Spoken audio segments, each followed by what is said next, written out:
It's my anniversary. Gotta eat out. Hey, how you doing? Yeah, that's understandable. You're not the only one with an anniversary today. So yeah, I was already told somebody else is on having an anniversary. So yeah, happy anniversary, Chiselneck. Hope you have a good one. Have fun. Enjoy. I mean, you don't even have to be here. I mean, just enjoy it. Enjoy spending time with a significant other. Uh, we're here today doing our usual tool talk Wednesdays. A few seconds earlier than usual. So how you all doing today? We're doing good over here. Finished getting. We did some lawn work today. Mowed the lawn. We did the weed whacking and the lawn mowing. My hair is full of like that mowing dust, the grass dust. A long day today. So Sizzleneck, how you doing today? Happy anniversary, Sizzleneck and significant other, the missus. Hope you guys have fun. Enjoy what you guys, what you're gonna eat tonight. All good. Oh boy, I gotta open this up so I can get a better stand. I think at some point I need to get a stand for my tablet. This tablet. It is what it is, guys. Hi Matt. Bah. Matt says I'm here. Bah. So what do you guys think of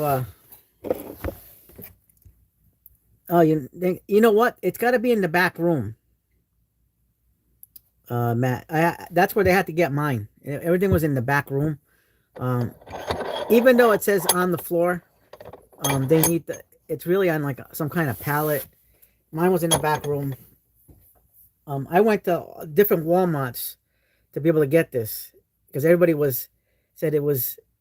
Oh, it's on the floor. It's on the floor. It's not on the floor. It's in the back room. And I had to like coax them, like prove it to them that it's not on the floor. It was in the back room. But I gotta say, I really like it. But I will say this is a battery sucker. This is a battery vampire. This 1.5 amp isn't enough. You're gonna need a 4 amp or a 6 amp. I'm gonna buy the 4 amp hour battery for this. But I really like this. This thing's I can't believe how good Hypertough's been lately with their releases. This new releases, guys, I got way much more Hypertough to show you guys. Like, just wait. I got reviews coming up soon. I already have the Hypertough new stuff in the house. There's some things I need to get. I want to get the quarter. They have a 1/4 inch impact wrench. Impact wrench. I think that one they said it was like either 89 foot-pounds or 83. I think it was 89 foot-pounds of torque. Which with the 1/4 inch you don't really need a lot of torque. And it's a little bit pinch, maybe bigger than this. But I really like it. It's pretty cool. I can't believe how powerful this is. Like, I wasn't expecting, like I was hoping, let's put it this way, I was just hoping that this was going to be everything what I thought it was going to be. Because, like, I'm used to the Fantech. I like the Fantech. I got this last year at a flea market, brand new, and I paid $40 for this. And I really like it. It's a good, really good blower. And I was kind of hoping this would be along the same lines, because this is an oddball, guys. This is an oddball. You don't normally see something like this on a tool line, especially like a 12 volt. Like, I don't know if we'll ever see a Milwaukee version of this. I mean, I would love to see a Milwaukee M12 version of this, but this is like unique for what it is. I'm enjoying it. Like, oops, I gotta turn it on. Right now I got it on speed 1. I mean, yes. All right. That's speed 1.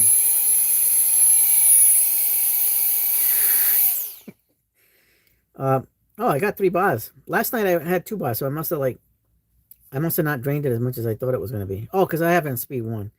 If I have it on speed 2.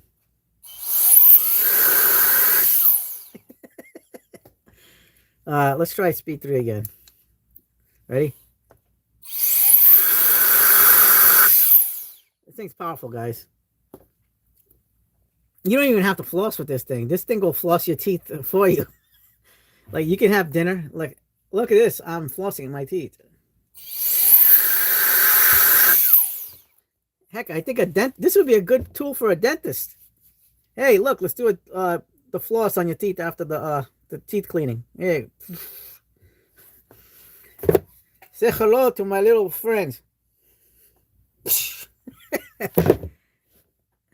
That'd be good for the dentist. You can feel how powerful this thing is too. It's like it goes right through your teeth. I can feel it like in between my teeth, all the air. Same thing will go. Like these are pretty powerful. I know like the wolf box is powerful too, more powerful than this one at least. I don't have the wolf box, so if anybody does already has a wolf box and decides to get this, I would say, let me know how it is power wise combined. You know, maybe with the 4 amp or a 6 amp power battery, you'll get more juice out of the CFM out of the tool. I don't know, but this thing's pretty amazing.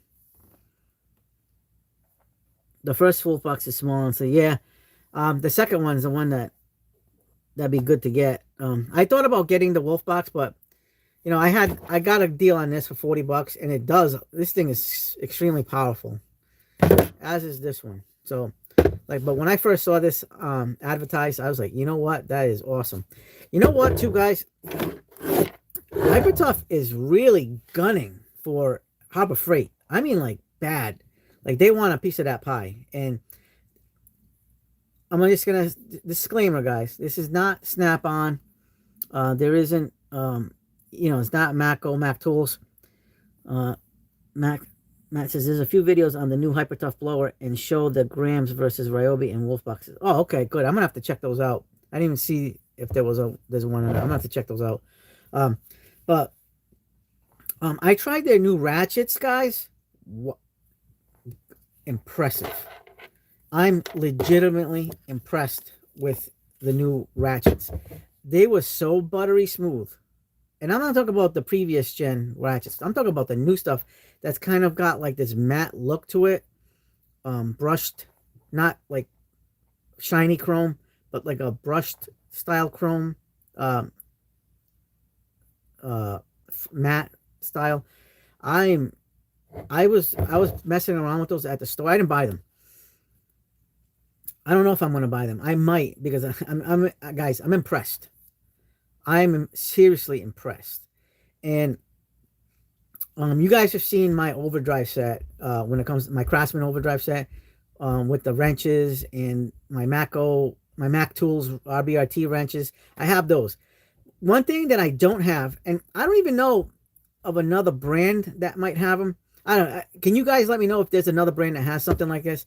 So we all know that Mac RBRT grip edge and the Craftsman overdrive and such and so on, they all have like wrenches, sockets, and bits to unloosen like stuck-on fasteners or bolts, nuts, whatever. But this is the very first time I'm ever hearing of a grip edge RBRT style, overdrive style of impact sockets. They have impact sockets for sockets. I'm like, wow, I don't think I've ever seen that. I mean, is there anybody out there that knows of impact sockets that have that bolt biting technology? I know they have like the gear wrench, the bolt biters and stuff like that, but I don't. This is a different. I consider the gear. I have a small set of the gear wrench bolt biters, but I'm talking about like a legit socket set of an impact socket that you can put on your impact that has this bolt biting technology. Hypertough calls it Hyper Bite, and by the looks of it, I had the regular matte style wrenches. They have the wrenches, not like shiny chrome, with the Hyper Bite. They're impressive. The sockets look impressive. The ratchets look impressive. I mean, I think they're out for Harbor Freight blood. And honestly, wait till you guys see the videos I have coming up on Hypertough stuff. It's extremely impressive. Just the feel and the quality. A lot of it's either made in Vietnam, Taiwan, or China. But even the China stuff was pretty good. in the stuff that I was playing around with. But I'm glad that Hypertough has this because uh, when you're talking about these types of tools, I'm excited because you're getting a budget, but a good quality budget item. Yeah, cheaper, but it's not like we use it. Yeah, exactly, Matt. Perfect way to put it. We're not using it every day. Um, I mean, and if I need to use something like that, normally I would just use my overdrive set, but not in an impact. I don't like I'll use a chrome socket in an impact very rarely. I try to reach out for the impact stuff before I do a chrome. And I don't really want to mess up my overdrive sockets. If I mess those up, I want to mess it up on a ratchet or a breaker bar.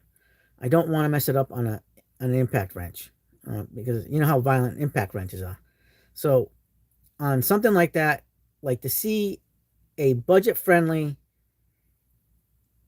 really nice set of that style of sockets, an impact socket, is impressive to me. And they look like good quality. I couldn't open the container because it had the plastic the cardboard sleeve on it.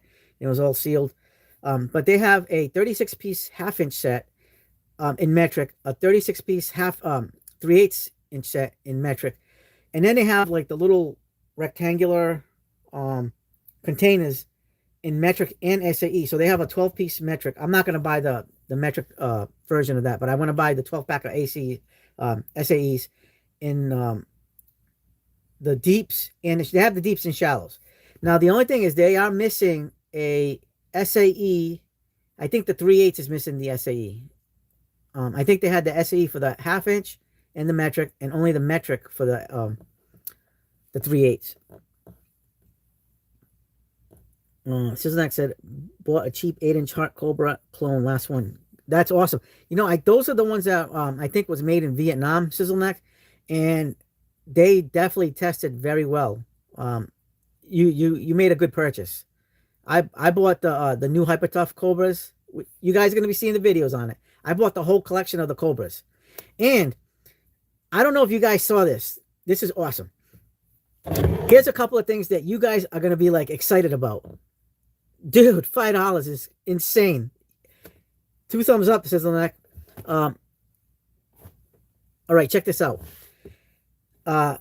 There is a USA made slip joint pliers, kind of like your channel locks. So I bought them. They're in my truck right now. So they're kind of like this. They're like this, but it's made in the USA. It's not assembled. It's not. I think they are a Wilde tool. So this is the regular channel locks. It's something like this. It's got, but the handles only go up to up to here. We're going to be doing a review video, so we're going to show you guys it after on when we do the review video. And it's kind of like similar, almost identical, like this style, and it's made in the USA. So they put in another made in the USA item. I think Wilde is making it because they made the pry bars. They made a few of the tools for Hypertough. So I bought that, and I think that was $15, 13, 14, $15, something to that effect. I think it was 15, to be honest. And check this out, guys. I saw this because I'm part of the Hypertough groupies. This is exciting. Watch this. So you guys know that Wilde makes these for Hypertough for Walmart, and there is 6 bigger ones and the 2 tiny ones. This comes in a 2-pack, by the way. You can buy the whole 6-pack. I don't know if the 2 tiny ones are included. I think it is. I think it's all 8 pieces in a set for like $78 or $80 online. Now here is the exciting thing. So the biggest one they have here is a 36-inch. They are coming out with a 45-inch. There's going to be a 40. Somebody already bought it and showed a picture on the Hypertough Groupies page on Facebook. So you're going to have one of these in a 45-inch. So I'm gonna go buy as soon as I can get my hands on it. I'm looking every day. So far it's not in my area, but as soon as this 45-inch one comes out, I'm buying it. I'm excited for that. So I'm just gonna have to move things over a little bit to be able to fit the 45-inch there. So right now, like I said, right now the biggest one that most stores have is going to be the 36-inch, but you're going to see a 45-inch pry bar. Absolutely amazing. And guess what, guys? It's only 35 bucks. Like if you go on the tool truck and get a 45-inch pry bar that's made by Mayhew, you're looking at about 100 and maybe $30, $40, $50. We're getting a USA made 45-inch Hyper Tough pry bar for 35 bucks. It's $35, guys. Actually, I might even have a picture of it. Hold on. I'll show you guys in a second. Let me put you guys down. Let me show you. It's on my phone. I downloaded the image from Facebook. You guys got to check this out. This is and it's got the new red packaging, like little packaging thing. So by the way, all the new power tools and all the new tools are gonna have like that red packaging or red blister packs. Let me show you guys. All right, so this is the 45-inch Hyper Tough pry bar. Actually, let me put you guys in with the other camera because it's gonna show it in the correct form. Look at that, 45-inch handled pry bar, Hyper Tough, made in the USA. Oh, hold on. It's got a lifetime warranty. It says hard and tempered steel, limited lifetime warranty. Hold on, and here it is. That's the 45-inch pry bar. Made in USA, guys. Made in USA. Check that out. Brand spanking new. That's a wild product. So like I said, the slip joint pliers, I'm pretty sure are made by Wild. So I gotta say, they're knocking it out of the park. And even their ratchets are pretty good. The new ratchets. Now they got rid of they're more of a gray schemed ratchet as opposed to the other one was more like gray with black overmold and then a little bit of red on it, like for the logo. But this one's more muted like this. See how this is all Hyper Tough, like the way it's muted? No, before they had like the red inside there with their ratchets. This is it's going more, the new ratchets are more going for like a gray and black tone, and it's a muted Hyper Tough with the like the gray silvery, like a silvery grayish logo instead of the red inside the logo, which makes it pop. But I think they wanted to do something to differentiate the new stuff from the old stuff. And you're getting all the red boxes. That's all the new stuff. Even the inflators, the inflators are coming back in the red boxes. They're refreshing. That's why everything's got on clearance. Is they're refreshing everything, and you're getting a bunch of all new tools. Whether it's hand tools, power tools, automotive tool. I mean, they're going balls to the wall, guys. I'm really excited. This is Hyper Tough's time to shine right now, and they're definitely going after Harbor Freight. It's not even a question. They're not Snap-on. They're not Matco. They're not going after those guys. They're going after the guy who goes to Harbor Freight, the DIYer, the semi-pro. I can tell you guys, some of these Hyper Tough mechanics tools, especially like these Hyper Bites, I can tell you a pro can use them. A pro can use them. They look and feel that good. They had some swivel extensions. So they had like a 5/8 and a 9/16 on a swivel, kind of like those little Astros. You know the Astros ones with the swivel head and the little longer extension, but it wasn't that long. So it was like about this big, but with the swivel head that big on a shaft like that. That was I think those were like 12 or 13 bucks. I can't remember. It was like, it wasn't bad. They had 5/8 and 9/16 in those.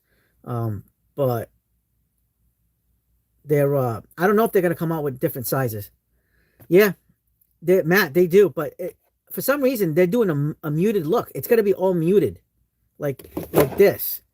Like I honestly would have preferred to see the red inside this little design with the silver. That would have looked good. Kind of like this. See how like the red looks good? It pops, but not. It's not popping here. They're all muted like that. Even the new ratchets, but I'm impressed. Even the quarter inch. Here's the quarter-inch impact wrench that's coming. Oh, and they have a magnetic mat. Mat. Here is. It's similar to the Icon mat, magnetic mat, same size, but I don't know. I can't tell you how powerful it's going to be. I mean, it looked pretty good, but I don't know. I can't tell you if they put a lot of magnets in it or not. Here is the quarter-inch impact wrench. Look at that. That's the quarter-inch impact wrench. Very, very minimal. Look how tiny that thing looks. I gotta say, it's got to be like this size or close to this size. Maybe a little big. I don't know. I can't say for certain. And it's only $45, guys. $44.97. $45. 45, and it comes with the battery, but I think it's a 1.5 amp or 2 amp hour battery. I don't know. But this thing, I can already get this one available at one store somewhat near me. So I think I might make the run and get this sucker. Here is some more stuff. Check this out, guys. I saw this at one store, but I didn't find it at other stores. Look at this light. It's kind of like the Woobin lights, Borson, those types of lights. What's that other brand? But it's a rectangular light. And this one has 800 lumens, rechargeable, slim LED pocket light. It's IPX4 water resistant, recharges via USB-C cable. It's got a built-in UV light too, guys. It's got a built UV light, and it's got a magnet and a clip. So the backside of the flashlight, like a lot of these other flashlights, they're all magnetic. This is gonna have the magnetic back and the clip. I don't know if this is the kind of one that you can put on your ball cap. Maybe, maybe not. I seen it, but I didn't really like look at it. And by the way, this is only like $14 and change, maybe 15. That's it. That's it. Cheap. And it looks really nice quality. This is somebody's photo from Facebook. I bought a couple of these things, but I didn't buy all this stuff. I bought like two. I have 2 of the items on this thing. I don't have all these items. I don't know if I'm going to get that socket set. That's a 1/4-inch socket set with the ratchet. Let me tell you, that looks awesome. I saw it at the store. Hey, Jimmy, how's it going? We're talking Hypertough today. We're talking about all the new things. Oh, so to catch Jimmy up to speed, look at all this new stuff that's coming out for Hypertough. Look at that flashlight. They're doing a 1/4-inch impact wrench that goes either 83 foot-pounds or 89 foot-pounds. I'm going to say 89 foot-pounds. I think that was the one. 89 foot-pounds. And then, you know that USA made Hypertough pry bars made by Wild? Well, they're coming out with the 45-inch one because the biggest one previously was 36. This is a made in the USA 45-inch pry bar. So, the ratchets, Jimmy, you may want to look into getting the ratchets. The new ratchets, they're kind of like a matte finish. And I tried them out in the store, and it was awesome. They're awesome. The sockets look really nice. They're very, very well made, according from the box. And we were talking about their impact sockets with the Hyperbite. So it's kind of like the Grip Edge RBRT style, but an impact socket. And they have a couple of sets of those at some of the stores around me. But we really like this blower here. This thing is going to be awesome.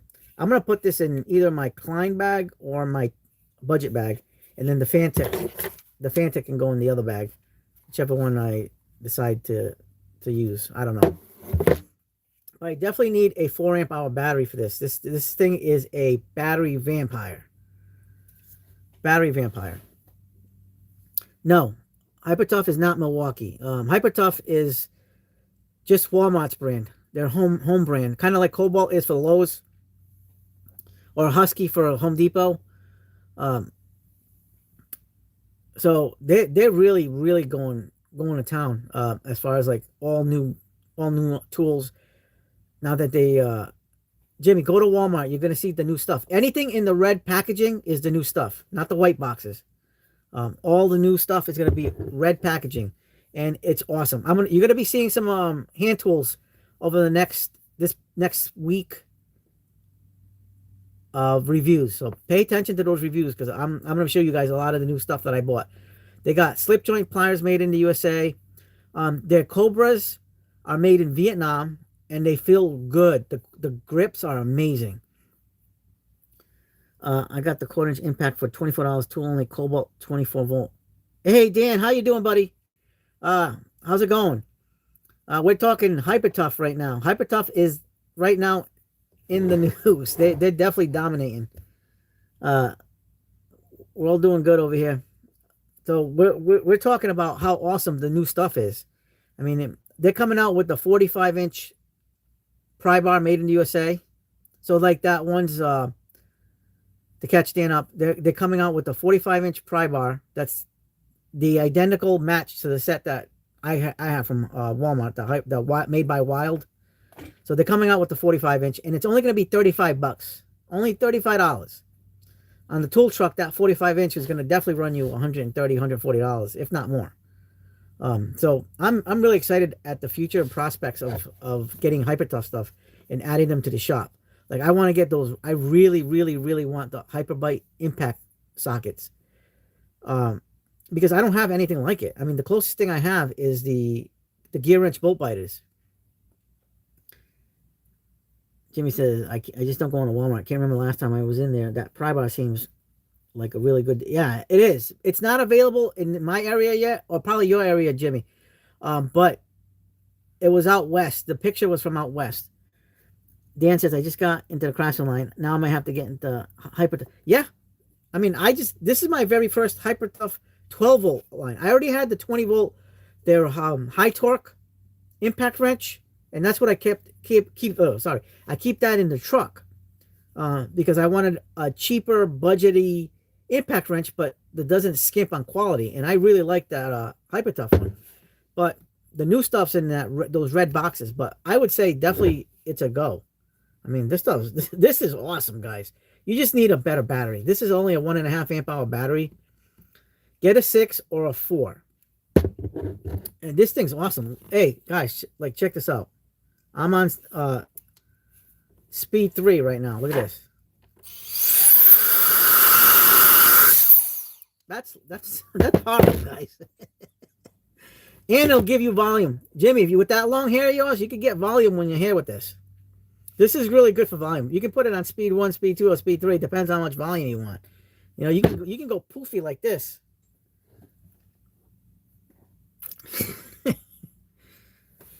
Yeah, but I'm loving this, guys. Hyper Tough, awesome. The ratchets, I couldn't believe it. Jimmy, you cut your hair, but you can still add volume. Put the volume in your hair. Just don't put this too close to your ear because it'll bust your eardrum. I put it close to my ear yesterday when I did the review video. I was like, oh, I felt that in the eardrum. Even this one's the same way. The Fantech, very loud if you put it in the ear.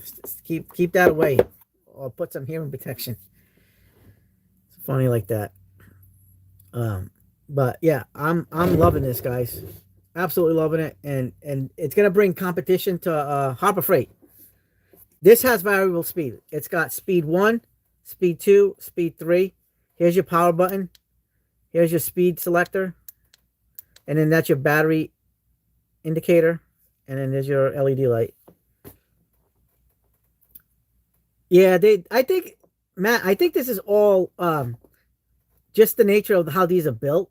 Whether it's this one, the Wolf Box. I think just in general, that's because they're so powerful, you're gonna get that pitch.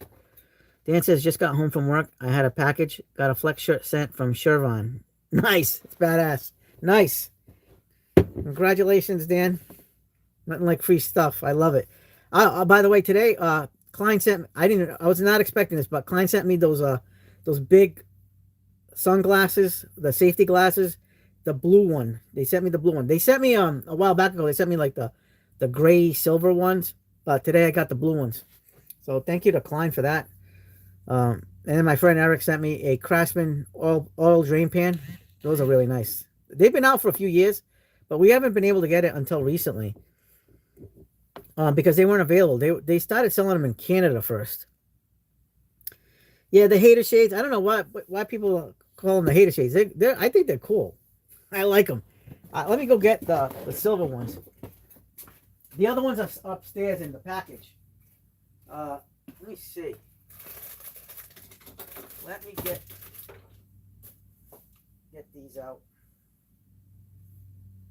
Oh, that's a snap-on. Maybe this is it. Yeah.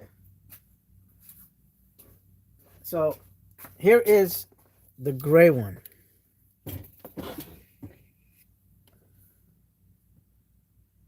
Definitely big. But I think they're cool because you're going to get a lot of protection on it. This is a 99.9% UV rating. Hey, Clint, how you doing? How's it going, Clint?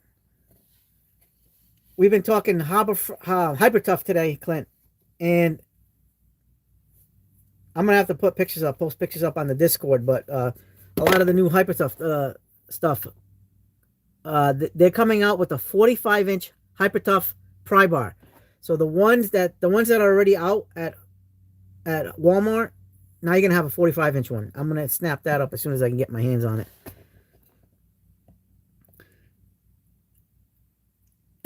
Matt says I look like Vince from Vegas, VCG. Yeah, I'm basically ready to go skiing, Jimmy. My wife said the same thing. I look like VCG, even without the glasses. For a little while when I had my flannels on, she goes, "You look like Vince from VCG Construction." And I like to do my VCG, my Vince voice, you know. How's everybody doing on the live stream tonight? You know, what's up? I'm here with the missus at the depot. So I do. Hi, Someway. How you doing?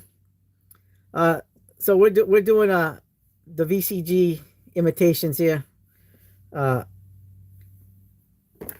love Vince. I used to watch his channel a lot. I don't know. I've slowed down on his channel a lot because a lot of the content that he has now. I mean, I don't know. He still makes some good content. I probably got bored with some of it. You know what I mean? I'm like you guys will probably get bored with my stuff too. I try to liven things up here and there, but I think at some point you get fatigued, you know, YouTube fatigue with the channel fatigue, and I'm sure mine will be like that too. Yeah, everyone slowed down or stopped VCG. Yeah. Yeah, Dan says be careful, they'll kick you out of Home Depot. Yeah, don't go to the one in Philly. That one he was at in Philly. That guy, I think that guy must have gotten fired. Sizzleneck, Clint says Sizzleneck, thanks for a video Klein ball grip mod. Going to yep, Sizzleneck. Everybody watch Sizzleneck's little video that he posted, shorts or whatever, how to improve on the, and he posted this on Instagram too, on the non-ratcheting ball grip. So let me get the non-ratcheting ball grip. Sizzleneck gets the props. Let's give props to Sizzleneck. Round of applause because he made a great discovery. So here we are. Is the non-ratcheting ball grip. And we all know that it's easy to pull this back. And then if you're in a recessed area and you accidentally hit this, you can drop the bit. Very easy. Sizzleneck came up with a double O-ring setup that goes over here, and it makes it so the it feels like the ratcheting screwdriver, the ratcheting Klein ones, so it's tough.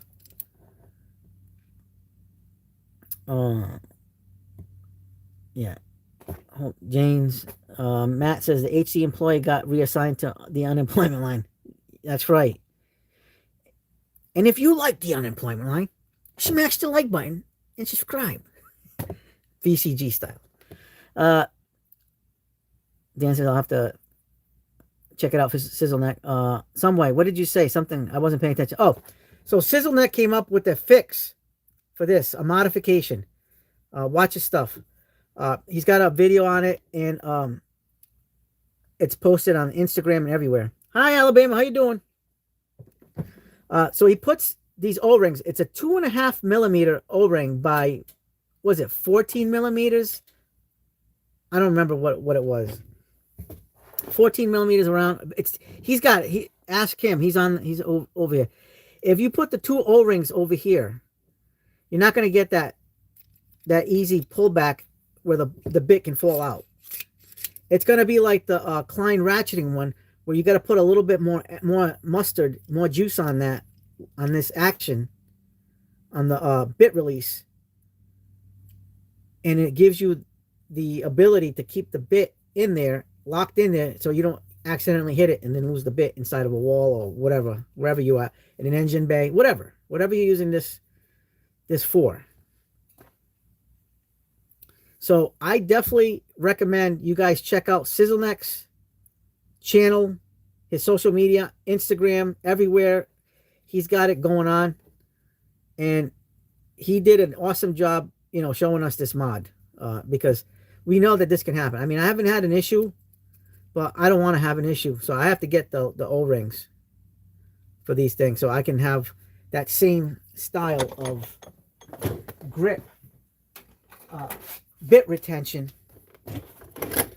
that the ratcheting one does. Because if you put this one down, it's definitely stiff, it's definitely harder, and you'll get this out of that. Yeah, the Mustang in Alabama, yeah, the Mustang is looking friggin' awesome. Clint says he's stopping in, maybe back later, spending time with the wife. 32nd anniversary. See you when she goes to bed. Yeah, Sizzleneck is also having a anniversary today. So Clint and Sizzleneck, happy anniversary. Everybody wish Clint and Sizzleneck a happy anniversary today. They have their significant others, and they have to deal with their spouses being tool collectors like us. I know my wife deals with it. Sometimes she gets angry, but look at this. So Sizzleneck came up with that fix. Oh, okay. Thanks, Matt. But yeah, Sizzleneck came up with that fix, the O-rings. I think it's awesome. It's a really good hack. So you'll have more retention on your bits. Gotta love it. So I mean I don't have a problem with it, but if I had to get in somewhere, I can definitely see where something like this is better than this, because you're not going to lose the bit. But now with those O-ring, I can put them in there in this little slot, and I don't have to worry about it. And then you have the same kind of retention as this. Freaking awesome. Someway says, I too figured out a good mod for that issue by the annex. Yeah, Someway, you ain't wrong on that one. If they get angry, it means they care. Yeah, they care. Even if you're sleeping on the couch. Matt says, my bits drop in my Metal-Tough Vito MP2X in my Velocity bag. Yes, that's the one thing I have had an issues with, is putting this in a pouch, in the pockets. And if you put it in too thin of a pouch, this is what's going to happen. So we want to avoid the Noid. We don't want that to happen. So if you put this in a pouch, not happening unless you actually put some mustard on it, which is what I did. But I'm not gonna do that. I'm just gonna use this one, but now I can use both, guys, with the O-rings. Sizzleneck, well, we're giving you props, Sizzleneck. We're talking about the mod that you made for the non-ratcheting ball grip from Klein with the 2.5, was it 2.5 millimeter by 14 millimeter O-rings? Is that it? Yeah, you can just leave the bits out. But what if you want to? If you're carrying this in your tool pouch, you don't want to do that. You want the bit in there because there's a reason for that. You know what I mean? So if I'm carrying the bit here, and I put it in the pouch, and this part catches on the edge of the pouch or whatever that you're putting in, and you're doing some work, you definitely want that bit in there. And by putting the O-rings in there, you got the bit retention.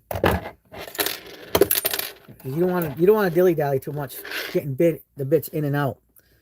Yeah. All right. So Sizzlenet confirmed 2.5 millimeter by 14 millimeter O-rings. I think he got them on Amazon. I think he's got a link for them too.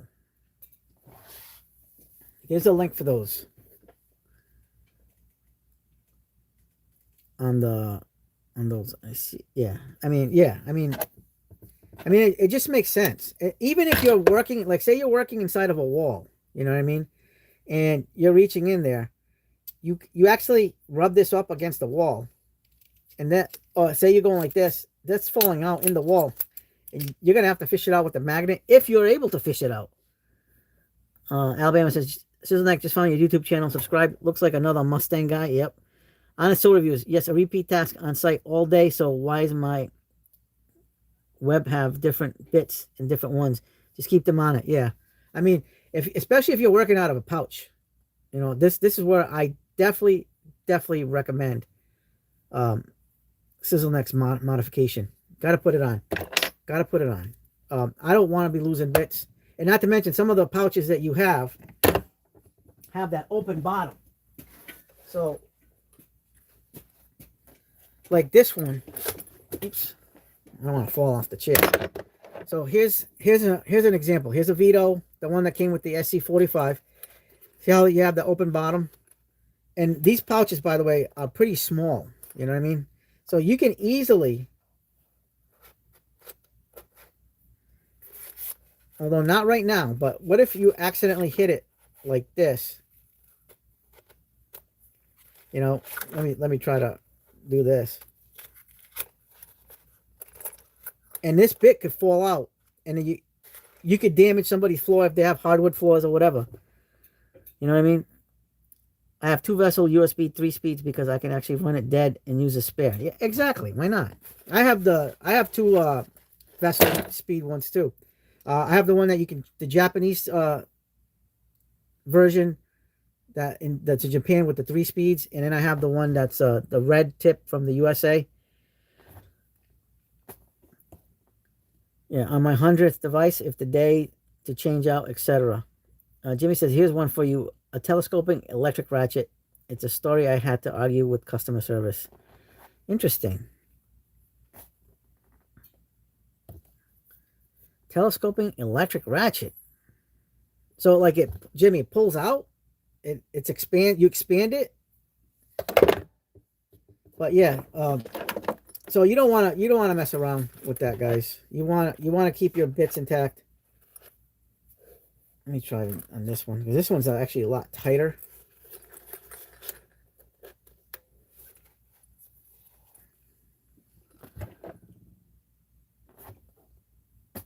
Yeah, Jimmy, explain the telescoping electric ratchet. I don't know what you mean.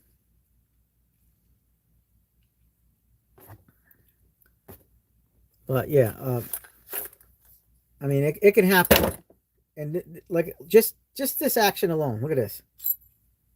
Just simple, something simple like that. With this one, you got a little bit more resistance.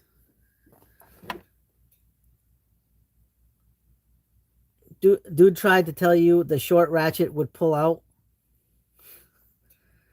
Are we getting sexual here, Jimmy? Pulling out after I played close to $300. Interesting. Yeah, you don't want to lose the heads of the ratchets. But yeah, that's what I'm talking about. Like, you don't know what's going to happen. You know. You said Jimmy says I told him it was the wrong one.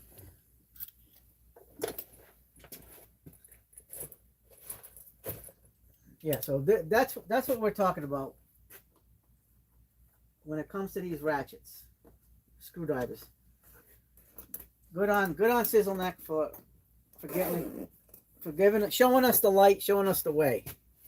This we needed that instead of having to buy another screwdriver or something else, breaking apart open your screwdriver to put a stronger spring in there, because that's got like a spring in it. Yeah. By the way, guys, don't ever pull out. I got it straight, got a return gift card, and got the right ratchet. Good. Glad you got it right.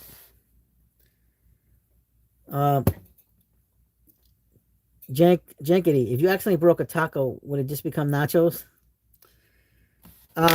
Only if you provide the salsa sauce. Jankity. If you actually, yeah, hold on. Did you see I actually tried a geyser bit and didn't hate it? I tagged you. Yes, but you got to get the fixed edge ones, guys. Like the geyser regular bits, the impact bits are great. They're like railers. You guys like the railer bits? I love the railer bits. I've had really good luck with the railer bits. I know some people have had some bad experiences with the railer bits, especially the hex, the ball-headed hex. I can see how those will break. Yeah, salsa and cheese included. Yeah, you got to add the cheese on us, tool reviews. Always add the cheese. Squeeze the cheese. Cheese whiz. What rhymes with whiz? Yeah, you got to let me see. What was I saying? Oh, the geyser. You got to get the fixed edge. Like I said, the fixed edge is better than their regular impacts. So I'll show you guys. The difference between said bits. If I can find my geyser bits. What did I do with my geysers? Here we go. Here we go. So this is, guys, this is a really great set of bits. I'm happy with these. These are like any type of, good impact rated bit. If I can get it out. Here we go. This is a great set of bits. These are 2-inch bits by Geyser. But like I said, if you want to take it to the next level, get the Geyser fixed edge. The fixed edge. This is the stuff that I highly recommend. The other day I was using the heck out of this Phillips head when I was doing my mailbox, and there's no wear and tear on it. The only thing that's off on this is the coating. So the coating that's on it, if you look at it, let me give you a better look. That's the coating that's off from heavy use, but there's no wear and tear on the metal itself. So, and I was using this with an impact driver, guys. Doing number 2 Phillips. No damage to the tip, just getting the coating off. That's all you see is the coating, the natural coating on this. They put on this, but really good bit. Like because this is impact rated. Now, is it the best impact rated bit? I don't know. I mean, I've only just started using this on an impact. I actually prefer these for bit drivers. So for your Klein bit drivers, your vessels, any screwdriver, this is the best in the market, in my opinion. There's nothing like it. But if you want to go impact driver, go with this one. These 2-inch bits are friggin' great. They're not probably the best. My favorite still is going to be the Makita XPSs. And I do love the latest generation Shockwaves, but I highly recommend these if you want to stay kind of like lower budget. These 2-inch bits, you get a nice setup over here.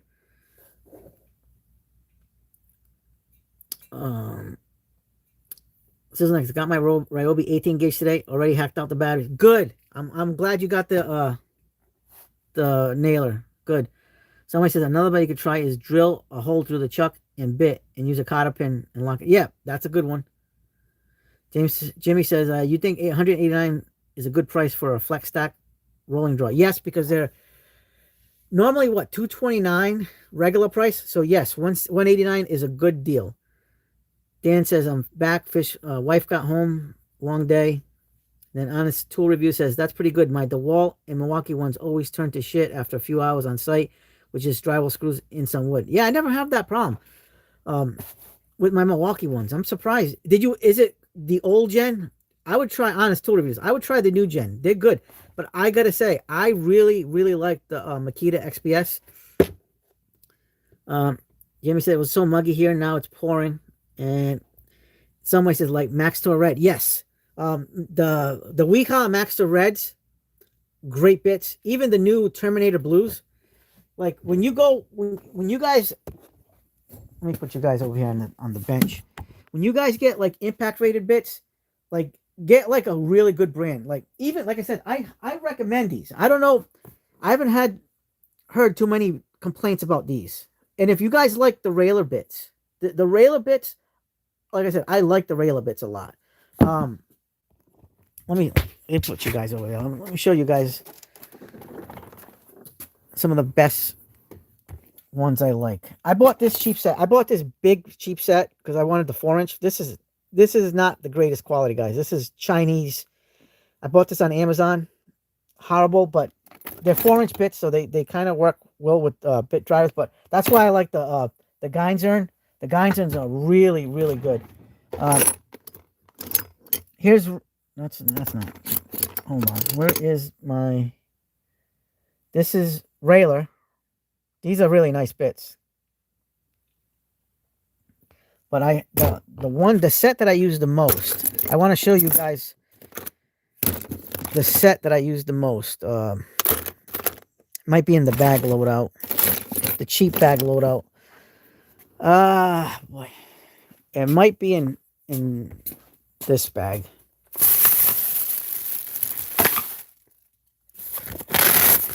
Maybe in here.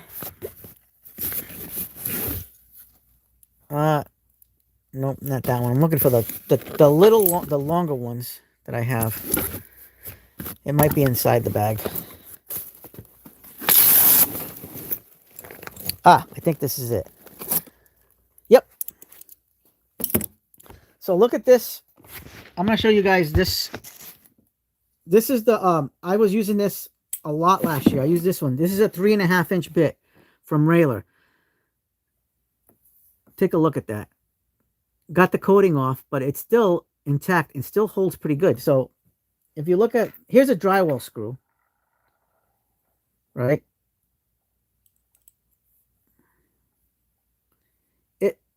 It seats in there really good. Now we'll try this bigger. I would use a Phillips 3 on this one.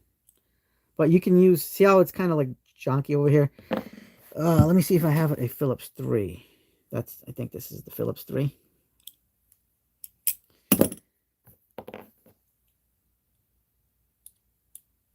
That fits really good. Now, these aren't magnetic, guys. You could throw a magnetizer on this, but this is a Phillips 3 screwdriver bit. But look how good this is. This Railer has held up. I mean, I obliterated the finished coating that was on this, but it's still in good shape. I really like the bits. And I would say the Geinzern is equivalent to this. Matt says only a few days on the double-ended PH2 slotted 6 bits. They're fine so far. 10 bits for $10. That's a great deal, Matt. Awesome deal. I'm just installing electrical devices all day, so good enough. Yeah. Yeah, my Milwaukee ones I buy usually on sale, or my company always gets what's on sale. I usually get DeWalt, though, and have had good luck with some new gen Milwaukee Torx bits and DeWalt's new gen bits. DeWalt Flex Torx bits were the best. Yeah, I tell you, the DeWalt had really good bits. But I just think they might have been surpassed, but this is my favorite. So this is, when I go to on a lot of jobs and I need to do like heavy impacting, I always bring this set right here. This is my most used bit set that I have. Let me show you guys. This one right here. So I have another one of these. It is over there. But this is the one I use. I put the 6-inch Makita bit holder on this. all the time. I don't know, guys. There's some people that don't like these bits, but I like them because I've never had a problem with them. So here's the bits. Let me open up the case. Yeah, but these are strictly for impacting and maybe putting the like a 2-inch bit. I've used and abused, especially the Phillips heads on this. I mean, and the T25s. So this has been one of the most used impact bits, and the coating's off on this, and it's got, I mean, this thing's been beat up, but you know what? It's still intact and it still holds the bit. So here's a drywall screw. Look at that, guys. It's not magnetic. You're gonna have to use a magnetizer, but look at that. This is an abused Phillips head bit, and look at it. I mean, how good is that, guys? That one has been beat the hell up, and it's still strong. It's still holding on. Here is a Phillips 3 on a Phillips 3 screw. Let's see how this one works. But this, we've used this screw in a lot of the tests, so let's see how it looks. This is why I like these are my favorite impact bits of all time for now. I mean, since the day they came out, I bought these and I was like in love with these. They're my favorite. So yeah, Dan, those ones Flex Torques. I was not sure if I was going to get it right. I mean, the one thing you guys gotta be wary about is even with these bits, Makita, the Shockwaves from Milwaukee, DeWalt, there is gonna be manufacturing differences in bits. You know what I mean? So sometimes like these railers, maybe on one section of the manufacturing, like on one particular day, they'll make them better than the day before. So the day before bits will break easier than these. You know what I mean? Pretty damn good. It holds the fastener good. Still is all a man can ask for. Yes, absolutely. Alabama says Ryobi made diamond coated bits, surprisingly good. Yes, I have to get those. Those are on my list, Alabama. I want to get that little bit set. It's like 10 to 12 bucks, something to that effect. I gotta get those. Yes, I love diamonds. Jimmy, we love the diamonds here. But look at this railer bit, and it holds.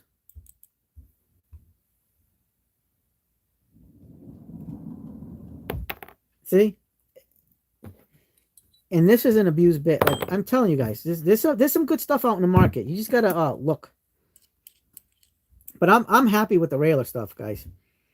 If you the only thing is if you can get a customized set if you go online, but they're expensive online on the railer website.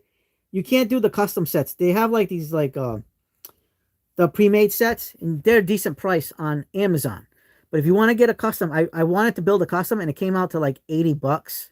That's not including shipping. So I was like, yeah, I'm not paying 80 bucks right now. I'll do it another day. Dan says, I think I bought those from Ryobi, but have yet to use. Yeah, I want to try those. Are they? Do you know if they're impact rated?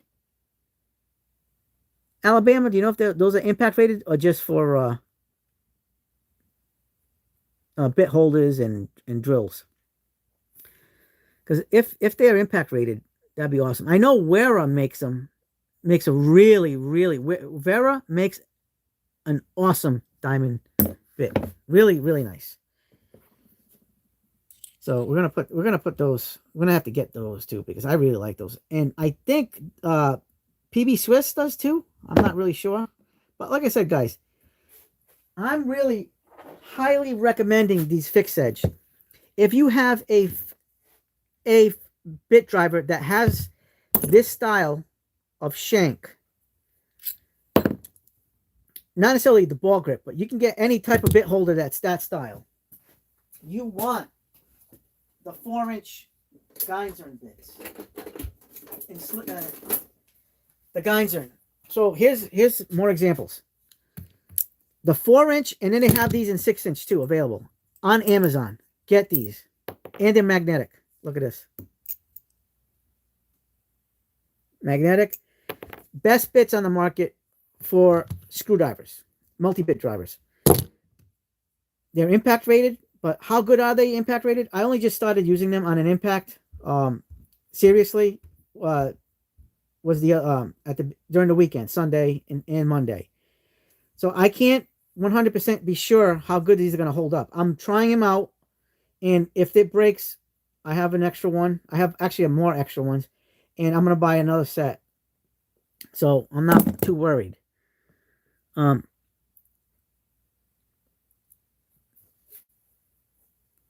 Alabama says, I probably installed 40 kitchens using a single Makita Gold T15. Absolutely. They're good. The Makita Gold was good.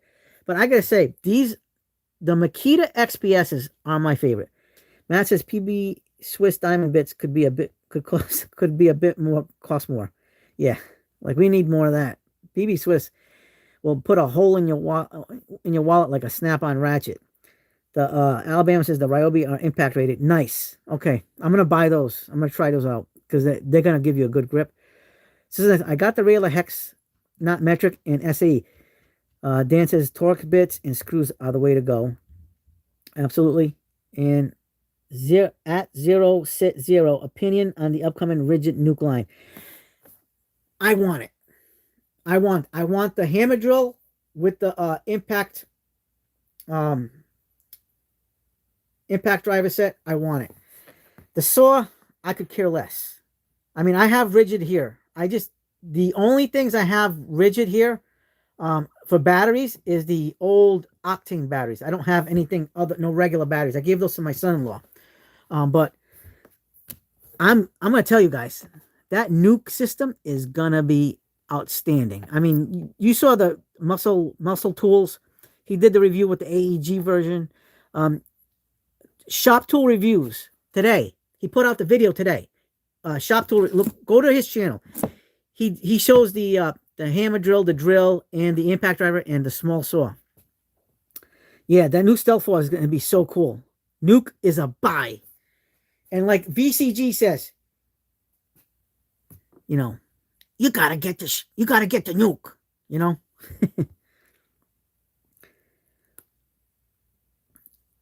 Yep, that's the video I saw today. Honest Tool Reviews.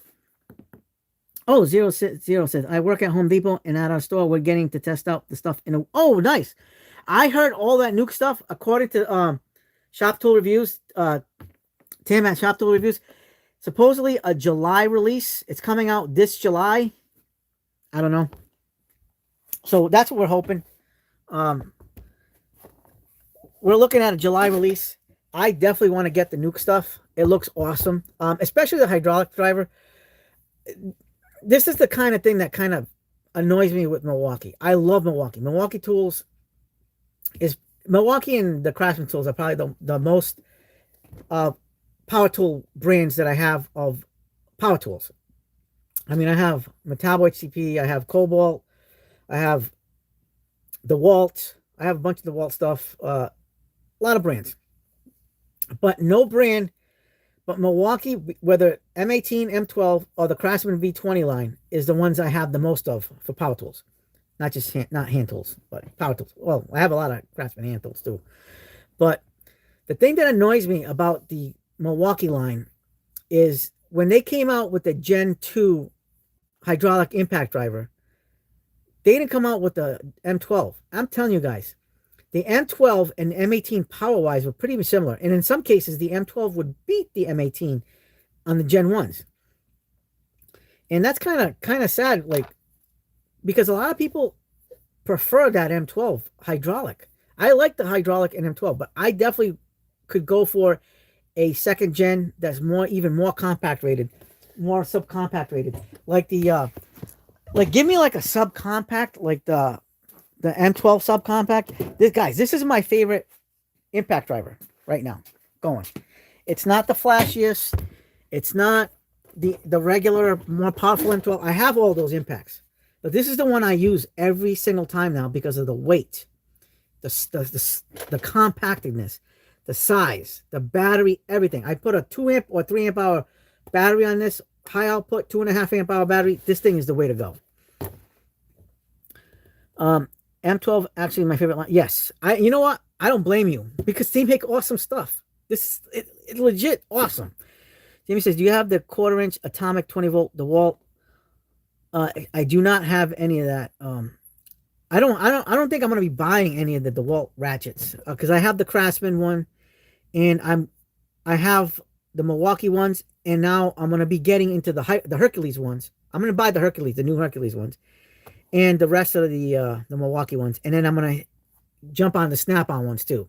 So I don't want to get like overloaded with power battery operated ratchets.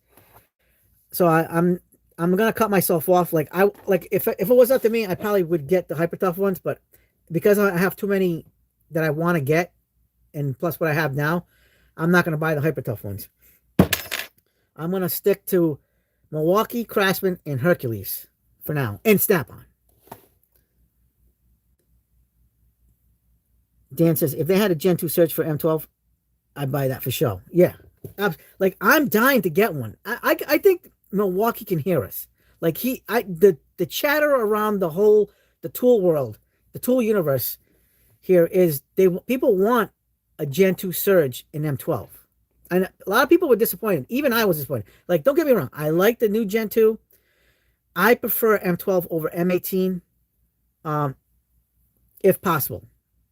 On a lot of things, I'm gonna lean towards M12 over M18 size, weight, compactness, and the power's there. The power is there to do everything I need it to do. I mean, if it's not there, or if there's something like special about the M18, I'm going M18. I have a bunch of M18 tools. But I just like M12. It is pretty much the line of lines when it comes to the tools for compact sizing and weight and all that stuff.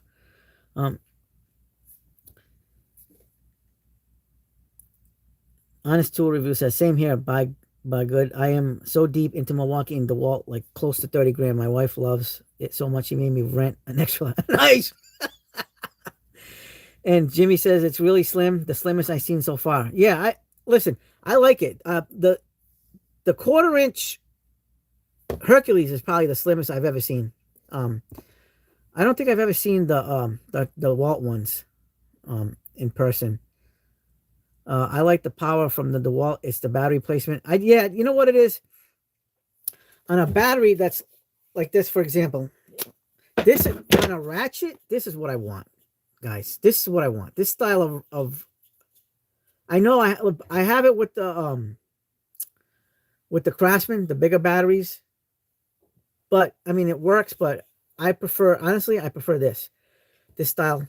So the M12, and then you're gonna have a battery similar to this for the Hercules for their 12-volt line when they come out with those ratchets. And you're the reason I tried out some Craftsman and invested into some line a year ago before you even monetized. I do believe. Yes, I wasn't monetized until like a couple of days before Halloween of last year. So, I didn't start getting YouTube monetized until like the 29th of October. Dan says, ditto M12 over M18. I need more. I grab my Flex. Yes, I have Flex too. But I try to stay away from Flex because they're heavy. Like the tools are nice. They're awesome tools. But I think they're heavy. They're really heavy. 060 says, Milwaukee sees what's being asked for. Just wait for a dip in sales and release what we asked for. And to bounce out that low, it's all for profit. Yeah.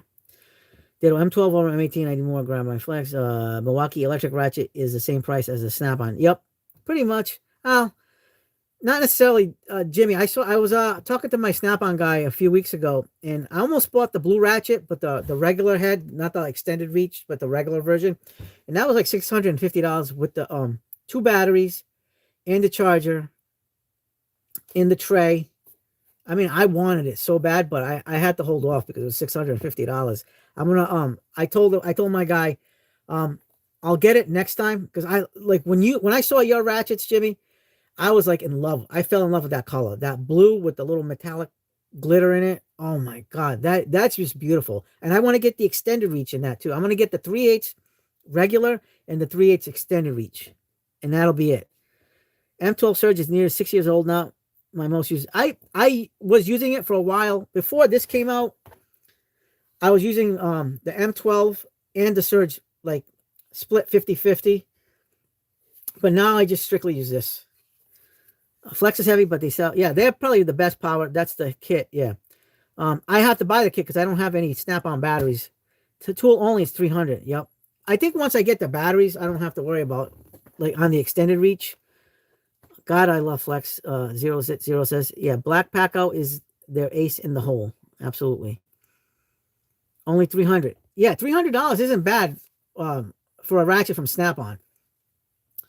But it's $650 for the kit. So you're getting 0 2 batteries, 2 14-volt batteries, 1 charger, the tray, and the ratchet itself. I'm telling you, beautiful ratchet. They work great. 80. Now you gotta get the one that's 80 foot-pounds of torque. They have one that's 60. I think it's a Jimmy. Correct me if I'm wrong. A 60 or a 70 foot-pounds of torque, and then they have the 80 foot-pounds. You gotta get the high torque. The Flex high torque was stronger than the Snap-on 18-volt. Yes. Yep. The only thing I would not get Snap-on, I would not get a Snap-on drill. I would not get a Snap-on impact driver because they're not very good. They can't compete. This is my jam here, guys. This little subcompact M12 impact driver is also I never, guys, I'm gonna be honest with you. When I first got this, the reason I got this was for the size and the weight. I'll try it out. You know, it's not. I got a good deal on this. I got it with the 3/8 drill, and for a longest time in my brain, the way I had my brain would work is my preferred impact driver has a speed selector, you know, speed 1 2 3 or speed 1 2 3 self tapping mode, all that jazz. And boy, was I wrong. I was wrong about having a speed selector. I mean, I can just, you know, I think it's more handy and more functional to have the speed selector, but it's not a make or break for me because this offers me so many more benefits than the speed selector. And at the end of the day, I'm like, you know what? The heck with speed selectors. I mean, if it has it, good. If it doesn't, good also, you know? Dan says, I have the Flex mid and high, sold my M18 mid, like the Flex more. Yeah, the Flex is legit. My brother's got the Flex stuff. The 3/8 is 70 foot high torque. Yes. Okay. Good. Thank you for the information. Honest tools, absolutely no matter what I'm paying for Snap-on drill for thousands of dollars, pretty much when it's only rated for 400. Yeah. I won't ever touch a Snap-on drill or an impact driver. Impact wrench, maybe. Hard to beat the M12 Stubby though. Yep. The M12 Stubby is the beast. I have the 550 and 1/2 inch. I have the 3/8 subcompact. I have the Gen 1 3/8 in my truck loadout because I wanted to keep a 3/8 set in there. Jimmy says, I got the Flex high torque for $59 with the 5 amp hour battery and charger. Nice. That's a hell of a deal. That's actually a really good deal. Super good deal. Honest Tool River says, always good to have and learn trigger control. I agree with all people in trades should have to learn trigger. Yes. I mean, I've always done decent with trigger control, honest. But honestly, it's just easier just to have the speed selector. I mean, you don't even have to think about it. With something like this, you have to think. It's just another thing on your plate that you have to think about. But I'm so used to this now that I don't even I made it a routine. Jimmy says, I found out later that my Snap-on air pneumatic for $640. Wow. Badass James. Dan says, Badass James, I got the kit with the 6 amp stack lithium for $149. The drill. Yeah. So even this, honest, I know you got the Craftsman stuff. This is good. I got this. I got Craftsman's compact, and this is my other most used impact driver, but this is still my favorite right now. This, if you don't have this, I recommend this one too. This is very nice. This is their compact line. I love this. There's no speed selector, but it doesn't need it because I just have to be smart on how I pull the trigger. And with these new batteries, here is the Tablet Cell 3 amp hour battery, and you have a nice little compact, full-sized impact driver. Now, granted, it's not going to replace this. This is still crazy small, you know, but this is very powerful for what it is, for its class. I don't need the speed selector because I got myself into a routine with this one, and I can get myself into a routine with this one. So that's why I use these more. I do like this one too. This is the DeWalt. I love this DeWalt. It's already getting long in the tooth, but it's still one of the best ones. You guys remember this one? The DCF 850 from DeWalt with a power stack battery, 1.7 power stack battery, guys. For a little while, I was actually loving on this one a lot. This was probably my favorite for a while. This one is still slightly shorter, but it's thicker. So this one's shorter than the subcompact Milwaukee M12. But the weight on this is heavy. A lot heavier than this. Even this one's... Actually, this one feels lighter than this. But with the power stack battery, 1.7, this thing was hard to beat. A very, very good impact driver. I still love this. I don't use this one enough anymore. For a little while, I was using this all the time. It wasn't the strongest, but because of its subcompact size, it's amazing. It's still amazing. They still didn't put out a new Craftsman. A new Craftsman what though? I still have one more $50 coupon, V20 coupon. I just don't know what to get yet. I'm gonna use the $50 coupon on the 6 amp hour battery, so I can have a second battery. How good is the Craftsman batteries? Do they hold up for 5 years? Yes. I've had all my batteries, and I've never had a problem with these batteries. Now these are the new ones, by the way. These are the tablet cells, but I'm talking about the regular ones. The regular 18650s. I've never had a bad battery. They all work perfectly fine. And the best part is, you know why the batteries work good on Craftsman? It's because Craftsman is made by Stanley Black & Decker, who also makes the DeWalt batteries. The one thing I will say, the best batteries for your tools in the business, for power tools, is DeWalt. Because with Milwaukee batteries, you're gonna get duds. They're gonna die prematurely. But I don't know what DeWalt does, but they make quality batteries. Whether it's the Power Stack, Power Packs, they're 21700 cells, they're 18650 cells. Those batteries are like friggin' tanks. Like they last a long time. They last years. They're awesome batteries.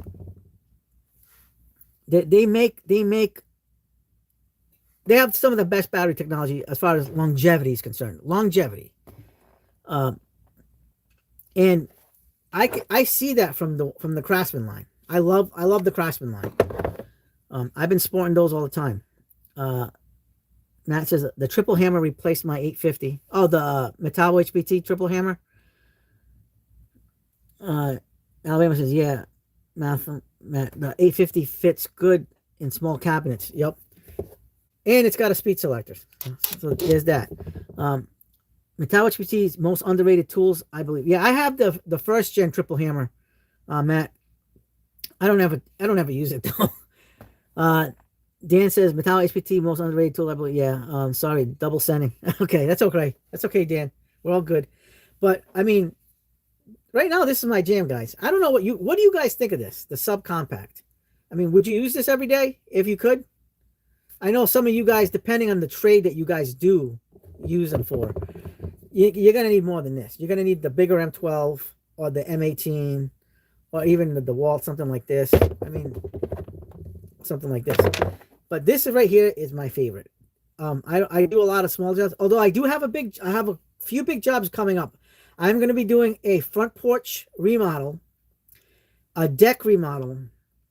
I'm going to be doing some siding, wood siding. I've already gotten the list. I got to go check out the work next week, and I got to go to my client's house and start doing all that stuff.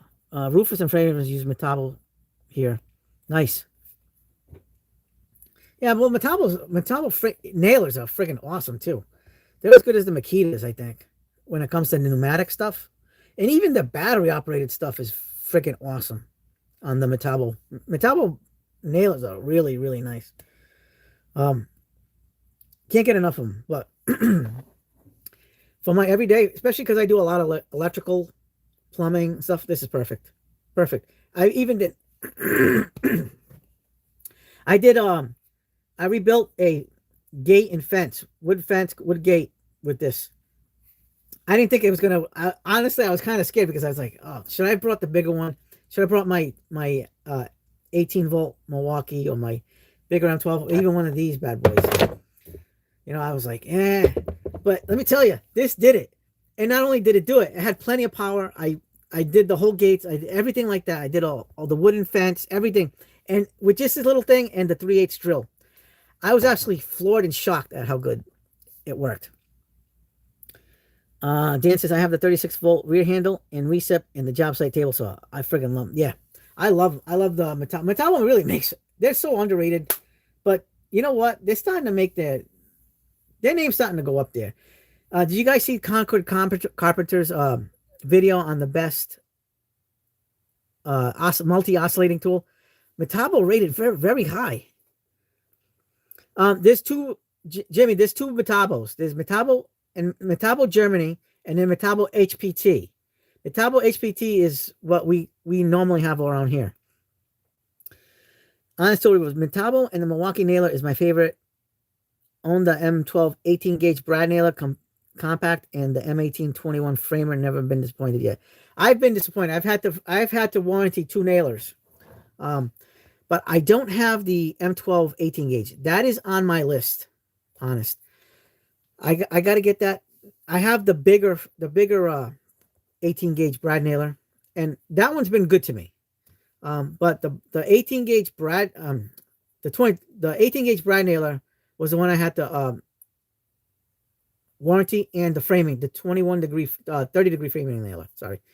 I had to warranty those out. But other than that, I haven't had a problem. But the one thing I do like about, like, say, Ryobi and Rigid, this is what I really like about those. I don't have any of those nailers, by the way. But I do like it is the fact that, like, I know with the Milwaukee nailers, that they put nitrogen in their little tanks. And, oh, hold on. They put nitrogen in their tanks, and if they get leaks and stuff, you're gonna have no nailer. You know what I mean? So I say that's where the Ryobi and the Rigid ones are really good. Is you can get your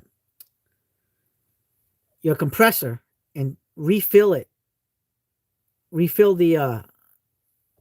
nailers, and you're back to on the go again. You know what I mean? Hi, Isabel. My daughter's on the. She said hi on the thing. I must have missed that message where she said hi. How long ago did you say hi, Belle? Yeah, I have M12 23 gauge. All the rest flex. Yeah, I have. That's what that M12 23 gauge is awesome. Oh, like 2 minutes ago, Isabel said. So Isabel's on. Izzy's my daughter. I miss you, Craftsman, but the new stuff is actually so nice. Yeah, I love the new Craftsman stuff. Like, this is the latest impact driver, and I love it. I really like this. This is fantastic. But I will say this, guys. The previous gen of the impact driver, right now they're doing an investigation. So there was a person that was using this on their previous gen impact driver, and for some reason his impact driver burnt out because of the tablet cell batteries. So they're doing an investigation. They sent them a new impact driver, and he had to send back the other one. And right now they're doing an investigation as to why the battery burnt out the tool. So more to come on this. So don't use this on the older impact driver. Use it on the new one. And this is what I have, the new one. So I'm not even using the older one anyway. I'm just using this one, guys. And the drill. I miss Sears Craftsman, but the new stuff is actually, yeah, I'm telling you, a lot of the new stuff. And here's something that you guys don't know. So you guys know that the cutoff tool, the Milwaukee's got a M12 cutoff tool. A lot of companies have cutoff tools. Rigid, Ryobi, Hercules, Bauer, DeWalt, Cobalt. There's a lot of brands with the cutoff tool, right? And we all know that the cutoff tool, here's the cutoff tool. I have the Milwaukee one, the M12 Milwaukee one. And that M12 Milwaukee one is absolutely extremely long in the tooth. They need to change that, guys. They need to give us an upgrade on the M12. Hi, John. How you doing? How's it going? So the M12, I never use it. And when a lot of tool review channels, even Tools Tested, he did a review on the I'm good, John. I have the DeWalt cutoff, fun to use. He rated all the he has a really good setup for testing these cutoff tools, right? The DeWalt with on the load was the best one on the market, bar none. The second best on the market was the Craftsman V20. This Craftsman V20, it's brushless, is the second best cutoff tool on the market, period. Hasn't been beat yet, other than DeWalt. So this thing is amazing. I don't have the DeWalt, but I paid a heck of a lot less for this. I mean, this has been used and abused. Look at that, guys. Look how abused that is. Look at all the dust in there, cutting stuff. But this is the second best cutoff tool on the market without paying the DeWalt price, made by the company that makes DeWalt, Stanley Black & Decker. Stanley Black & Decker made this one and the DeWalt one, the two best cutoff tools, period. And bang for the buck. I can imagine what this is going to be like with the tablet cell. So we put this tablet cell battery on this. Steroids, guys. The power tool is on steroids. This thing is amazing. I really like this. This is definitely one of my favorites. Does it come in a kit? No, Jimmy, this one comes as bare tool. This is the bare tool only. Honest says, I own both the DeWalt and Craftsman, even have a couple of videos comparing them on my channel. Yeah. If you have both of those Honest tool reviews, you have the two creams of the crop when it comes to the tool. I'm going to tell you, I'm going to be honest with you guys. You guys know how much I love my M12. I have a lot of M12 tools. That's my favorite line as far as, for weight savings. I bring those on loadouts, everything. If I can avoid bringing a full-size M18 or a 20-volt tool like a DeWalt or a Craftsman, Cobalt, whatever. But I will say this, the cutoff tool of the M12 is not my favorite. I did use it for a while because at that point, that was pretty much what was available at the time. They need a Gen 2. They are desperate for a Gen 2, I think, for people. Because the Gen 1 isn't that great. I mean, it's okay. It's decent. But it's not great. This is great. The DeWalt is great. Even the Rigid and the Ryobi are really good. The Hercules, better than the M12. The Bauer, better than the M12. But like I said, the Milwaukee one is definitely probably one of the oldest ones on the market, period. So you have to take that into consideration. It's time. Milwaukee, it's time. Make us a Surge Gen 2 for M12. Make us a Gen 2 cutoff tool. Give us what we want. And that's what we want. We want a Gen 2. I want to see a Gen 2 outperform the DeWalt in this because I want to carry it because I'm never bringing that Milwaukee, the Gen 1. I'm not bringing it. I bring this sucker. If I need to use this. I use this a lot for plastic, plexiglass, stuff like that. I love using this for that. Sometimes I'll do some steel with it. But I like to use this more for plastics and plexiglass, stuff like that. This is really good. But the Milwaukee one, I'm not the biggest fan. Dan says, I heard so many bad things about the M12 cutoff. That's why I got the DeWalt, got it for 120 hack. Perfect. Dan, you made the best. You got the best one in the market. You literally got the best one in the market. This is the second best. But I mean, you got to get what's going to give you the best options. And I have the like I said, I have the M12. I don't even use it anymore. Is it even in here? I might have it in here. Yeah. Here's the M12. I was cutting PVC with this. I used to cut PVC with this. I mean, this is actually good for PVC, guys. And stuff like that. But I'm not fond of this. I'm really not fond of it anymore. In its heyday, it was good. In its heyday, because that's all we had. You know what I mean, guys? I mean, when you compare this to this, it's like night and day. Night and day. You know what I mean? This is just outperformed by everybody. That's why they need a second gen. We need a second gen on this. Really bad. That's why I split this one. If I need this, I'm using this one. I don't need to buy the DeWalt because I have this. Performance wise, this has everything I wanted it to do. And I definitely do not recommend at this point in time. Maybe a few years ago, I would have said I recommend the M12 because we didn't have all these options that we have today. Today, I can honestly tell you guys the M12 I do not recommend. I do not recommend. Do not buy it. Don't recommend it. So if you guys, and I know, like if you're on the M12 platform and you don't want to get another platform, then buy it. But just know the performance is not there compared to the newer stuff. It's beat. They need to come out with the second. Not sure why they M12, because that's a good question, Dan. I don't know, but they have the blower, the job site blower. Yeah, the Ridgid performs very well. The Ridgid was in the top 5. I recommend the Ridgid because on Watch Tools Tested, his channel, he did a whole thing on the cutoff tools, and the Ridgid tested very well for a little while before the Craftsman was out. The Ridgid was in the top 3, but when now there's more options out. Like Cobalt's got a newer one. Cobalt has an older one and a newer one.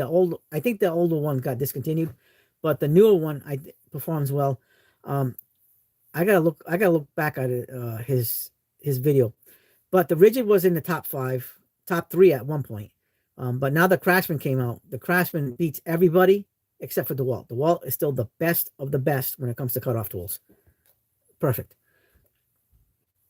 I haven't heard anything about the Ridgid stalling out, but I like, from what Tools Tested did with this video. The only thing I don't like about the Ridgid version is the batteries are too big. Their batteries, like Ridgid batteries, are big. I know they have the 2 amp max output and the 4 amp that are smaller, but I still kind of think they're kind of on the big side. Even like the Craftsman batteries, at least there's some compact. They're still they're an average size battery. They're nothing like this. You're not going to get. DeWalt makes the best longevity-wise batteries on the market. Longevity-wise. And the power stack is if I can have a battery lineup on an 18 volt or 20 volt tool like this, look what we're talking about, guys. This is fantastic. More companies need to take lessons from DeWalt on their battery platforms. That's the one thing that's sad about the M18 line. M18 is one of my preferred platforms here in the shop. I take it to any job that requires me to bring M18 tools. And when I'm doing heavy duty work, I think Milwaukee is doing a disservice to itself and to its consumers, its buyers, its users by not having something like this.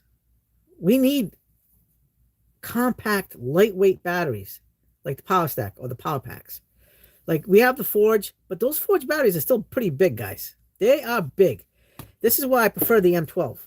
At least with the M12 line, you get compact, you get lightweight. Now, is that the reason why Milwaukee doesn't come out with a compact battery?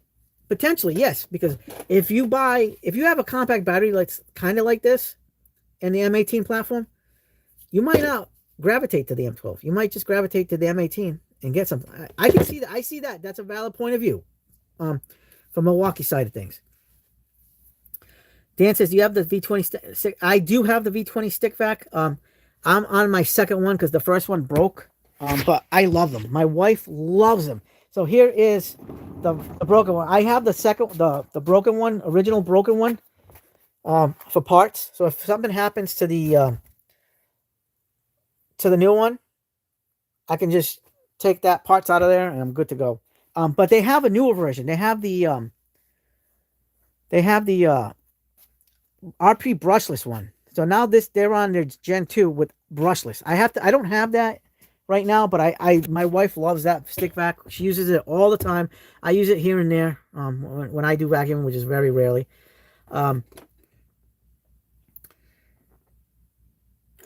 Jimmy says you can use Mac batteries in DeWalt. I don't know if they're better. Jimmy, they're the same thing. The Mac batteries are the exact same things as the DeWalt. There's no difference. It's just with the branding on it. You'll get the hold on. Dan says 2.0 stack lithium from Flex is my favorite. Yeah, I can see that because it's compact. Absolutely. So they don't have a power stack battery or a tablet cell battery yet from the Mac, but I'm sure you'll see them very soon. With the Mac tools, I can guarantee you within the next couple of years you're going to see Mac integrate these DeWalt batteries, the Power Stack, Power Pack batteries, into their lineup. Guaranteed, because how can you not? I mean, it's the same company, and these batteries give you a lot of longevity, a lot of power in a small package.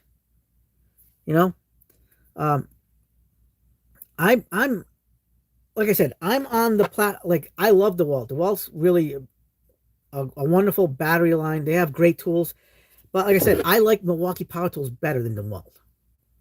Overall, I like M18, M12, especially M12 over DeWalt almost any day. But DeWalt has its place, guys. And this is where DeWalt is just crushing a lot of the competition. DeWalt batteries. And there isn't many instances where I've heard where DeWalt has failed. The batteries have failed. Very few. Where I've heard Milwaukee batteries fail a lot. Like other brands, like Rigid batteries failed a lot. Ryobi batteries failed a lot. There's a lot of brands. Metabo HPT batteries failed. But when you get back to the nitty gritty, the 20 volt batteries from DeWalt, they last. They last.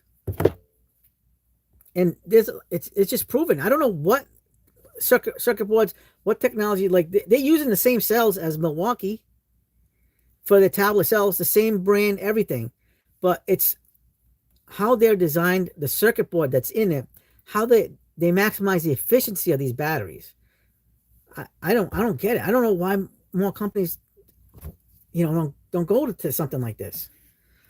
Bring it compact. Give us the compact. I want to see Milwaukee come out with batteries like this. But I think it would go against their M12 line. Maybe that's why they don't.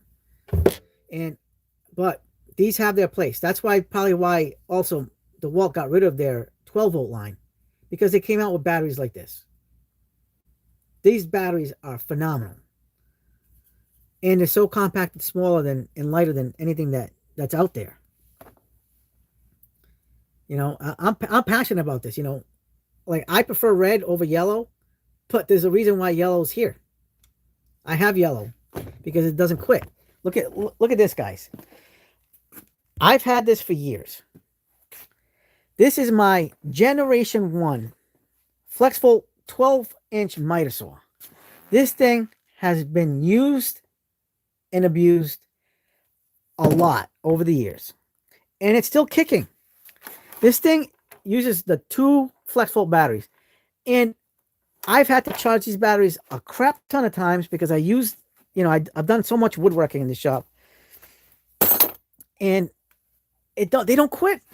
FlexVolt stuff's like amazing. It doesn't quit, and that's one thing about I can honestly say the one thing about the Walt has on a lot of brands is their battery technology, because they last so long, and you don't see that like from a lot of other brands. I know there's other brands that definitely, you know, you'll get a good battery here, you'll get a good Milwaukee battery here and there, but I've had to fix a lot of people's batteries because I do fix batteries here. I don't weld them on to the circuit boards or anything like that, but I do jumping. I change fuses. I've had to change fuses on batteries and blown fuses and fix some things on the circuit boards. That's what I'll do, and then jump start the batteries. As far as fixing batteries, that's how I go. But when it comes to DeWalt, I've never had to nobody's ever come to me and said, "Can you fix my DeWalt battery?" No, because it doesn't happen. DeWalt makes the best batteries, period, for longevity. Quality, the quality's there. And I believe that Craftsman is the same way. You know, you're getting great batteries. Now, granted, probably not as higher quality as the DeWalt's, but definitely there. There's quality there. I've never had a problem. Look at this. I have way more batteries than this, guys. This is my Craftsman batteries, and I still have more batteries upstairs. My wife's got batteries from Craftsman. We haven't had any problems with batteries. We don't have any battery problems. The batteries are awesome. I keep all these batteries. I use them on my tools. And there's something to be said about that. Stanley Black & Decker knows its battery platforms. You know, they might not make the fanciest batteries, but they make compact ones. Like, that's the one thing. That's one thing, too, I got to say, that I'm concerned about when I'm on the Hypertough platform, because I've heard people having bad luck issues with Hypertough when it comes to batteries and trying to warranty them. That's another issue, potential issue. But I'm still going to try. And if it fails me, it fails me. But I mean, I can always buy new batteries. But I mean, I definitely like especially the new Hypertough stuff that I've just seen. Like, I like these batteries. You know, the 20 volt. If something happens, we'll figure it out. But I got a feeling that this new stuff will give you some good quality with their battery platforms. You can also they don't have like a super large battery for their 20 volt platform. I think the biggest one's a 6 on the 20 volt Hypertough line. But here's a little mod for you guys. If you go to Northern Tool, the clutch platform, they sell an 8 amp hour battery that's compatible, because all those batteries are made by the same manufacturer.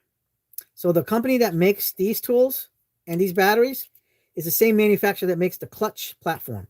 So they're interchangeable on the 20 volt, though, the 20 volt stuff.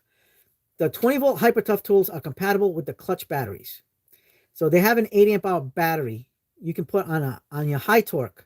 And if you guys go to Torque This channel, he did just that. And that 8 amp hour battery made the Hypertough high torque impact wrench like as one of the top dogs on the market. Not the top dog on the market. That honor goes to DeWalt and Milwaukee and them guys and whoever else was up there.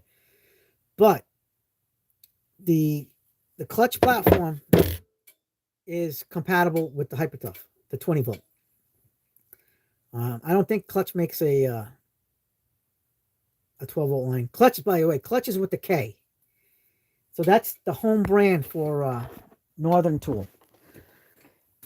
Definitely recommend that if you guys get that, if you guys decide to get on the Hyper Tough line, definitely get an 8 amp clutch battery. That's a no-brainer. You're not gonna regret it. But the thing is too is the quality. They do have some quality issues, and I'm guessing. I think it's Chevron that's making those batteries and the tools for Hyper Tough. Don't quote me on that. I don't know, but I think it might be, because I'm pretty sure that Clutch is the one that's making the batteries for the Clutch line for Northern Tool. That's I've heard that. I don't know if I can't verify if it's true or not. Like I know they make the batteries for Cobalt, Chevron. And Chevron's the company that makes the Flex tools and the Ego tools. And a lot of you guys love the Flex tools. So I highly recommend all that stuff. Like, it's just great technology out there. For a little while, I thought Flex was gonna innovate and like break out of the give us tablet cell batteries as well as with the stack lithium. I'm sure maybe that's coming in the future too. You're gonna see tablet cells for Flex, but for a little while with the Ego and Flex lines put together, I thought they were way ahead of the other brands before DeWalt came out with the Power Stack batteries. And then once the Power Stack batteries came out, it was almost at the same time too. I was like, oh, okay. So DeWalt's starting to move ahead with their battery technology because Flex was there. Flex got there slightly first. And like within a matter of weeks of each other, actually. And I was impressed. I was impressed with Flex. I knew I had to get the Flex stuff. I got their 6.5-inch inline saw that has the same cut capacity as a 7.25-inch saw. That saw is an absolute beast. The impact driver, their whatever that hammer drill is, the best one they have. What's that? The turbo mode hammer drill, awesome. I love that stuff. But they are heavy tools. They are very heavy tools. And so I don't use it. I only use them when I need them. Like last year, I only needed the Flex hammer drill one time. I normally just rock the Craftsman or the Milwaukee M18, M12 drills. I needed to drill into a piece of timber, and I had to use one of those big 18-inch bits in 3/8. And I drilled into the timber, and not even the Milwaukee with the forged battery could make it through. The Flex made it through with the turbo. I had it in turbo. That thing went like butter. It went right in and out. So I'm never going to get rid of the Flex stuff because it has the power, the juice to be able to do the tasks that and it was like not an everyday occurrence as far as like when I have to use something like that. It was like a one-time deal that I needed to drill in the timber. It was a one-shot deal. Like I said, this is not something I normally do for work, but I needed that one day. I needed it, and I'm glad I had it. And because, like I said, the latest gen Milwaukee couldn't even do it. I was smoking the drill bit, the 3/8 drill bit, and I was like, wow, I would have thought that the Milwaukee would have done it, but they didn't. So the Flex came in handy and saved the day. Thank you, Flex, for that. So I'm happy with the Flex stuff. Just the limited stuff. I didn't jump on the all those deals when they were discontinuing the line from Lowe's because I just have too many of other brands. I don't need to be adding on. Don't get me wrong. If I was starting from square one, I definitely buy more Flex tools. But I just got too much stuff here, and limited space. So I'm still buying tools and stuff. So I need to make sure that my limited space I have to buy smart, So I do more hand tools than I do power tools, especially for the channel, because power tools space. with hand tools being smaller and more compact, I could put them in my storage areas without too much of a fuss. Whereas a power tool is a bigger tool, most likely you got batteries, chargers, and space is at a premium in a small shop like this. So that's why I had to I didn't jump on the bandwagon flex. I would have, but I have a bunch of Milwaukee, Craftsman, Cobalt. I have a lot of brands, and even Flex, but I have to be careful, what I can buy and what I can fit in here. So that's just it. And I mean, for the stuff that Flex stuff that I do have, awesome. Like I like their multi oscillating tool. They have one of the better ones in the market. Their whole hog, really nice, powerful. Their router's great. Their sander's great. I mean, they just make good tools. Flex makes great tools. Professional quality. I remember a lot of people were down on them when they first came out because of the marketing and stuff like. Dude, I was on the bandwagon from day one. Day one when Flex came out and I saw what they could do. I was not undeterred by what they showed and the negative feedback. I knew Flex would come in and perform how they perform. I had a feeling they weren't going to not talk the talk and walk the walk. You know what I mean? But I'm down with that, guys. I am definitely down with the Flex. Like, I love the brand. It just, I can't fit it. I can't really fit it in the shop. I have, that's why my Flex lineup is very extremely limited. But I do like the stuff, and especially the drill and impact driver. That drill definitely saved my bacon last year. Just going right into, and it went no problems, guys, no problems.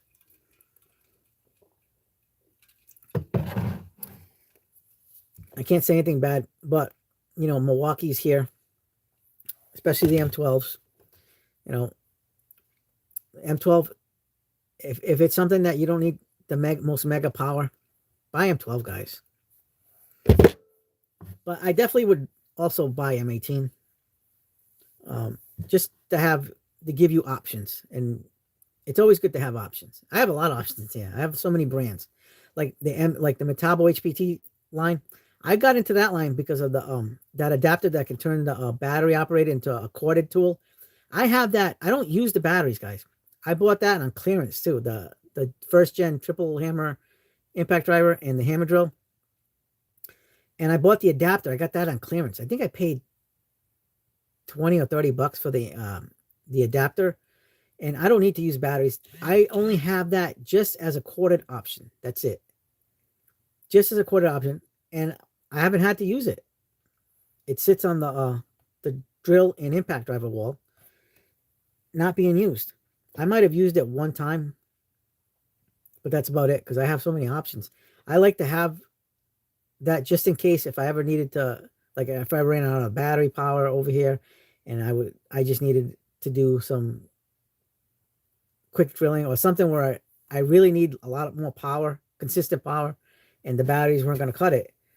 That's when I can bring the Metabo HPT drill, hammer drill, and impact driver, and just connect that and plug it into an outlet. That's the wonderful thing about that. But it's not something I use. Same thing with let's see what brand. The Flex. Like, I only use the Flex when necessary. I like too many brands, guys. But last year I did use the Cobalt a lot because I was in my blue phase for a little while because I love blue tools. So I was sporting the Cobalt for a little bit, but it is heavy. It is clunky. It's a great impact driver. I used the hammer drill a few times, the Cobalt ones. And we're talking about the XTR platform. The XTR stuff is phenomenal. But it is big-ish, heavy-ish. And so I said, you know what? At the end, I'm just going to be bringing this from now on. By the way, Cobalt is going to be releasing a compact tool line. So I will be getting their impact driver and potentially the drill to bring to. Oh. So I'm going to bring those tools to the channel. I'm going to bring the new Cobalt compact tools to the channel. I have to, because I love Cobalt. The color is beautiful, and Cobalt tools have been nothing but spectacular for me. So I'm definitely going to be doing that. What else are we going to bring to the channel this year? I haven't gotten it yet. I really want to get the Insider Ratchet. I don't have it yet, but there's so much stuff I got to get before the Insider Ratchet. So that might be put off till next year. I don't know. There's a lot of stuff coming out. Here's another good thing for you guys that you have to look into. There is a new diagonal cutter coming from Knipex. So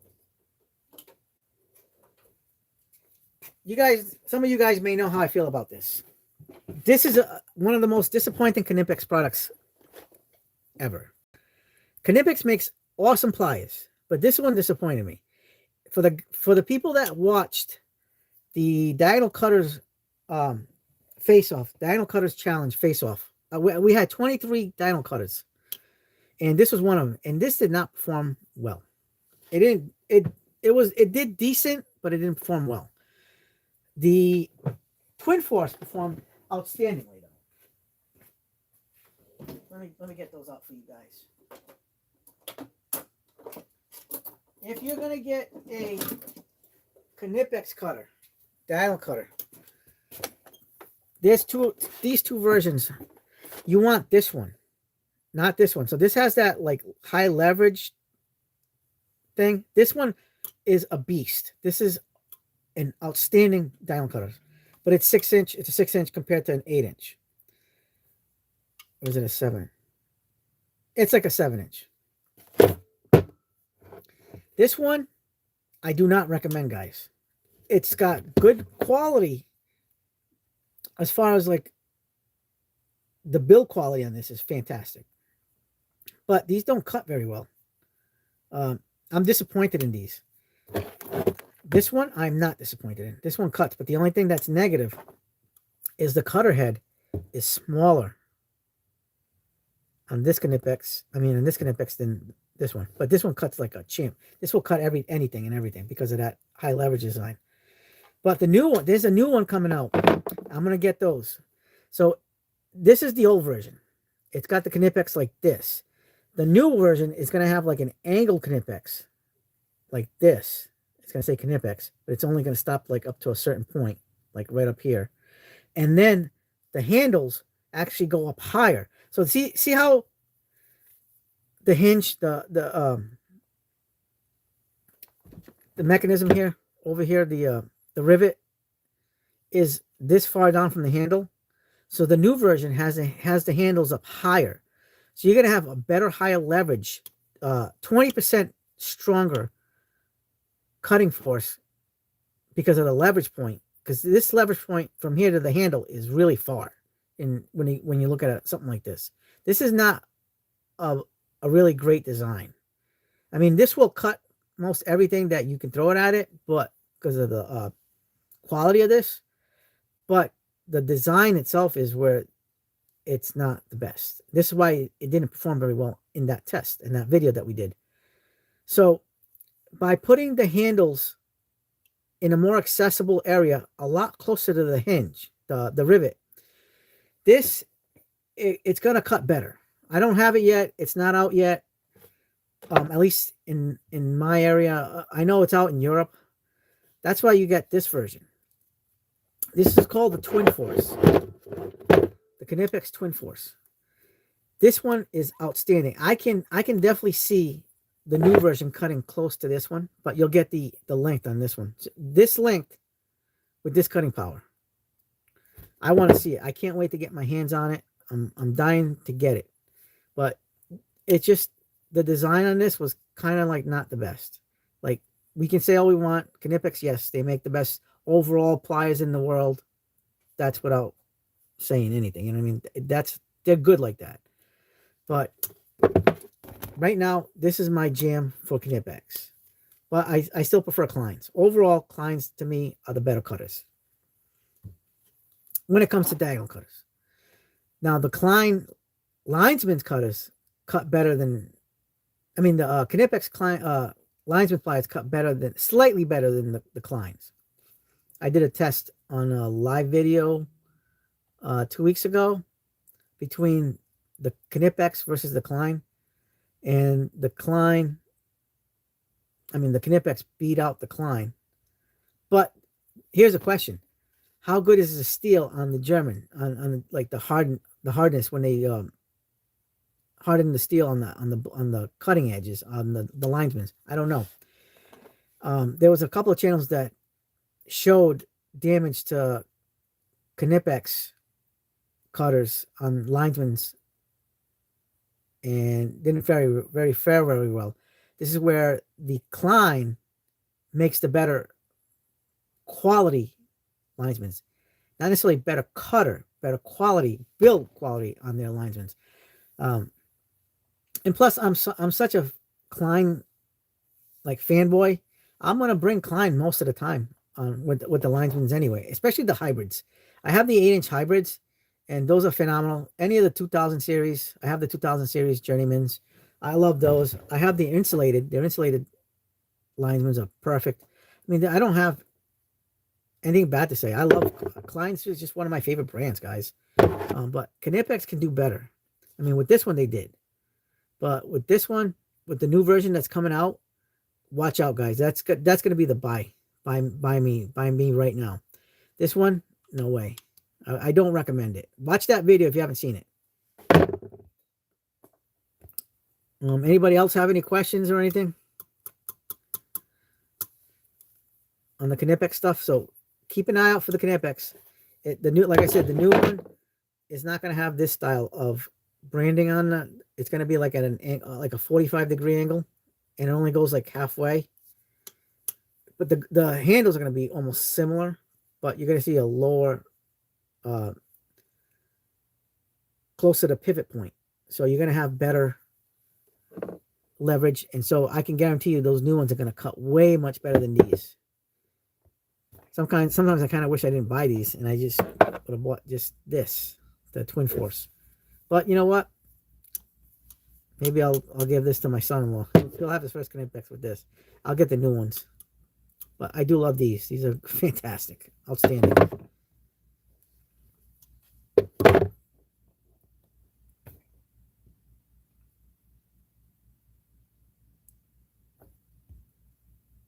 So anybody else have any topics you guys want to discuss tool-wise? We're here still. We're already 2 hours and 3 minutes into the live stream, guys. Wow. We're going to hit it. We're definitely going to go on. Right now, it's 9:37 here on Eastern Standard Time.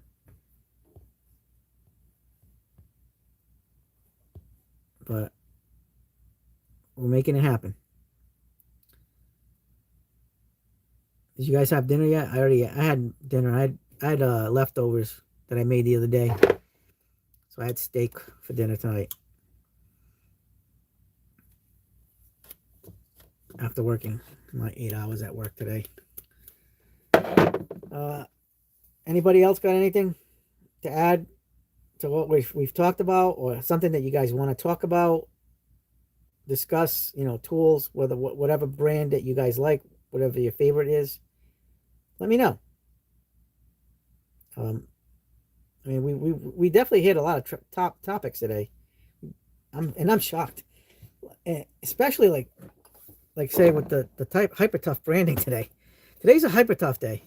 I mean, we talked a lot about Hyper Tough today, and I'm actually happy for Walmart and for people like us, like that. Now I can finally say that. Well, even a little bit before too, that there's some viable options at Walmart now, like really good options. I like the Heart brand. I like the Heart stuff. But the Hyper Tough brand has really brought it, and I'm very happy to see that. I'm happy to see more USA tools made into Walmart. I want to see all a 1/4-inch impact wrench. I mean, that's awesome. The 45-inch pry bar. I'm excited, guys. I'm excited at the future. Like the ratchet, the matte steel ratchets, beautiful. I'm telling you, they rival the Pittsburgh back, like the lack of back drag on those ratchets. They're awesome. I can't say anything bad about it. They're made in Vietnam, so the quality is there. Vietnamese quality is good quality, guys. I'm very happy with all. All right, you guys all eating dinner? If you're in the bathroom, give me a thumbs up.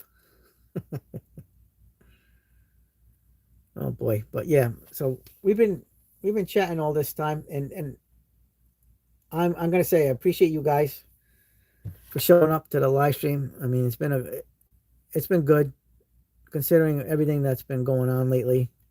A lot of you guys will know what's going on, and some of you guys don't know. But I can't talk about some of these things. You can discuss them amongst yourselves, and it's fine. You can discuss them here. I just can't say anything about from my end of things. But hopefully, everything works out. I'm pretty sure they will. We're making it happen. We have a good support group here, and no matter, we're not going to allow ourselves to be bullied. Not happening.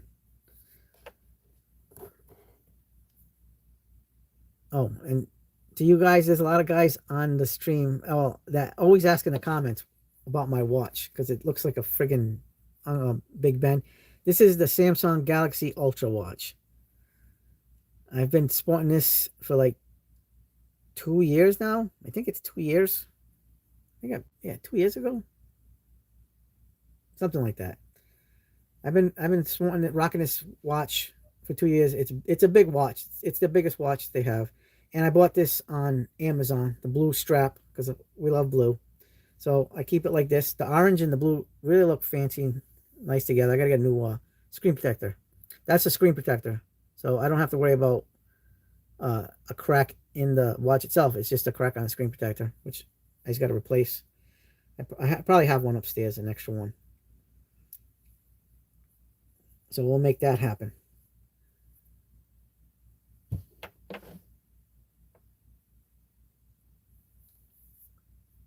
Got to get it done. So, are you guys gonna go and shop and get some Hyper Tough tools, or are you gonna just wait and see how it goes out? Because, like I said, this is a must buy. Like, there's really nothing. I don't know of anyone on the market that has anything like this. From a tool brand. Like, we have the Fantic, and I know there's that Wolf box, especially with the Gen 2 with the replaceable batteries. That's really nice, guys. But as far as the tool brand companies, I don't think there's anything like this. If there is, let me know in the comments. Because I don't know. I bought this, and like I said, $35. $35 friggin' dollars. Perfect. Can't go wrong with something like that. I like it. And my little favorite, I love this thing. M12 for the win. Do any of you guys have the M12 jigsaw, by the way? Let me know. What do you think? I have the M12 jigsaw. I think it's a pretty good jigsaw, but compare it to like a 18 volt. What do you guys think? Been thinking about it lately because I don't really use a jigsaw very much lately. Back in the day, I used to use jigsaws a lot when I was doing specific scroll cuts in wood. But I haven't had to use the M12 in a long time, so I'm trying to get a gauge if I should bring it or not. Isabel, are you still on the chats? Let's see if my daughter's on it. But it's all good.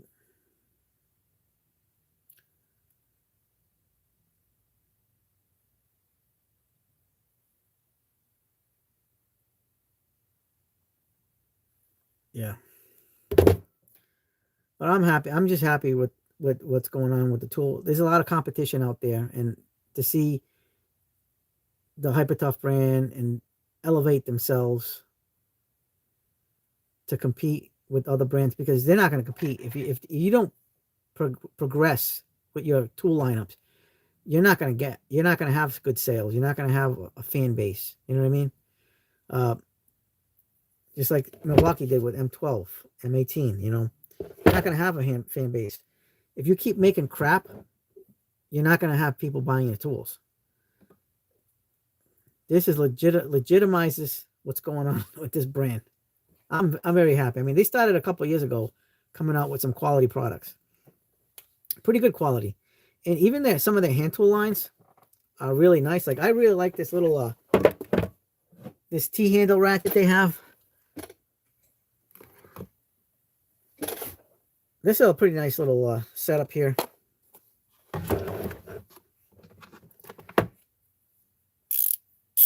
Not bad at all. It's not the lowest back drag, but it's got the right amount of tension. But it's smooth. It's smooth, but a little higher in back drag compared to other ratcheting screwdrivers and T-handles. But it's a really nice set. And it comes with sockets and bits, almost like a meme tool set. And by the way, guys, the meme tool set still hasn't arrived in my area. I'm still looking. I remember last week we talked about it. Still hasn't arrived. Haven't found it.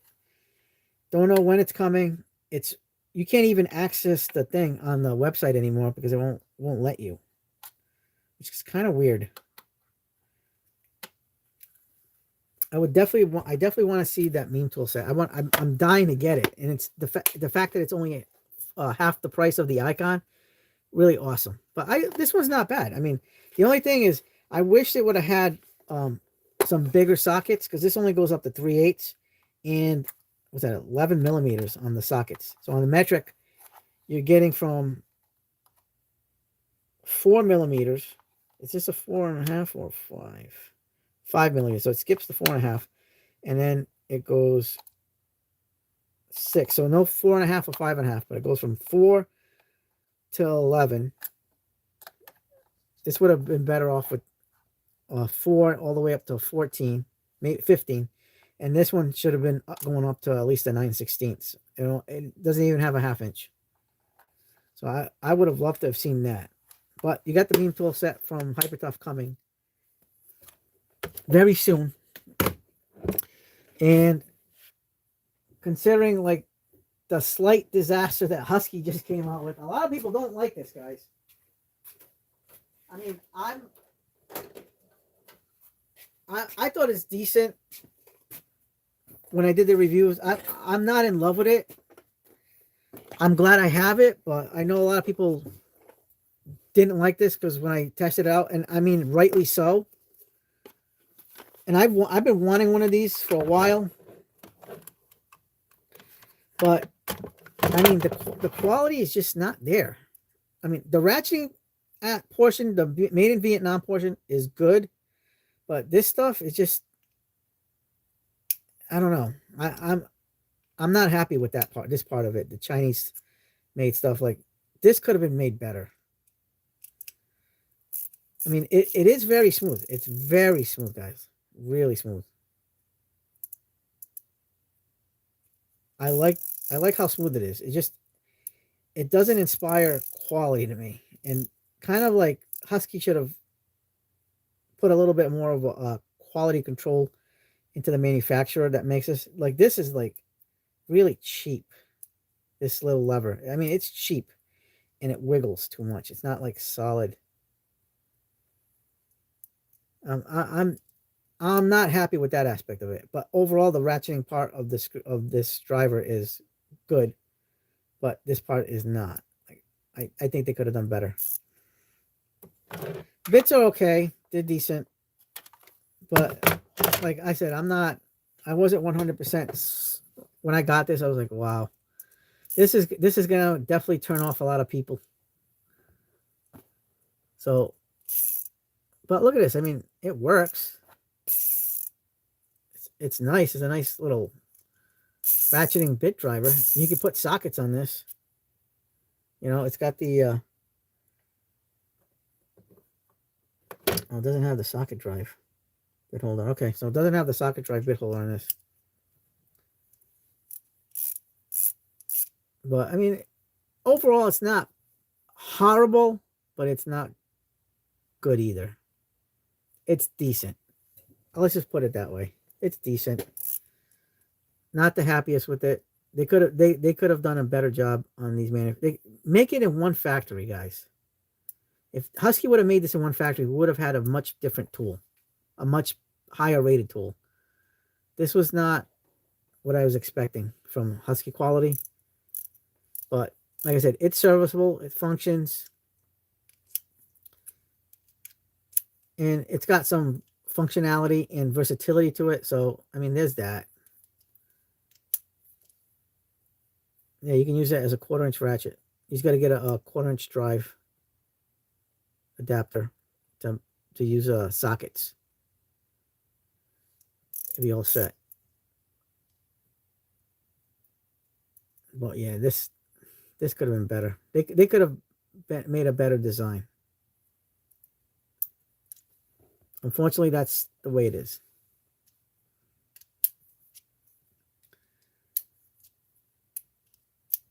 But overall, I mean, I thought it was decent enough. So I'm going to use it sparingly. I'll try to find a use for this. But I do not recommend this for people. Do not recommend this overall. So that's my take on that.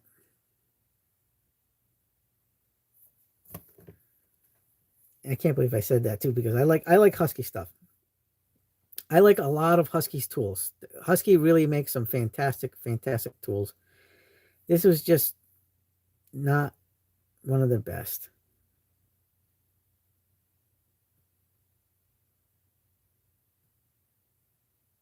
Yeah. Tanner, I just read your comment on the thing. Yeah. I can't see anything. Any comments or anything. That's weird. Let me see. Let me try pulling it up on my phone.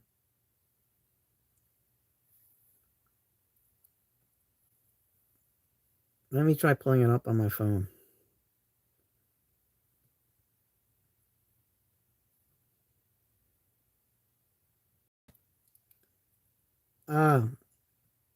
Here we go. Oh, okay. I have to pull it up on my phone. This is just weird. It's not showing up on my thing. So now I got to read it from my phone. I got to read. Oh boy, you guys have been talking for a while. Holy crap, I missed a lot. Hi, Retros. Holy, what is going on with this live stream? Jesus Christ. Oh boy, I did miss a lot. All right, let me go back in time. Best deal, Don Shop, best deal out there for the you bought the rigid Bluetooth speaker with 2.0 battery charger, still $49.99. Nice. Best deal out. Home Depot. Jimmy says, I can't wait. I can say that the Walt and Auto Body holds up a lot longer. Yeah. Zero Sit Zero. Those three brands are all TTI. They can't make a battery for shit. True. Dan says the Walt has the oil resistant batteries. Yeah. Milwaukee does too. And even Hypertough has an oil resistant battery too. There's a few brands that do. Honest stores, and it's because, like me, multiple different batteries in rotation also have why so many DeWalt and Milwaukee batteries, over 20 of each, because work warranty. Yeah, I have a bunch of batteries. Retros, how's it going, buddy? I didn't even know that you were on the stream. I'm having issues here, technical difficulties. Alabama said, hey, Retros. Yep. The companies are heavily invested in both the Milwaukee and DeWalt. Yep. James said, my Snap-on batteries are still holding up after 13 years. Well, it is Snap-on. I'm sure they got to do good. quick eject Gen 2 out now. Nice. Retro said, do you all have issues with your DeWalt 20 volt and 12 volt batteries just randomly cracking in the screws? I have had 4 batteries. I just fell. I've never had that problem. I've never ever had a problem with a DeWalt battery. I've had problems with other batteries, but not DeWalt. I've seen, Anna says, Retros, I've seen guys, DeWalt batteries do that on big high torque impact wrenches that they use same battery in all the time instead of using different batteries, rotating them out. Yeah, it's good to rotate, guys. Alabama says, Retros, no, never had that with my DeWalt batteries. Anna says, mainly I would say probably on high vibration tools like my DCF 964. Jimmy said that the DeWalt electric ratchet that I just picked up is 18.1 inches. Tanner, what up, CE? You seen the new Hypertough 6-inch quick adjust pliers? Yes, I have those. I'm bringing them to the channel. I already have the whole collection. I got the 6, 8, 10, 12. All of them. But you'll be seeing them on a review either tomorrow, the day after tomorrow, sometime, hopefully this week. Anna says, all right, see you guys next Wednesday. Hey, good night, Retros. If you didn't see me, watch the replay. Sorry, guys. I guess I'm having technical difficulties. Honest Tool Reviews. Hopefully, we'll see you next Wednesday. Who makes the best bits in your opinion? 060. The best bits, in my opinion, impact driver bits, impact rated bits. In my opinion, I've been using the Makita XPSs. I love those bits. Best bits for multi-bit drivers is the Geinzern fixed edge bits in 4-inch. So you got to have a specific size of multi-bit driver shank to hold those bits, and it's the Geinzern fixed edge bits that you can get on Amazon. I've never had a better bit than that for a bit driver, a multi-bit driver. But I do like the Milwaukee stuff. Wera makes awesome stuff. I'm sure PB Swiss is like the top dog, but I don't have anything PB Swiss yet. I will be getting PB Swiss. I just don't know when. James says, Mako has some purple Knipex electric pliers. I got to get those. Are you sure those are Knipex? The electric pliers? Alabama says, I don't think CEC's .com for a while now. Absolutely, I didn't. I got to use some Diablo bits recently, and I love their Phillips too. Yes, I have the misting fan. The V20 misting fan. It's right up there. Yeah, I'm not seeing anything. I wasn't seeing anything. Now I'm watching it on the phone. Yeah. Dang. James with the loading. No, but the thing is working. There's something oddly wrong with my messages here. Oh, wait a minute. I think I sorted it out. 060 says, is there a tool you want to see coke out for the rigid nuke line? I don't know. I mean, make a 1/2-inch subcompact, 3/8 subcompact nuke impact wrench. I would like to see that. In a 1/4 inch. I want to see a rigid nuke 1/4 inch impact wrench. Dan said hi again. Anyone got his cell? Some of you guys have my cell. Instagram refresh. Hypertough, yes. I seen him a comment on his new video saying that we are all still here commenting and chatting, and he wasn't alone on his live. Yep, I finally got that. Jimmy said I both the Bosch Jigsaw. Coolest live ever. Yeah. Where's yeah, he'd message me. He would have messaged me. He's got his anniversary going on tonight. Dan says, I never got the M12 compact because the normal size is compatible enough. Yeah, I mean, you don't, it's a preference thing. But for me, the subcompact, fantastic. I can't say anything. Alabama says, he's been carrying this live all by himself for like 30 minutes already. He's not giving up on us. I don't give up on anybody, guys. I got faith in you guys. Jimmy says, I'm interested if you can use it in the 1/4 inch Icon bit ratchets. Mayhem, thanks for the hyper tough video. I like the tools. I have looking for some brushless stuff. Yep. Mayhem, wait till we see the hand tools. We're doing videos. I bought a bunch of hand tools. Do not miss it. We're going to start maybe tomorrow on the hand tools. We got a bunch of new hand tools, a lot of the pliers. I got all the Cobra sizes. I got the twin grip styles, the ratcheting screwdriver. What else did I get? Oh, some of the new utility knives. We have the new utility knives.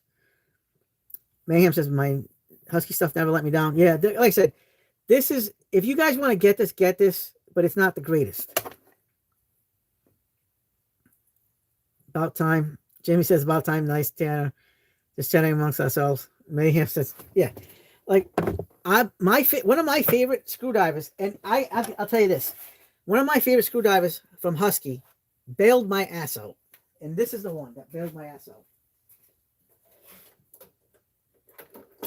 Is this one. I was on a job. It was either at the beginning of this year or end of last year. I bought this Husky. And I happened to have brought it the day after I bought this. I was putting in a new thermostat, a heating coil on a pellet stove for my client. And, pellet stoves have a certain amount of space between the walls and the pellet stove. You're supposed to keep it. And this one had enough space, but I had to get the plates off, the shielding off on the back that protects the motors from the wall, from the heat and all the wall, the clearance from the wall. Well, I had basically no clearance, and I brought this sucker. And because of this indexing head, I was able to take off I think it was a 5/16 bolts screws with this thing. And this saved my bacon that day. This saved my bacon. So I was happy with this. Extremely happy. Now, could this have been better? Absolutely. Absolutely. This is just not the best. I don't recommend this to people. Don't waste your money. I bought it because I think I can find a use for this. Because I always wanted one of these. And now that I have one of these, and the quality on this, I mean, they could have been, they should have, like I said, they should have done this on, but this one, absolute beast mode. The bits, they're decent. They're not great bits. They're decent bits. They worked for me. They worked as far as like getting the things I need to get off. It's good enough, but this screwdriver itself on it as a whole is phenomenal. I like it. So this is one of my favorite screwdrivers, especially because it's the Husky. I do have the Filo version. Because of this screwdriver, I ended up buying the Filo version. So this is a German-made one, and actually like this one a little bit better than I like this one, the Filo, a little bit better than the Husky. Now the Husky has the advantage of having bits in the head. This one does not have bits. You have to bring bits, but this is one of the most comfortable screwdrivers I've ever had in my hand. This is like squishy rubber. This is like gel memory foam, guys. And a lot of you guys that do have it, you guys know what I'm talking about. It's called Filo Ergonic, and it's not even expensive. It's like, I think I paid $27 for this, and this was only like $14 and change, almost $15. So you're not looking at much more money, and you're getting a German-made tool. A lot lighter. This has still got a heavier head for a screwdriver, but really smooth ratcheting mechanism. This is a very smooth ratcheting. These are both great. Yeah, it's patented too. Yep. So I definitely like this.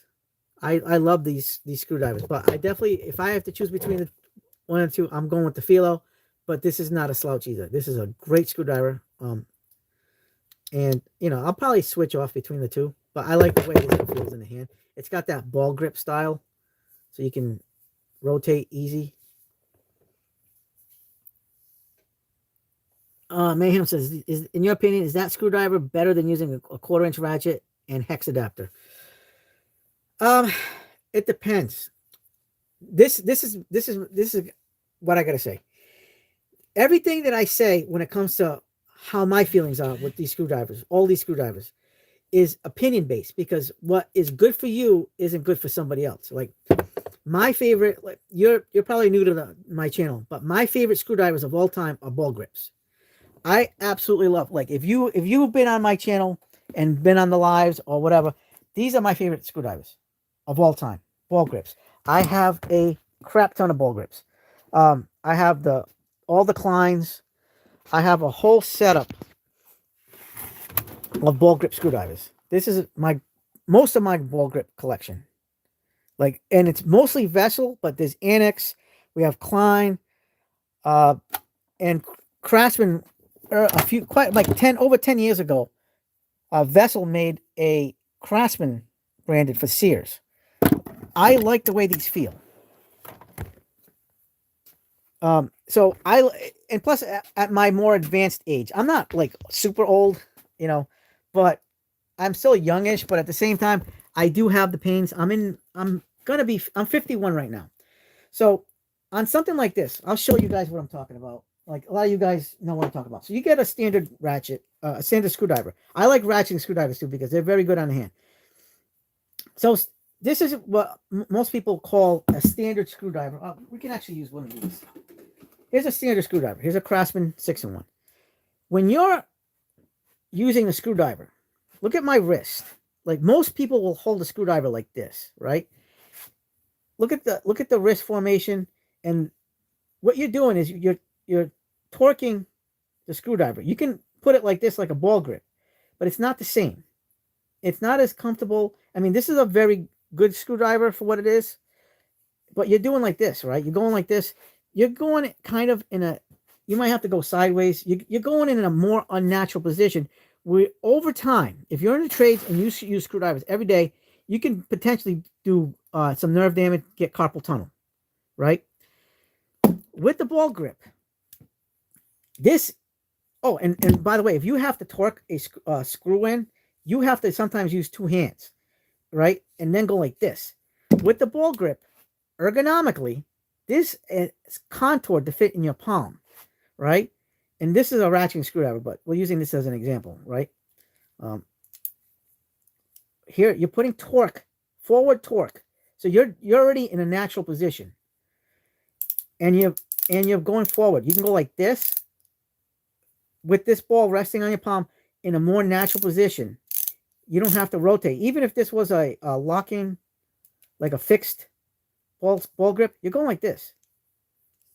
You know what I mean? You're in a more physically natural position where you're not going to put stress on your nerves, joints, muscles with the ball grip screwdriver. This is why I like this. I've only been on the ball grip design for a couple of years. It definitely changed my life. When it comes to, I still like your standard screwdriver. I still use these. I like this, but a ball grip just is ergonomically a lot better over a long period of time. A better option for your joints, muscles. Yeah, I need to get the wear. Here's the problem, Tanner. The Vero ball grips are fixed blades. At this point, I'm waiting for them to come out with a multi-bit driver like this. I don't want a fixed bladed. I have a crap ton of Vessels. Yeah, and Mayhem, he said that's exactly why my stubby ratchet with extension and a hex bit holder, no weird wrist. Exactly. Hi Clint, how you doing? Thanks for coming back. You know what I mean? So this is why I like these, by the way. If you look at this, where is it? I gotta find it now. I'm gonna show you guys what I mean with this.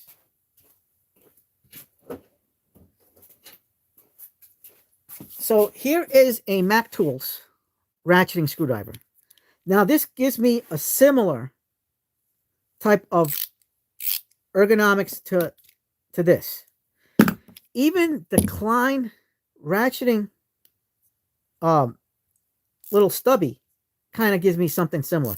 Not as much as this one. The longer stubbies, the wider stubbies are better for this type of thing. Philo makes one something like this. So the Philo one's kind of like this, like this size. And you can put the 4-inch bits, 2-inch bits in there, and it feels good. I want to get the Philo version of that. Another brand that I really like that provides me something similar is MegaPro. Here's a MegaPro screwdriver. MegaPro really makes, they're underrated, guys. MegaPro makes some really good screwdrivers. Now they go with a bigger handle for a reason.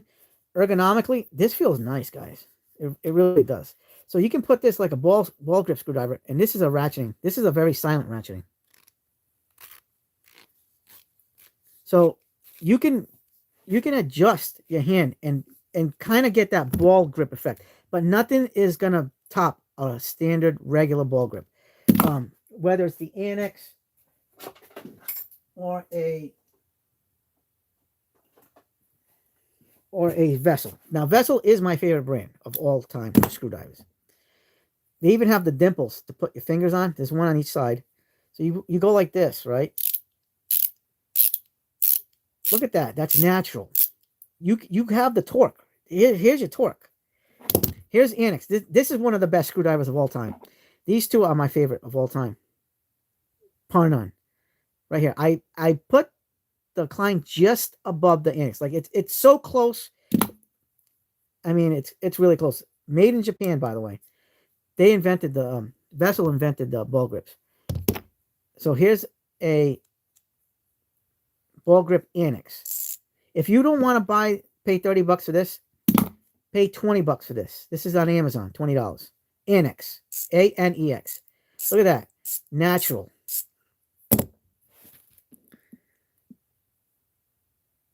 But at some point, I want to get the Veras, but I'm waiting. I might buy one of the Veras ball grips and take out the bit and just keep the handle and put like a bit holder in there so I can use it as a bit holder. That's my plan.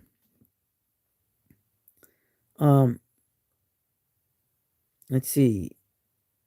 Tanner says, Mayhem, I've been using the stubby PB Swiss with the 711 inline. That's a beautiful bit holder, ratcheting bit holder. Yeah, Jimmy. Some people say MegaPro is the same thing as GearWrench. Yeah. Oh, by the way, I went on Napa the other day and I bought the gear drive, the GearWrench gear drive, with the red. So I have to pick it up at Napa. It's already. I could have picked it up today, but I didn't have time because I had to be home to see the wife. But the GearWrench, so it's kind of similar to the Snap-on, like this one. So this is made by Snap-on. This is the Cat branded Snap-on one. So they have the ones that remove the shaft. So I bought the GearWrench version of that. It's an old style. The new ones, do not buy the new ones. The yellow ones. Do not buy any of the yellow ratcheting screwdrivers from GearWrench. It's the old black and red. Yeah, get the stubby. Tanner, yeah. Alabama says, calls in to see our chat comments for like 30 plus minutes. We could hear him, but he thought we weren't commenting. I was absolutely. The James, the Channel Lock Ratcheting Pro is yes. The light blue Ratcheting Pro is actually this screwdriver right here. This is the Channel Lock one. Yeah, Tanner. I'm gonna plan on that. Like I've seen a lot of videos of guys taking out, like, you know, with the ratchets, whether a 3/8 1/4 inch or 1/2 inch ratchet, and taking out the handles in the boiling water. So my plan is to do the same thing. Get the Vera, either a slotted or a Phillips head, put it in the boiling water for like 15 seconds or whatever it is, just to get the shaft out, and then boil it a little bit more so I can get the whatever bit drive in there. I'm thinking about putting in maybe one of the DeWalt's, because it's very streamlined. Either DeWalt. I'm also thinking a Central Fix, because I really love the Central Fix, but they're really expensive. Hold on, where is my Central Fix? Yeah, I might go with this. This is a Central Fix, but I have to buy another one. I don't want to and these are like $35, but best bit holders on the market. So I mean, it's worth it if you can get it. But I'm thinking about going with where? Hold on. This is my other option to put on the Vera ball grip, the DeWalt. So if I can do one of those, because this holds good. I really like the DeWalt, and it's a lot cheaper. I can get it for like $3 to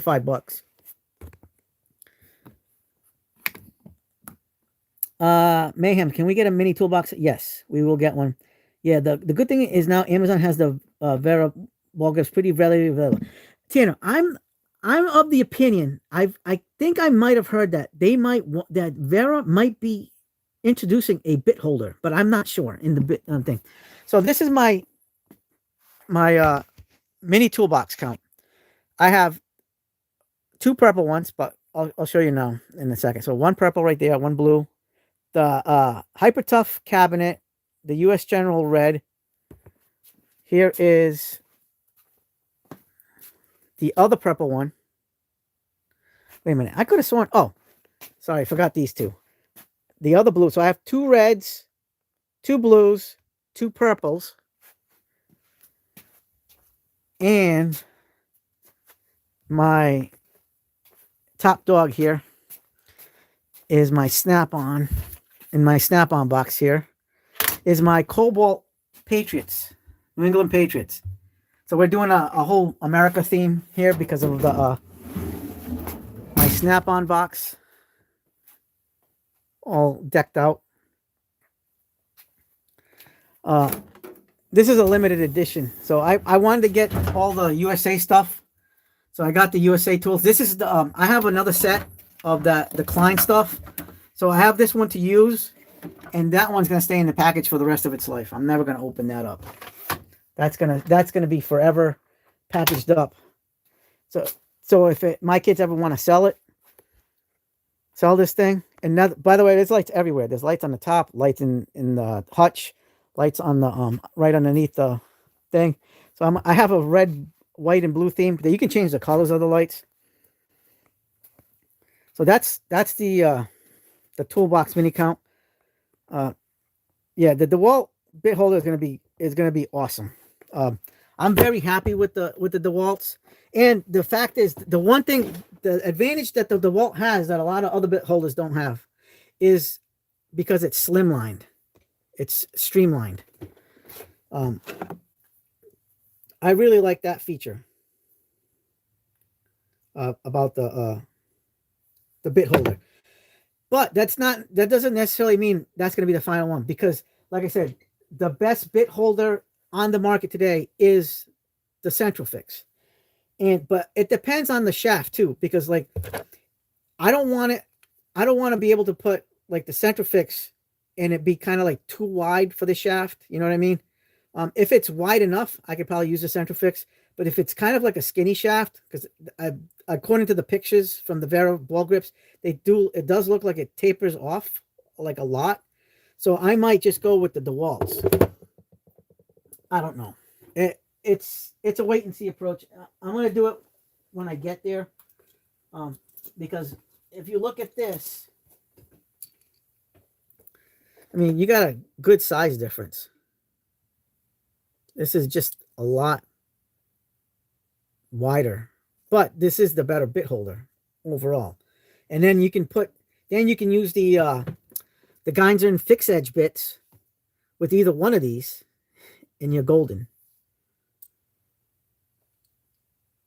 Hey, Joey's on. Hey, Joey. I came in and there's a lot of Shaft talking about. Yeah, Shaft. Hey, Joey, Shaft, can you dig it? So we're talking about the shafts here.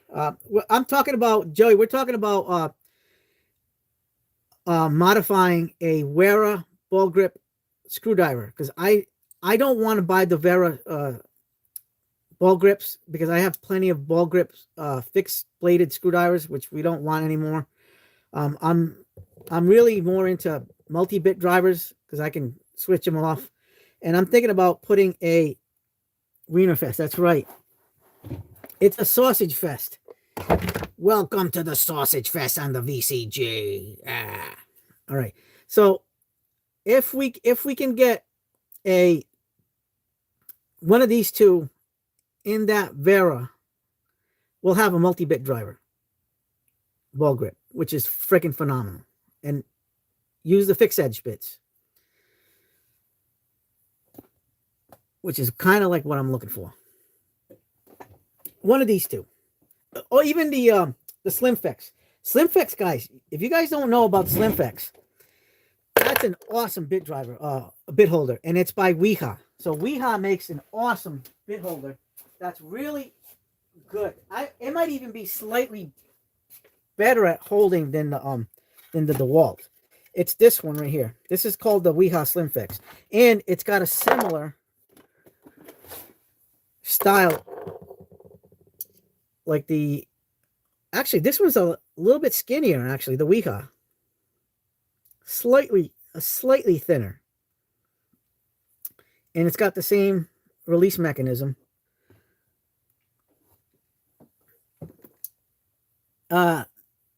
Joey, you gonna get the annex finally?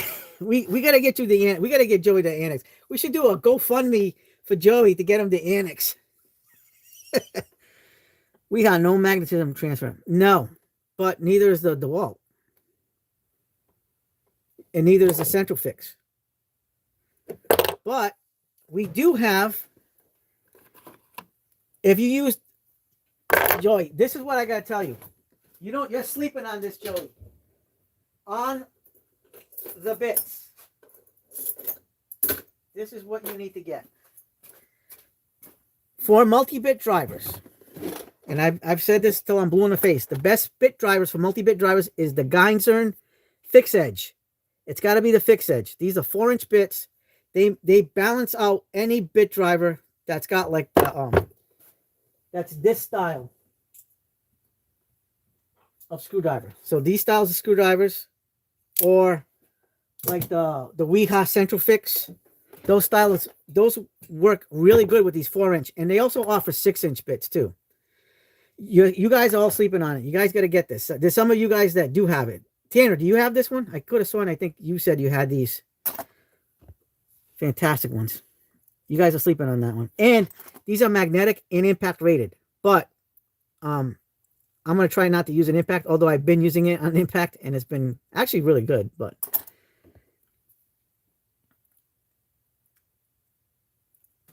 on the Someway, are you talking about on the bit holders? Joey says, it's a matter of pride now. I don't have it. I can't buy it now because somebody wants me to. The DeWalt most definitely does. Really? Let's give it a shot. Because I know. All right, let me get a screw over here.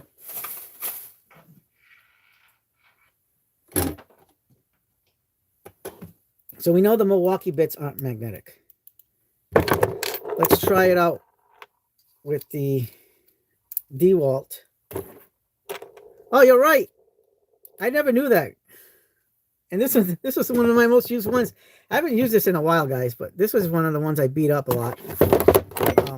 You're right, some way. All right, let's try the Slim Fix. You know, I've never noticed that.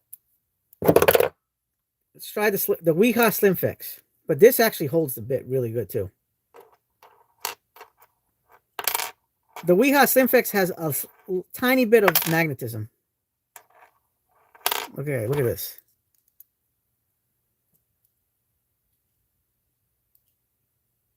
Oops. It wants to grab. Hold on.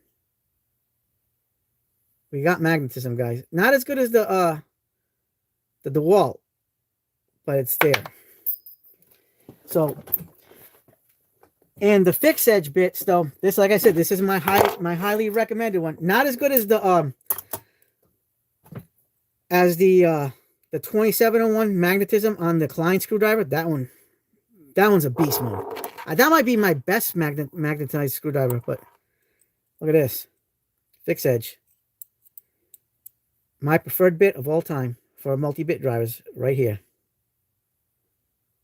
Perfect. Joey, do I look like I weigh 500 pounds? Dana, yeah, I got them and absolutely love them. Really, did you get them because I said it, or did you get it before I said it? Way to go, some way.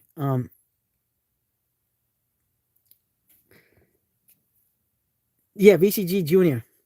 Video's over, but I know you want more, so this is how you're gonna get it. First thing you need to do is pretend you're this guy, and you're here at the birthplace of freedom.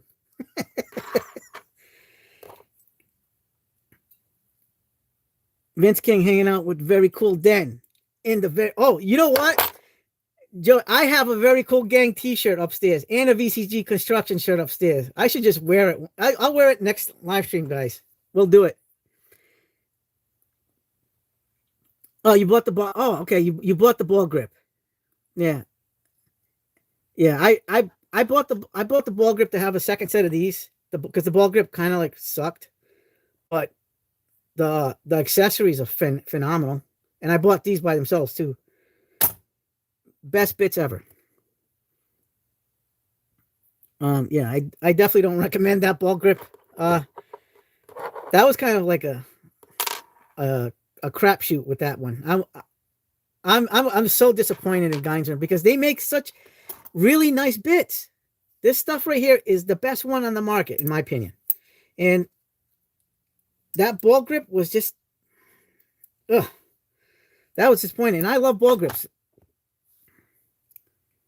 Yeah, Vince got me to buy the Weeha socket ratchet set. Yeah, you better get it.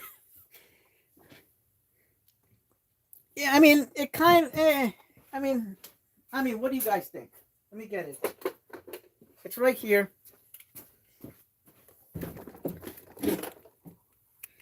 I mean, it's ball grip like. Here's the sucky part right here. Horrible. And Coon Trucking got you a debt with Snap-on. Yep.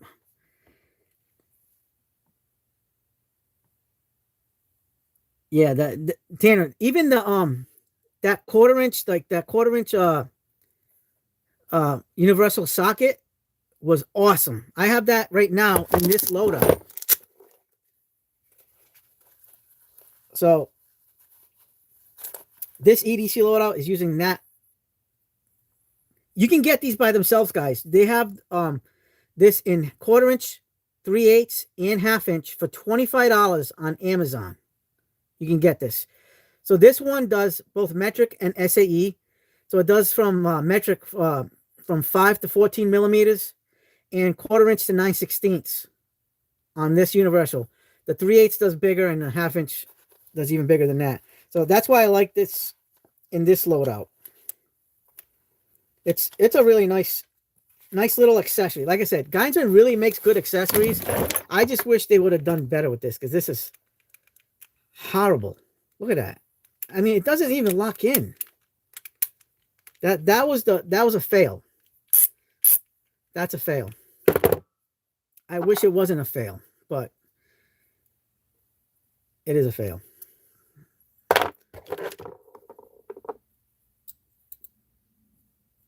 But overall, I mean, we're gonna make the Vera a brand new screwdriver. Yeah, more like shoot crap. Dave Sheffield, love the live tool talks, man. Keep it up. Oh, Clint, you ordered the Hyper Tough pry bar. Yeah, Hyper Tough. Get the 45-inch. Joey says that thing looks pretty big, thick, wise. Yeah.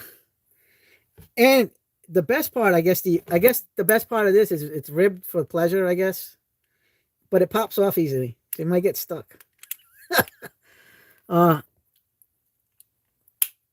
did not, John, I did not get the Klein barbecue spatula and fork set yet. Tanner says the Geinzer bit ratchet has the lowest backdrag. Yes, they do. They're very low backdrag. Even beats out the 711. It's a chud. Yeah. But okay, guys, I want to ask you your opinions. Which one is the biggest fail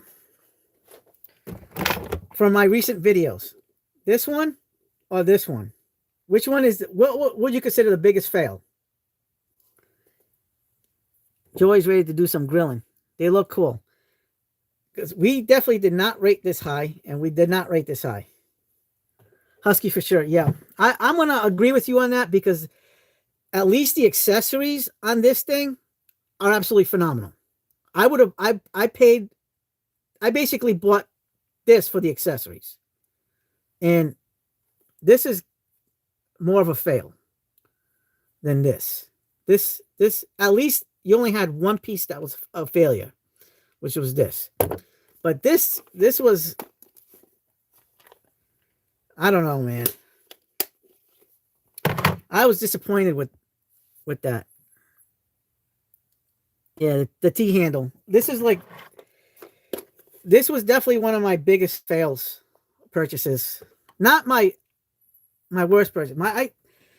I say this was overall, this by itself was a worse purchase than this, but because the stuff, the accessories that came with this made this so much of a better buy than this. I'm just not, I wasn't 100% happy with this, but I will find a way to use this. I'm not going to return it. I'm just going to keep it and use it in very sparingly, maybe once in a blue moon, if it's possible, or maybe not. I'll just keep it. I mean, the bits, Jimmy, the bits on them are okay. They're not fantastic. Yeah, you know what? No, it's not that, Don. It's this part, because I saw these on like Temu and AliExpress, and I said, "Oh, Husky made one." So I've been wanting one of these little T-handle bit ratchets, and you know how you can like turn it into an L shape. Like I've been wanting one of these forever. And I even had these in my like wish list on Temu and AliExpress, and Amazon has these too. The Seiko brand. But I just like, when I got this and I tried it out and I did that video the other day, I was like, what the frig? Seriously? It was a disappointment. The ratcheting mechanism though is really nice. It's very smooth, but this is cheap. Look at that little switch lever. It's horrible. Like this part is made in Vietnam, which is good enough quality, but the switch they used was horrible. This stuff was made in China. I mean, why did they have to do that? Why did they have to do that? They ruined the good potential. Like Husky makes a great screwdriver. This is one of my favorite Husky screwdrivers of all time. And this was a great deal. $14. I don't know. I still want to see if you can attach them to small pass-through 1/4-inch bit ratchets. It wasn't so much money. Yeah, I mean, it's not. It's only $17 and change, but I'm trying to save you guys from buying this. I mean, the bits are okay. Pass-through sockets. I can put a pass-through socket. I just got to get a socket adapter. Let's go. We'll take this out of the Weeha. So here is a socket adapter. We'll put a Astro on this. Let's put an Astro socket. All right, we'll put a 1/4-inch Astro socket on this thing.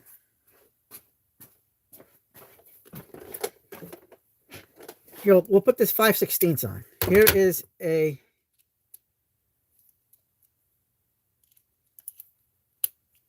here's the Astro. I mean, it's good for this. Like I said, oh, look at this, guys. Okay, this is horrible. Look at this. It's magnetic, but the magnet isn't even, like, it's decent enough, but like I just pulled it out a little bit too easy a second ago. But here you go. I mean, you have this kind of usage. You can do that. Let's make this the full extension.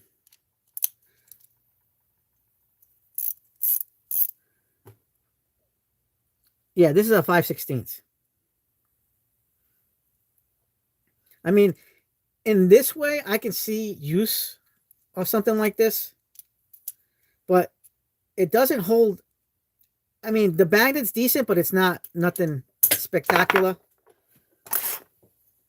I prefer something with a little bit more of a better magnet or a better retention, because this is using a magnet, and with the grooves here, you know, I would have preferred like a ring retention, but it doesn't have it.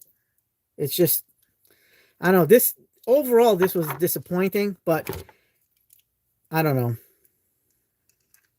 I mean, there's better options out there, guys, and I'm just trying to save you guys money by giving you the real 411 on something like this.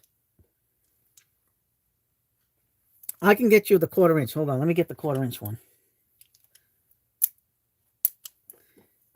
Here's the 1/4 inch. Oops, wrong side.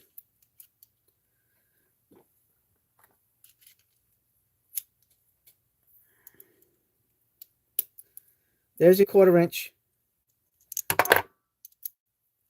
Right there. Or you can go like right here. Yeah. This one's 1/4 inch right here. Yeah. Jamie, definitely a pass. Someone say Astro. Yes, we said Astro. Here's Astro. The Jetsons dog. Rastro.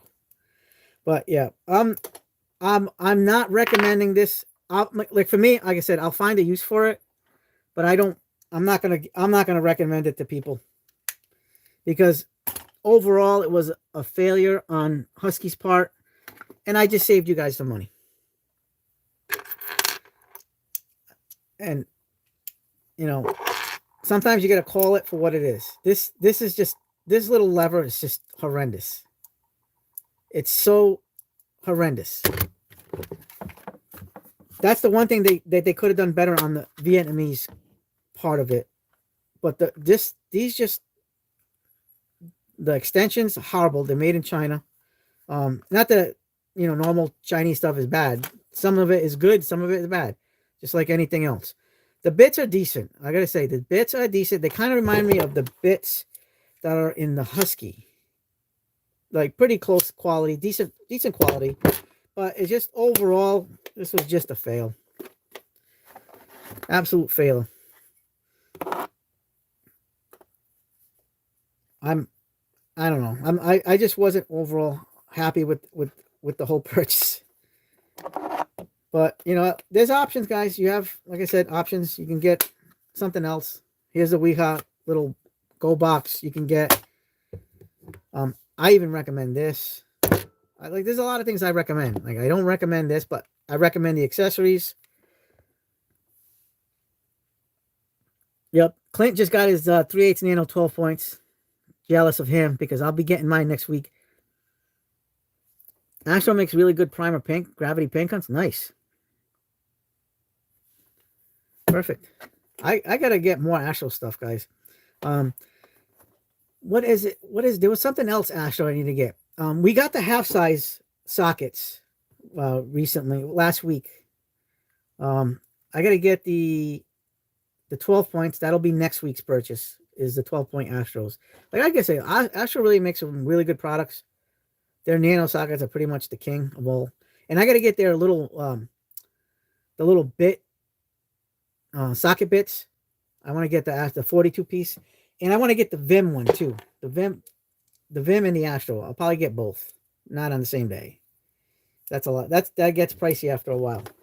But to complete the set, I definitely need to get the 12 points next week, and then at some point I'll get the swivels. But the swivels I don't really consider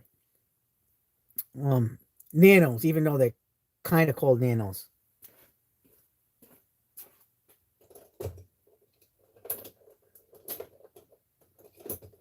There we go. But I mean, that was a fail. So these are the two biggest fails I bought this year. I'm trying to think, what is some of the biggest fails I've bought in the last few years besides those two items? Do you guys have a fail that you guys bought that you thought it was something else, but it wasn't what you thought it was? Next week, yeah, we got the parking lot sale next week. Icon wrenches, perfect. What was a big fail? Another big fail. I'm trying to think what a big failure was for me. on a purchase. Any guys, tell me what your guys' most recent big failure or all-time big failure tool purchase was. What was your biggest failure? I'm trying to think.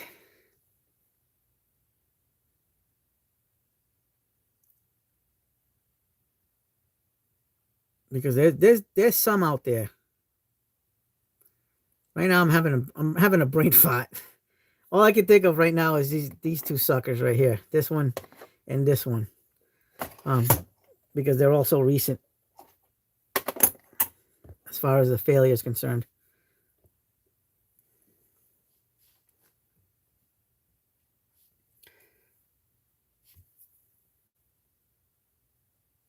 Oh man, I can't think of something. Hold on. Like it could be anything. A power tool, a hand tool, a tape measure, whatever it is. What was one of your biggest failed buys that you guys had? Oh, not that this is bad, but I kind of, in some ways, I regret buying this one. This one's another one. Not that it's bad. The quality is amazing, but this can't cut like this one can. Yeah, we're getting brain farts too. Like this one disappointed me because I expected so much out of this, but the new generation coming out, the Gen 2 of this is gonna be awesome. I'm gonna buy that one and probably just give this to my son-in-law. Yeah. Clint says he's missing half their wrench sets. Hey Clint, what did you have for dinner?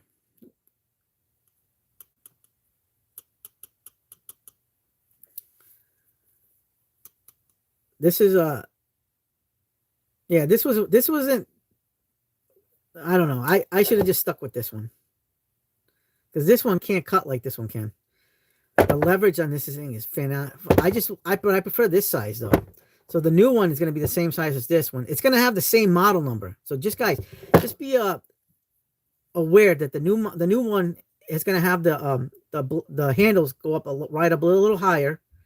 And then, like I said earlier, the Knipex on this one, see how it's all vertical? It's going to be diagonal.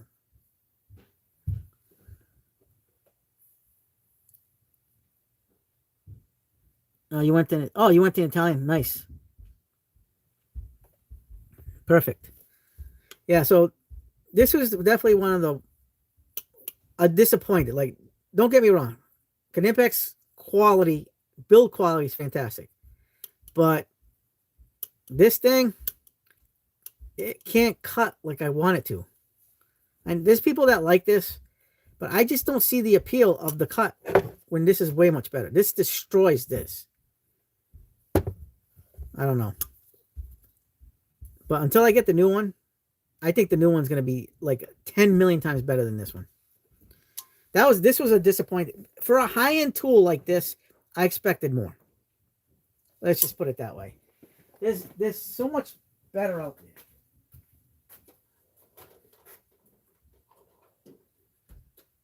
And maybe in the future there'll be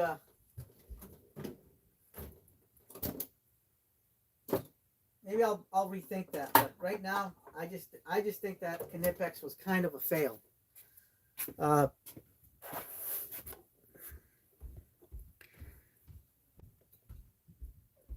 Yeah, Joey, I'm not as strong as you. When you are as strong as me, I can't tell the difference between cutting with the big ones and fingernail clippers. So, Joey, you got to watch my video on Battle of the Diagonal Cutters. I have 23 different diagonal cutters, and you got to see how they tested. I even have Snap-on. Snap-on didn't do so good either, and neither did the Icon. So, I do have these. Let's see, where is the other one? Where is the other one? I can't find it. Overall, this was my overall winner of the Battle Diagonal Cutters. 23. Here's one of the Snap-ons. I have the angled head Snap-ons, and this one didn't do good either. The Icons were horrible. I don't even know what the heck they were thinking. Hey, Jeff, how's it going, buddy? Um, the Snap-on Mini water pump pliers. That was your a fail? Why is that? Mac Tools rules. Yep, Mac Tools. This was the winner of my diagonal cutter test because of this feature. Now, the Knipex has a similar feature. That's why it did outstanding. The Twin Force. Craftsman did outstanding because of this feature. Even the Cobalt version of this did just beat out a lot of people. But the Klein angle heads, the red comfort grip Kleins really, really were awesome. Yeah, we got another 8 hours to go. Yeah. Jeff, are you in the truck or are you at home? But this was the winner right here, Mac Tools, because of that high leverage design. I haven't tried the Weehaw bi-cuts yet, but I'm going to be getting them either in like a couple of weeks.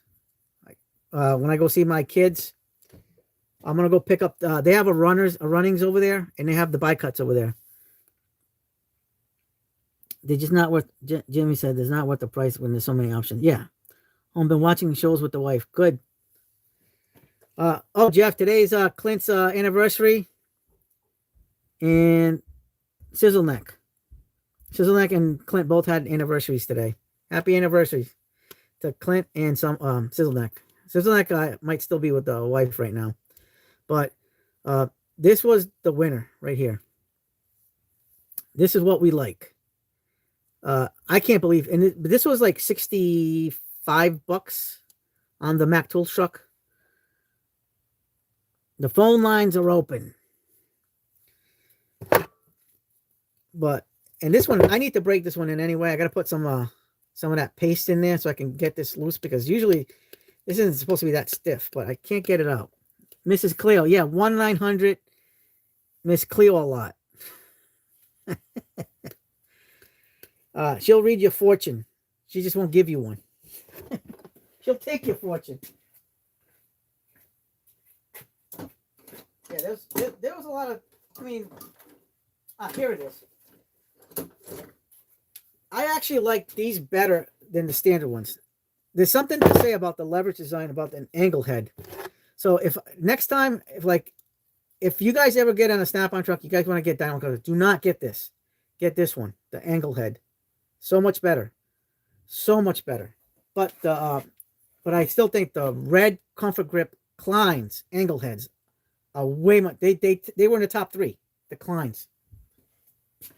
One of the best cutting diamond cutters ever.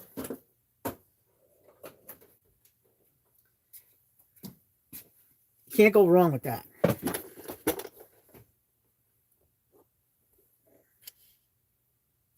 Should I wear one of those like bandana things and like Miss Cleo had back in the day? I think she died too. Jerry Lewis, more like VCG Construction.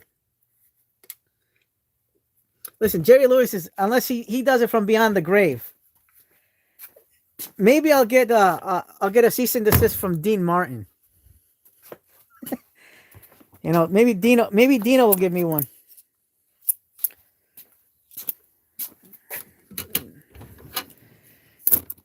I won't get one from Jerry Lee Lewis though. He's got enough problems in the afterlife. Boy.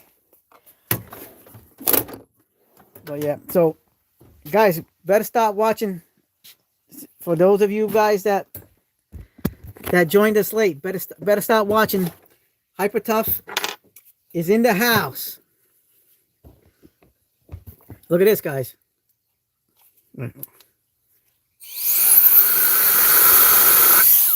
This is how good this thing is. And it gives you hair volume.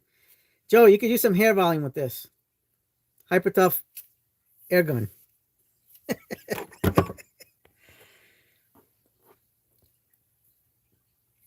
Maybe we'll blow Jerry Lewis away. He was skin and bones when he was young.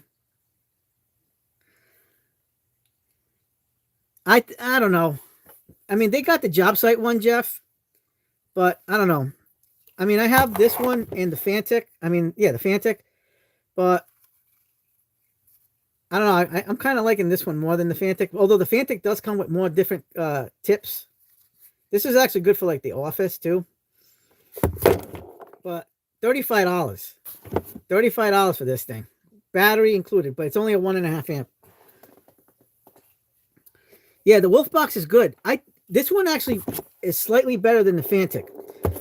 I don't know how the Wolf box is because I don't have the Wolf box. And I know you have the one with the interchangeable batteries, but guess what, Joey? You buy batteries on the cheap because the Wolf box are like $100 a piece. $35, and it comes with the 1.5. But you can buy a 4 amp hour battery for like $35, and you can get a 2-pack of 4 amps for $65. They have the 6 amp hour batteries for about $40. So you're getting a deal with something like this. And it's got the 3 speeds. There it is. Can't go wrong. Walmart. Yeah, M12 will be $149. $35. This is going to be the hot item. This is right now a hot item. I was lucky to get it. It was in the back room. It wasn't even on the floor yet when I got this. I had to get the manager to get it for me. Yep. Hypertough. Over the next few days, we're going to be showing Hypertough tools. I already picked up some Hypertough tools. If you guys didn't see earlier, you know Hypertough makes a USA-made, the pry bars made by Wild. Well, they're coming out with the 45-inch. Also, they have a pair of slip joint, like the channel locks, that style, for $15, made in the USA. And I think that was made by Wild, too. So there's a lot of new products. Their Cobras are really nice. I bought all the Cobras. The 6, 8, 10, and 12. Ever find the 250 6-in-1s? I'm drawing a brain fart. What 250 6-in-1s? Oh yes, sorry Jeff. Yep, I bought them. They're in my car right now. This one, the blower only came with this adapter, so it only comes like this. But the Fantic comes with the multiple adapters. This one has a lot, but I don't know. This one's nice and the form factor is good, but I don't know. I just like this better because I'm just so used to M12 tools. So you have an M12 tool, you know, it just feels somewhat like it. I mean, this one feels a little bit not as grippy as this version, as the M12 grip, but it feels good though. It's contoured. It's got that field design.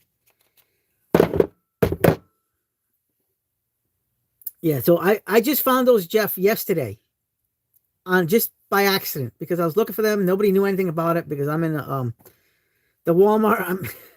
The Walmart I'm in is a third world country Walmart, guys. I had to say it. Third world country Walmart, and nobody knows nothing. So it's one of those Walmarts where it's off the beaten path, and it's like that third world country Walmart. They don't know anything about tools. They just can try to help you, but they don't know. Ever find a Hypertough set? Like, no. I'm still on the hunt for it. I look every day now. I'm waiting because I mean, at $40, can't go wrong. And you know how much I like the meme tool sets. I'm dying to get my hands on that because I want to compare it to the Icon. It might even be made in the same factory. I don't know. But that thing is legit, and for $40, you can't go wrong. I'm very happy. I'm very happy with the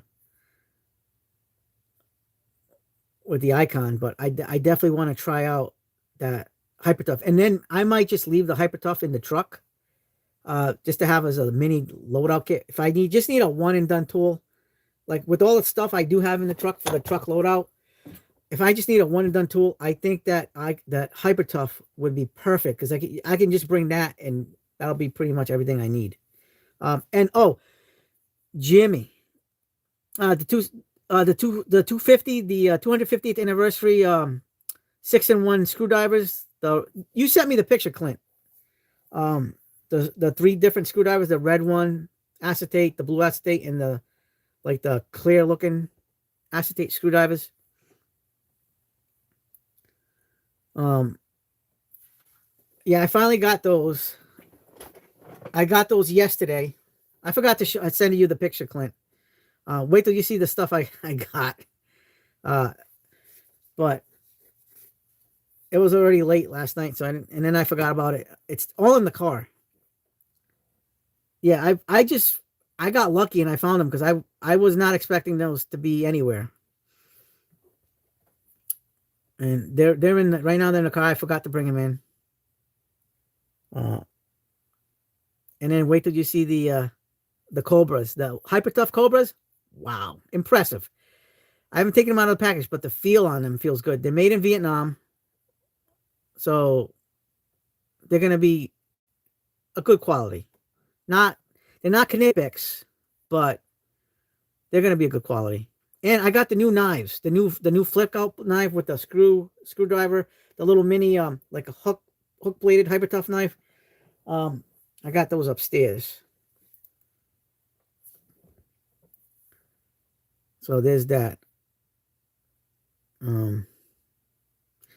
No, I wish we would have had a better test for these the blowers. The Hawkbill knife, I didn't get the Hawk. Oh, the mini one with the keychain. Yes, Jeff. Actually, you know what? Let's go see if we can find it. It's upstairs.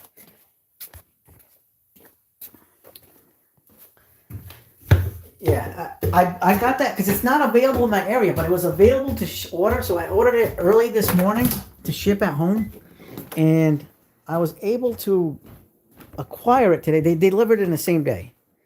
All right, here is. Oh, I gotta bring this too, so Jimmy can see this. We're gonna be doing review videos on all this stuff coming up.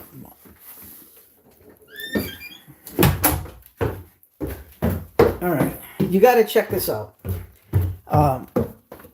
So we're going to be doing reviews. I haven't taken everything out of the package yet because this just came today. So here is the mini Hawkbill knife. I guess you could call this a Hawkbill knife. It's got a carabiner style attachment. It's tiny. It's like $5, $5.88. This thing's going to be badass. This thing is made in China, but it's only like $5, and it looks like a reasonably sharp blade, and it's got like jimping on the top. So we're going to be doing a review of this. We're going to be doing also a review with this too. This has blade storage and a screwdriver. I don't know anything about this. About some people said it's fastback like, but I don't know. I don't know if you can replace this for a fastback. Hey, Sizzleneck, you're back.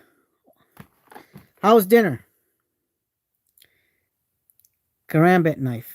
Is that what you would call this? Karambit? A karambit knife? Or in Spanish, ay caramba knife.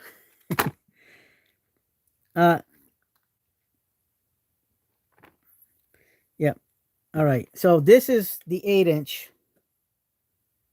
We're going to be doing a review of this on either tomorrow or the day after tomorrow. And this one could be tomorrow or after tomorrow. I don't know. The two knives are going to be together. And Jimmy, if you're still with us, check this out. Guys, look what I bought. Ready? You guys can see this. You guys are the first ones to see this on the live stream. Check that out. Work Pro. We already have this, but this is the one that comes with the case. So you get the Cobras and the pliers wrench, the mini pliers wrench, with the, and we're going to compare this to the Knipex version. Oh yes, yeah. I've been wanting this from the get-go. It's cheap. It's only $5.88 before tax. So what do you think, Jimmy? I think you need one of these. Work Pro. So we're going to be doing a review video on this. Maybe just the shorts, because we've already done the review video on the the tools themselves. And this is actually a nice set. It's not as bad as, like, remember that one that I showed you guys that was like twisted and bent? Well, these actually weren't bad at all. So the manufacturing on this one was pretty good. Let me see.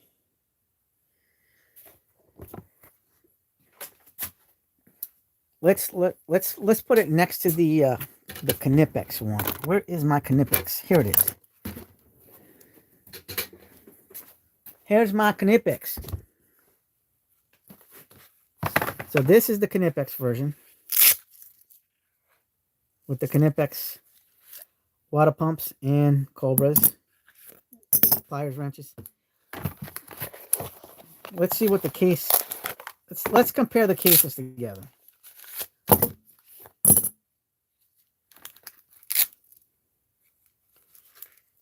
Well, definitely the case is a little bit longer on the Work Pros, but that's because the Work Pros are a little bit longer anyway.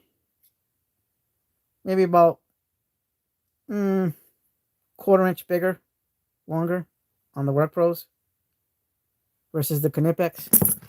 And then we have the Cobras.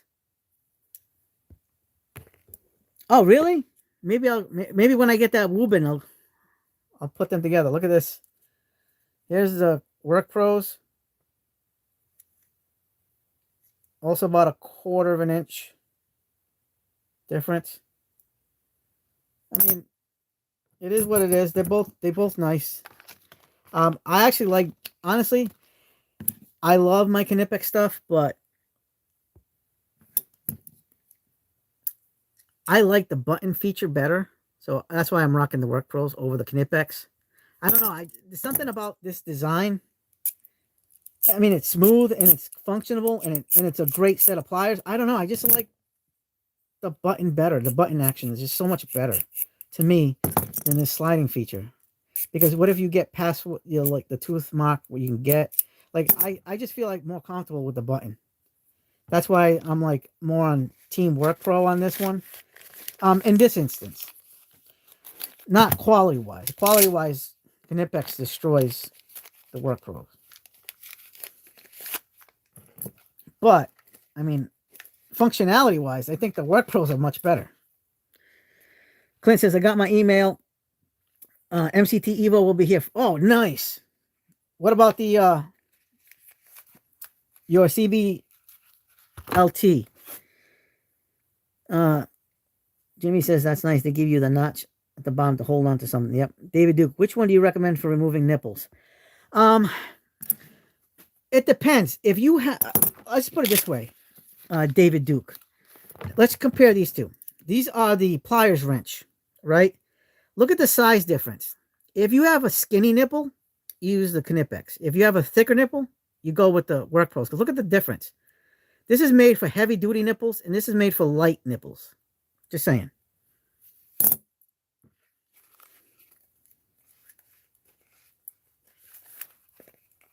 That's how I'm sticking to that one.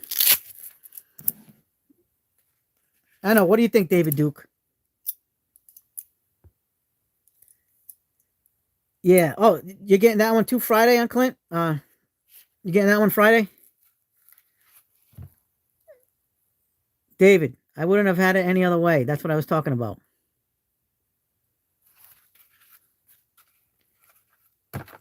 For thicker nipples, heavy duty nipples, this one. For lighter nipples, smaller nipples, Knipex.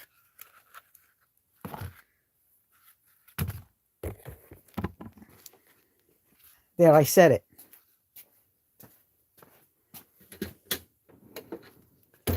But yep, that's the dealio. That's the dealio with that. I'm still waiting on getting my bag. That's not going to be out till friggin' end of friggin' my Vito bag's not going to be out till the end of June, beginning of July, potentially. Jeff says the UB3B says it'll be here Saturday. Oh, you got the UB3B? I want to get that one, but I don't know. I might get the Mellow Tough one. That kind of reminds me of that one. I like that bucket style, that mini bucket style. It's pretty good. So I can put like a drink in, or like nails or screws in there. I'm not sure. Not sure at all.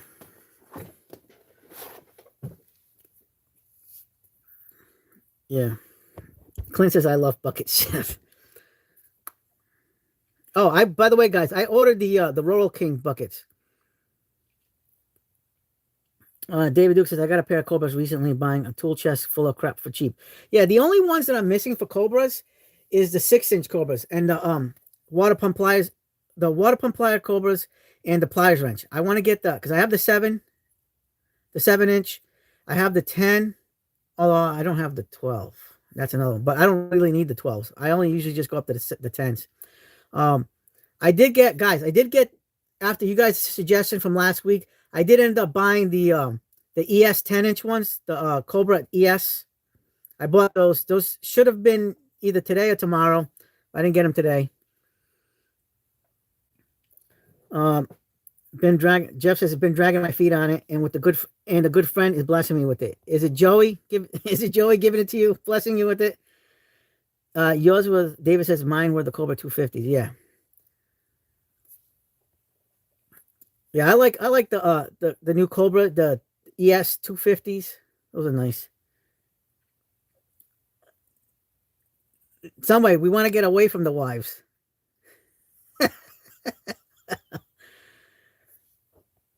We got to get away from the wives. Yeah.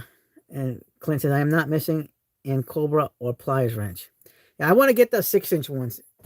If I can get that 6-inch ones, because I have the case for the 6-inch ones, the Knipex ones, because I bought that for the 5-inch ones.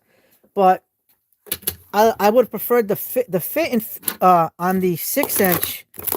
I think would fit better. The case would fit better with the 6-inch than the 5-inch ones. I bought them separately. Where is the case? What did I do with it?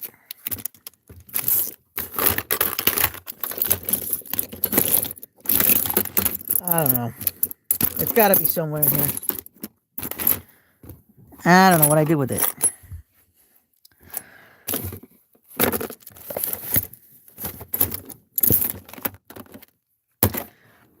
Maybe it's up here. Nope.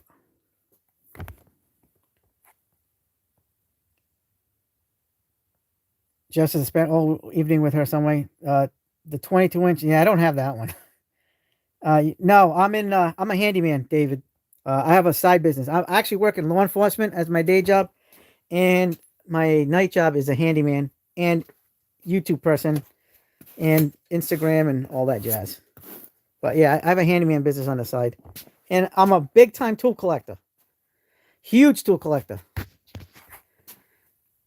Like we have a lot of tools here. This is the shop. This is a basement shop, by the way. So we have. So do you have the 6-inch Cobalt? I believe I do.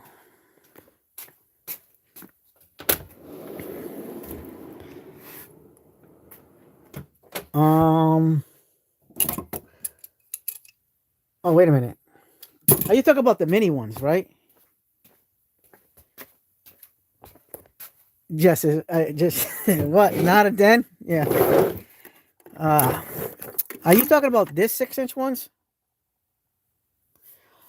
And then we have the 5-inch mini Cobras. And then we have the 7-inch Work Pros. I like these Work Pros, guys. I can't actually. Right now, my shop's a disaster zone. I have the 7-inch Work. Actually, guys, you know what? This is a really nice set. But you know which one is also a really good set? Is the 7-inch. The 7-inch Toolent. The Toolent is really awesome. I really like the Toolent. I have both the Cobras and the pliers wrench. But here's the problem. I want to get more Toolent stuff. They have the pliers wrench in 10 and 12 inches. But the problem with that is, sorry guys, just got away there for a second. They don't sell the Cobras in 10 and 12 inches. But I really like. I got a feeling that this is made in the same factory as the Work Pros. So, like I know Joey did a review on the pliers wrench last year, and actually, Joey, it's your channel, your video that made me buy this one, and it comes with the soft jaws in the case. But I bought these two. I bought this one this year at the beginning of the year, and now they're sold out. I can't even find these. And then these 7-inch pliers wrench. Now, I would like to see this in a 10 and 12 inch because they have this in 10 and 12 inch. I have no idea why they don't exist. They have the one with the blue handles, but I want the black handles because the black handles look really badass. I don't understand. I don't understand what the assignment is on that. Yes, some way. I have tool acquisition disorder. I think Clint has me beat though. Clint, I said Clint the other day that he is the king, and we have tool acquisition disorder here in the shop. We definitely have a lot of brands in here, but we also have this for Cobras. Like I like these Cobalt Cobras. This set right here. So this is the one, but this one has a straight jaw. I don't know why they did this instead of doing this. They also have the 12-inch. So here's the 12-inch right here. David, my favorite color is blue. So this straw is dedicated to Blue Tools and Blue Tool brands. So Cobalt, even though this is green, this is a Blue Tool brand. This is a Cobalt 6-in-1. So I have a drawer full of Blue Tools and a loadout full of Blue Tools. So we do a Blue Tool brand here. This is all blues. But I do have the 12-inch Cobras from Cobalt, the 10-inch, and I think this is an 8. But I don't know why they went with the straight jaw instead of just adopting this style on this one. I don't understand why they did that. And then we have, and by the way, this one, I don't know, was it this one? No, that one came with that one. The slip joints with the soft jaws. And then we have this version of the like a kind of like a pliers wrench, but it's got the teeth on it, straight jaws.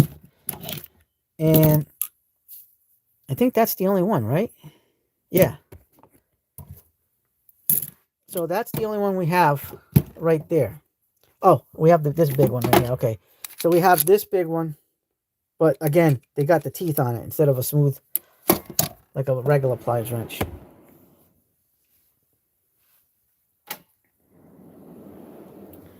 Yeah, we got so many, we try not to wear it out. I do have a set of tools that I do use a lot more than others. So, and I'm just going to keep buying tools. So some of my tools will always look new and unused. And some of them will be unused and always look brand new because they're not going to be used. Yeah, the locking pliers. I don't know. I think the Toolant should have come out with the 10 and 12 Cobra. That's just me. I'm like, I don't know. I want to see that. I mean, I do have the Doyles. I really like the Doyles. Here's the Doyle 8-inch. This is the 12-inch Cobras. And here is the 10-inch right up here. They did a good job. I like them. Some people don't like them, but I like them. And then they have the soft jaw ones. The Doyles. I gotta say, Doyle is pretty awesome. I'm a big fan of the Doyle stuff.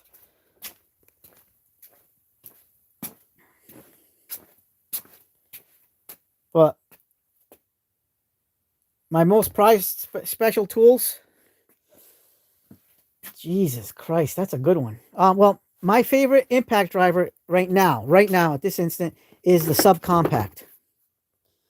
Right? I love this thing. I've been using this one a lot. My favorite screwdriver right now of all time, right now, just for now, is the ratcheting ball grip Klein. I ended up liking it so much. Klein sent this to me, but I ended up buying. I liked it so much that I bought a second one on Amazon. So I keep the Amazon one. Wait a minute, where is it? Right there in the package until it's time to open it up. Vessel. My favorite screwdrivers of all time, like brand wise, is Vessel because they invented the ball grip. So I do have an insane collection of Japanese ball grip screwdrivers and Annex too. Annex is make so I have a good collection here. Not as big as the Tool Collector 72. He's literally the king of tool collections. Like I have nothing compared to him. I do like my blue tools. I think right now my Klein stuff, my 250th anniversary tools are going to be, these are never getting out of the package. And these are, I bought a set of these to open and to use. And then I bought a set never to open, never to use. So, I mean, any of my USA stuff is the way to go. That stuff will never, ever, ever be used. What else? I mean, I like my Snap-on box. This thing is a beast. It was worth getting in trouble for. I have the M12, the first gen. They don't have a second gen yet, but the Surge right there, but for hydraulic. But that little, this is just a subcompact impact driver, just a subcompact one, just tiny, lightweight. I'm no speed selector, nothing, but because it's so small and lightweight, it works for me. Are you talking about the gyro, the DeWalt gyro screwdriver? I do not have that one. But I do have the Craftsman screwdriver in electric somewhere in here. And I do have Vessel. Vessel is electric. Here's another Vessel. Wait a minute, where's the other one? It's around. So I got this one for myself. This is the Japanese edition with the 3 speeds. You can change it. Where is the other electric one? The other one my brother got me for Christmas, this past Christmas. And it's pretty awesome. What the heck? Oh, here it is. Nope, that's not it. What'd I do with it? Sometimes I can't find my own stuff. Maybe it's in one of my loadout bags. Potentially.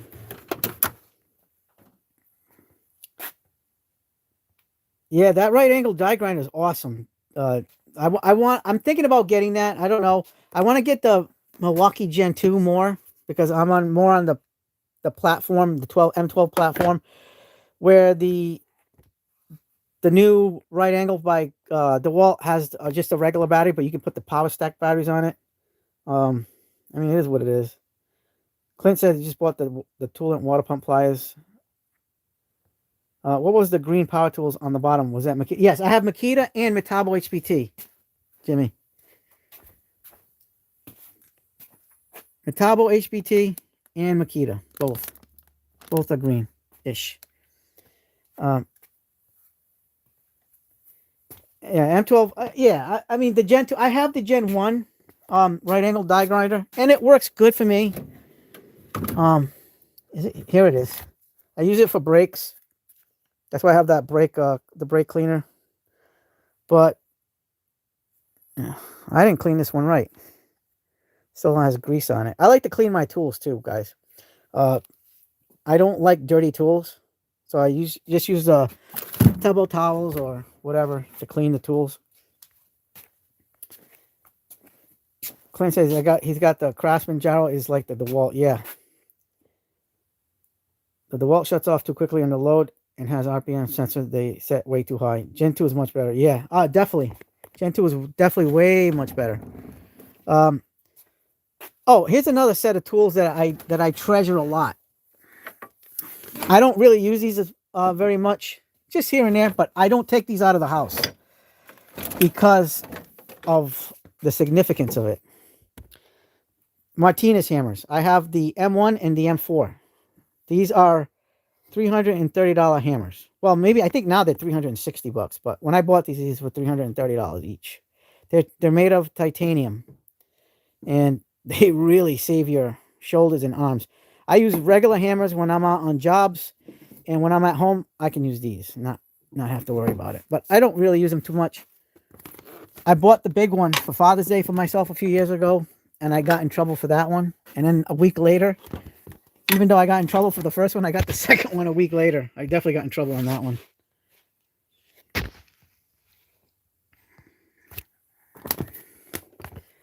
But I don't care.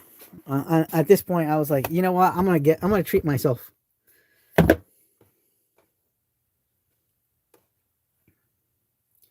So I treated myself on the Martinez hammers. Oh, and here's another tool I treasure. I know, Joey, you probably have one. So Klein sent this out to me. CE Tool Den. They sent me a laser engraved Journeyman's 2000 series linesman pliers. This is awesome. Really like those. I got a sweet deal on the die grinder abrasive strip disc. But 1,000. That's a deal. 1,000. That's a steal of a deal. Actually. Yep. So that's. I mean. Oh, and I do have this too, guys. I don't know. I don't think I've ever showed anybody this. So my friend Eric at the Craftsman Cave, one of my best friends of all time, sent me this. This is definitely a collector's edition item from 2004. The gold sockets from Craftsman. Look at that. This is a limited edition collector socket, never to be used. So each one of these has the logo. So 1927, when Craftsman first started, it had this logo. I don't know if you can see that. This was Craftsman's logo in 1927. This was Craftsman's logo in 1930. Yeah, that would be me, Dave, because my wife would probably kill me if I keep buying tools, but I don't care. This was 1935. Then in 1940, when we had World War II about to start, right there. And then 1970, we have this version. That's the logo. 1980 is the Sears. So you get the Sears branding, the Craftsman. And then in 1997, this was the logo. That's close to today's, and it has a little certificate in a beautiful wooden box. I don't think I've ever shown any of you guys that one. That's a kind of a little bit of a treasure. Yeah, everything going for 500. You know what? I almost found somebody like that, but somebody beat me to it. I would have gotten a whole bunch of stuff.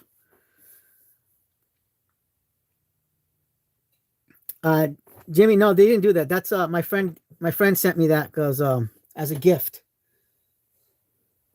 My friend Eric. He's been on the live stream before. So this, oops, I gotta pick that up.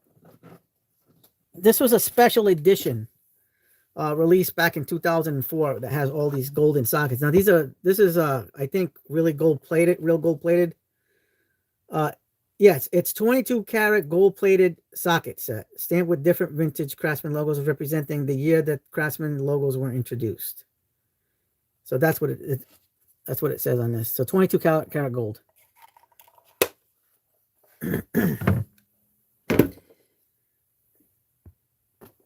And the 1971s is nostalgic for me. That was the label on my dad's metal carrying tool tote.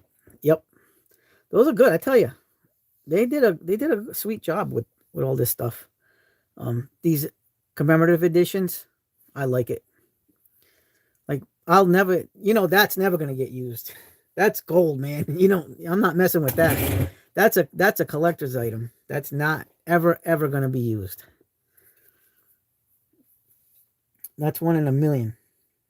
And, it's 22K. I did get the Royal King USA mini buckets, by the way, guys. I picked those up. But I overpaid. Clint, I overpaid. They're 99 cents online at Royal King, but by the time I went to go buy them, they were sold out. You can only get them in store, and since I don't live near any Royal Kings in my state, I got burnt. So I paid $20 for the purple, the blue, the white, and the red ones. That's with shipping included. So kind of sucks, but what are you gonna do? I really wanted them. It's the only way to get them. Oh, speaking of which, I gotta see if the new Lowe's ones are out, because in my area they haven't been out yet. Still waiting to bring the price down on the electric Craftsman screwdriver. Jimmy, you know how to get that. I already told you the secret how to buy. Hold on one second. Let me see. Lowe's. Let's check out the Lowe's.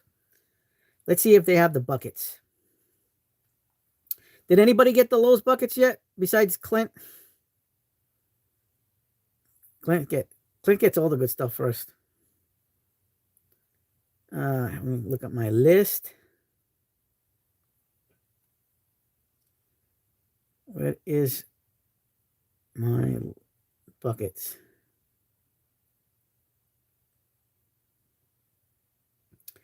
Trying to find out if we can get those buckets now, because I forgot to check today. Here it is.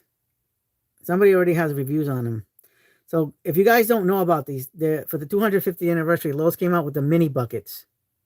250th anniversary. I want to pick up a few of those. No, still not available in my area, guys. I want to get like 10 buckets. 7 to 10 buckets. And they're like $2 a piece. So, still no luck. That sucks. Clint, what did you send me?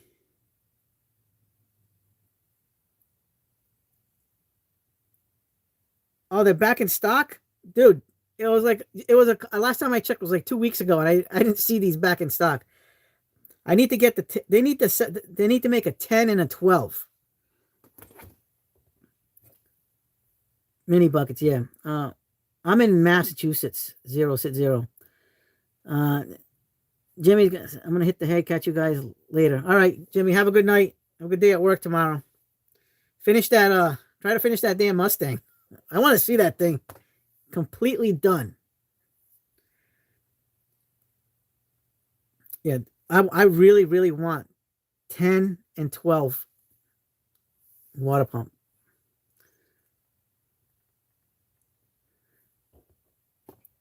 Yeah. Then give a secret on 20% off at Lowe's. No, there's no 20% off. Well, yeah, actually there is a 20% off. No, $10 off. The secret is $10 off at Lowe's. Bye, Jimmy. Yeah, next $10 off at Lowe's. That's the secret. $10. $10 coupon holla. Oh, the detailer is going to come in a couple of days. It's going to take a couple of days off. Okay. Well, we're excited to see the beautiful Mustang finished.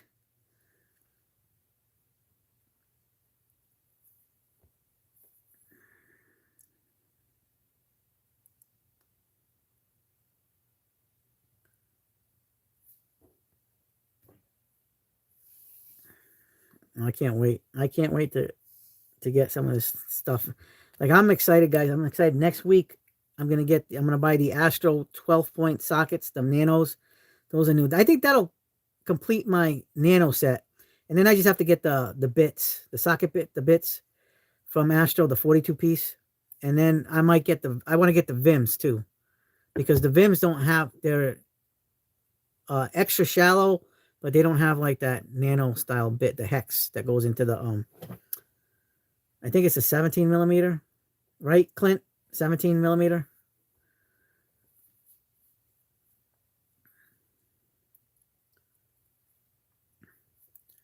We're going on 3:55. I think maybe Joey went to bed.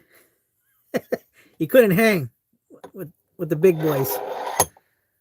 We're at 3 hours and 55 minutes on the live stream tonight. Dude, that is freaking awesome. We made it. We made it, y'all. I love it. Yeah, 17 millimeters. Yep. I can't wait to get those. Those are going to be really, really nice. Are you, Clint, do you have the Vims, or are you going to get the Vims? You plan on getting the Vims? It's like a 50-piece set.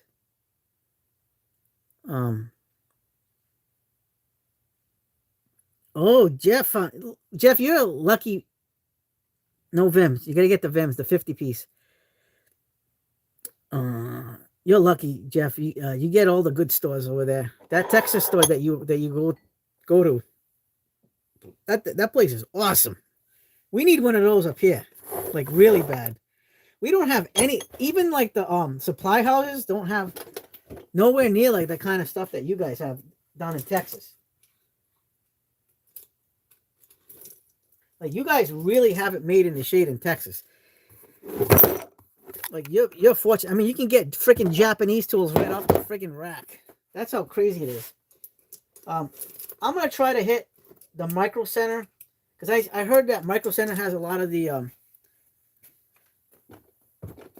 like stuff that we can't get.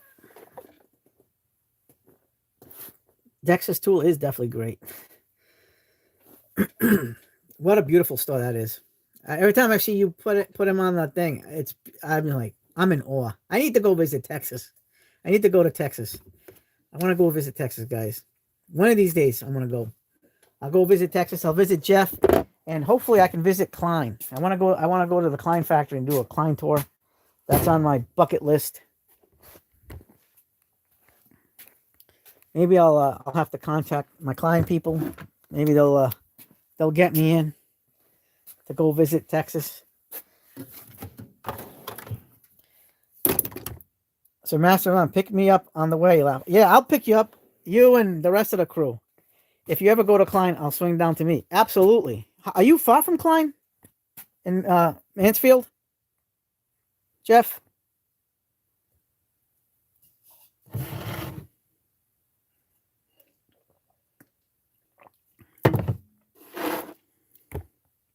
Because that would be friggin' awesome. I got a lot of cleaning up to do in this shop. This is crazy. We've had a long 5 hours north. Oh, okay. We'll pick you up, Jeff. You know what? I'm gonna go to Ohio. I'm gonna go pick up Clint, and me and Clint are gonna go to Texas. We'll pick you up. We'll pick up some Master of None. We'll pick all you guys up. Some Master of None. Where are you at? Where you at? I'm coming from Massachusetts, so.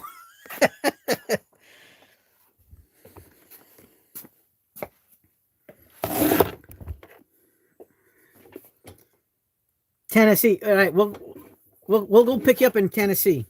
You're not far from Ohio, so we'll get you.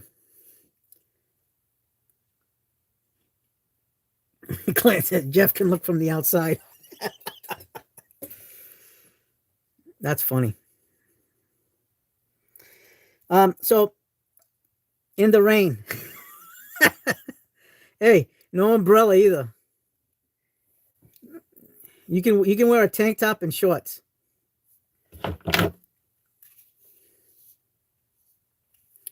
Rain, tank tops, no rain in Texas.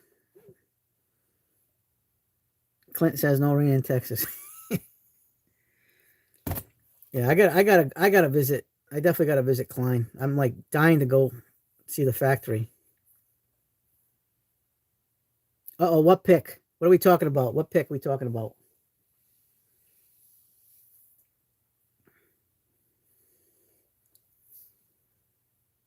Listen, I gotta go see my friend Eric in Wisconsin. He lives about a half hour away from Milwaukee.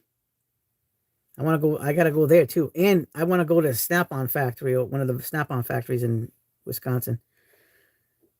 Bowery left out in the rain. Oh, you talking about a sticker or you talking about you? Here's my boys right here. Right there. And right there.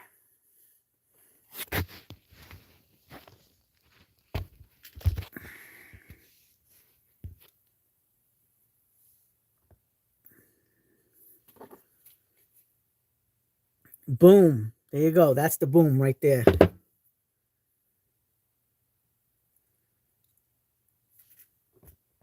And if Joey was on, Joey's right next to Clint right there. And look, VCG. I used to have more stickers, but some of them couldn't lost their stickiness. So I had to get rid of them.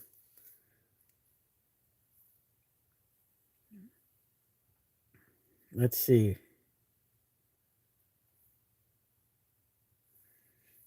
You're gonna have to send me the picture, Clint. I want to see that. Are you getting soaked, Jeff? Holy crap, we did it. We made it over 4 hours today. No, you sent me a couple others. They're over there. But I wanted to put the ones with the this one and this one. So the camera catches it every time. Look. See that muscle right there? He's showing his flex.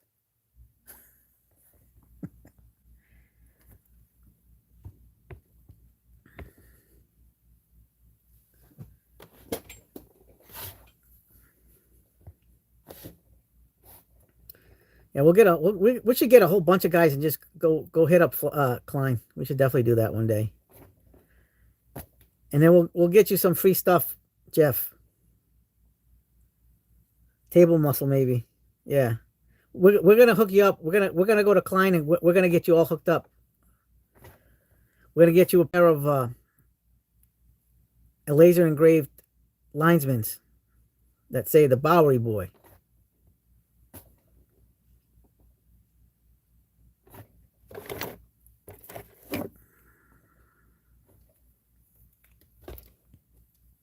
Oops. There we go. Oh, why do I keep changing that? Don't get me. Yeah, I know. Listen, we're gonna hook you up. I'm gonna have to try. I'm gonna have to reach out to people.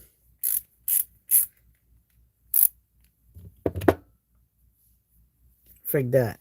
We're gonna send them a cease and desist.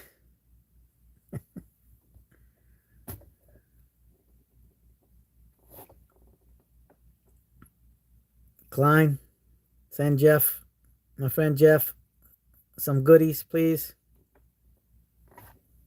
If you can see this.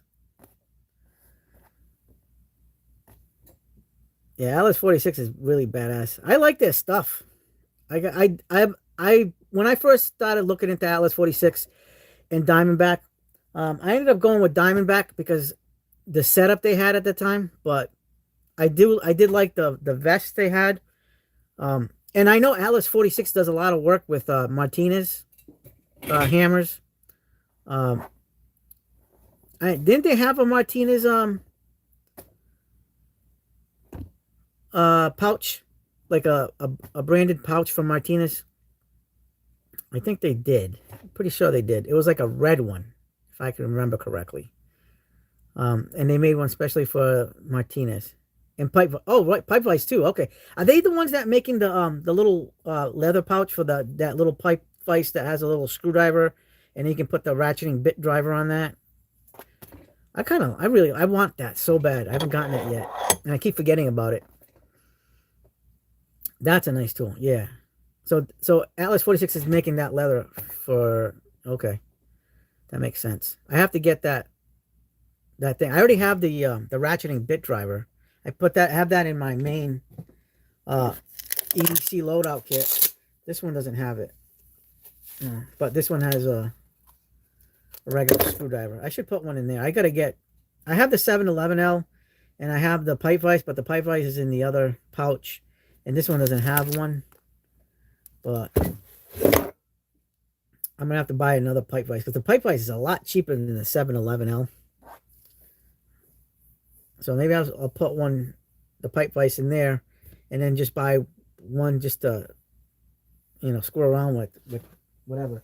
Because I have the 711L on the tool runner. It's right here. There's a 711L. There's another DeWalt. I have like a whole bunch of those DeWalt bit drivers. Ouch. Just whacked my knee. But those are nice. I don't know. Maybe we'll make it happen. Boy, the pipe vise is yeah.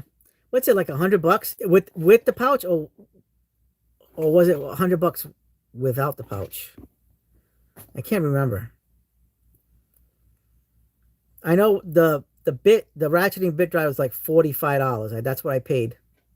I didn't even get a sale. I just wanted it, so I just paid whatever with the shipping. The one with the bit is $230. Are you serious?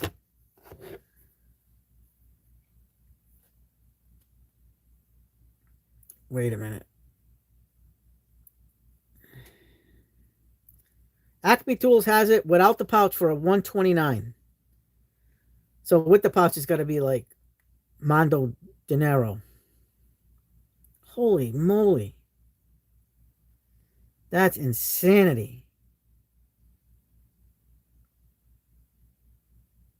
Wow.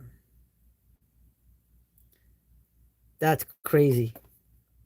Hey, Clint, see ya. Talk to you tomorrow. Have a good night, buddy. So the leather pouch is $60. Oh, but that's for the plier driver. Wait a minute, is that the plier? Yes. So it's $129 for the plier driver. And then, oh, that's why it's expensive, Jeff. It's because it has the ratcheting bit driver. That's what it is. Full set, yeah.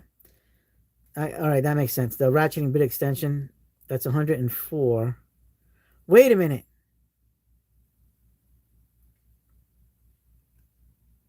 Wait a minute. That doesn't make sense.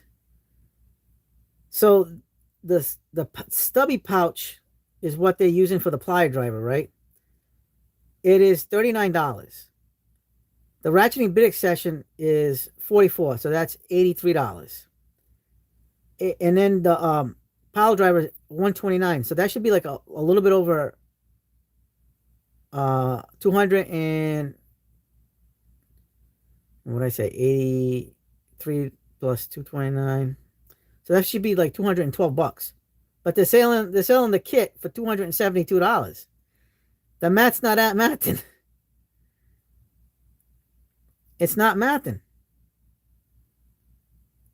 Oh, wait a minute. Oh, never mind. Okay, so you gotta buy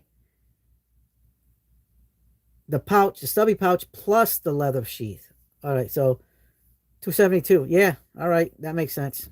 Holy crap, that's still expensive.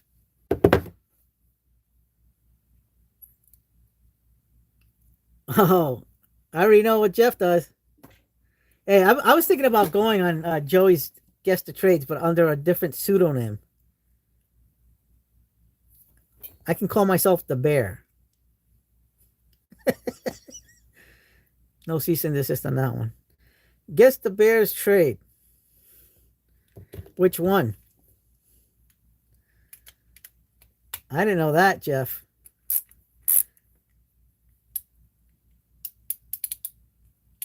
That is fantastic. Oh boy, I can't wait to see you. Shots fired.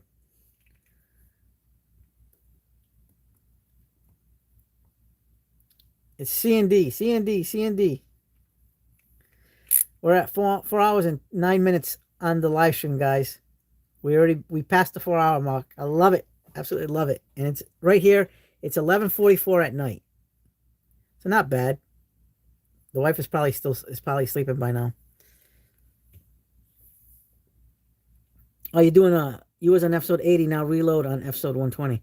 Yeah, I gotta do an episode with him on that. That would be cool.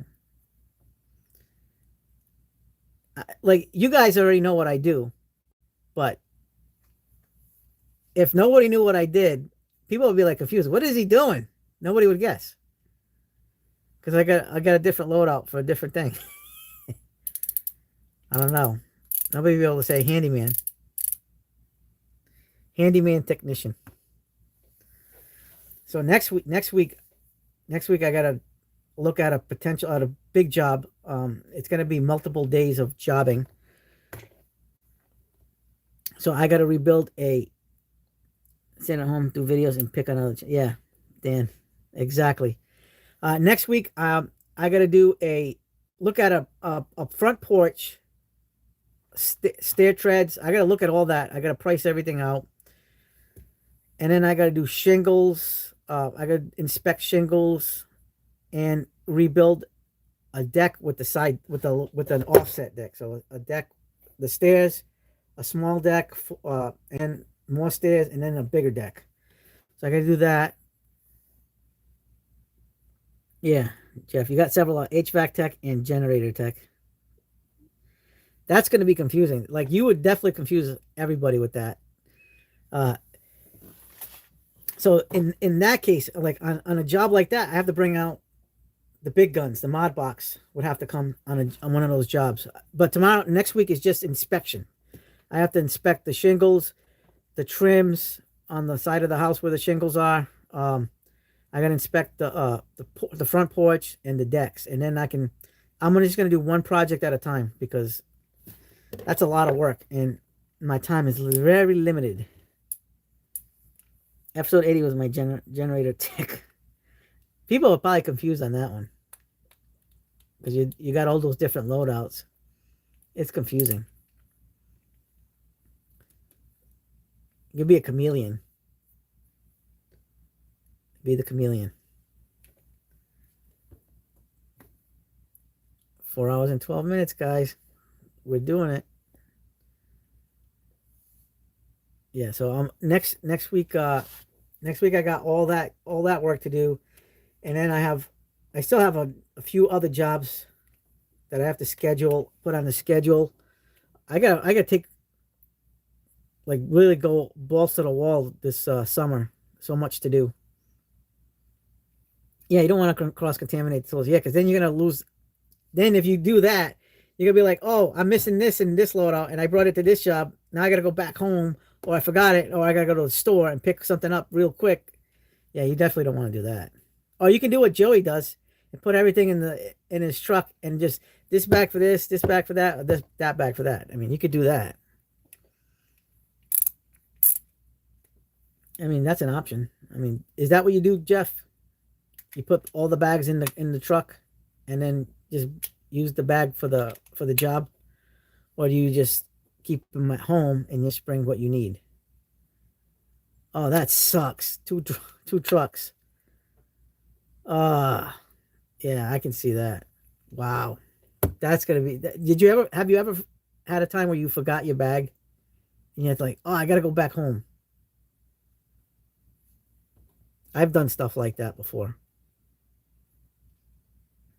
Or I'd have to sometimes have to go to the store and pick something up and waste money. And then that's when I'm like, ugh, I just wasted money. There goes some of my profit margin. I've done that.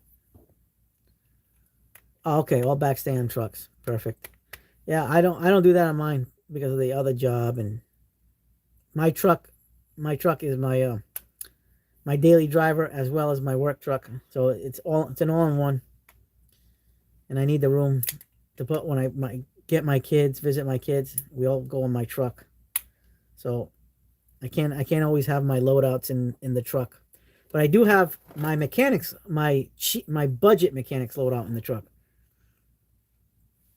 Oh yeah, 3 white F-250s. Damn. I got an F-150. I at some point though, in the next 2 or 3 years, I'm probably gonna get a new truck. I gotta get a new one. My truck's getting old, but it's been in good shape though. It's got 200 and almost 60,000 miles right now, but I want to reach either 350 or 400 with my truck and then get rid of it. I might just give it to my son-in-law. I'm not even going to use it as a trade-in. I'll just buy a new truck, brand new truck, when that time comes. I love my F-150s. I've had so many F-150s. I've had a F-350 dually. I love that truck too, but that was a V10. One electrical generator truck, one HVAC tech truck, and third if my fire department ride. Oh, nice. That's right. You're doing the fire thing.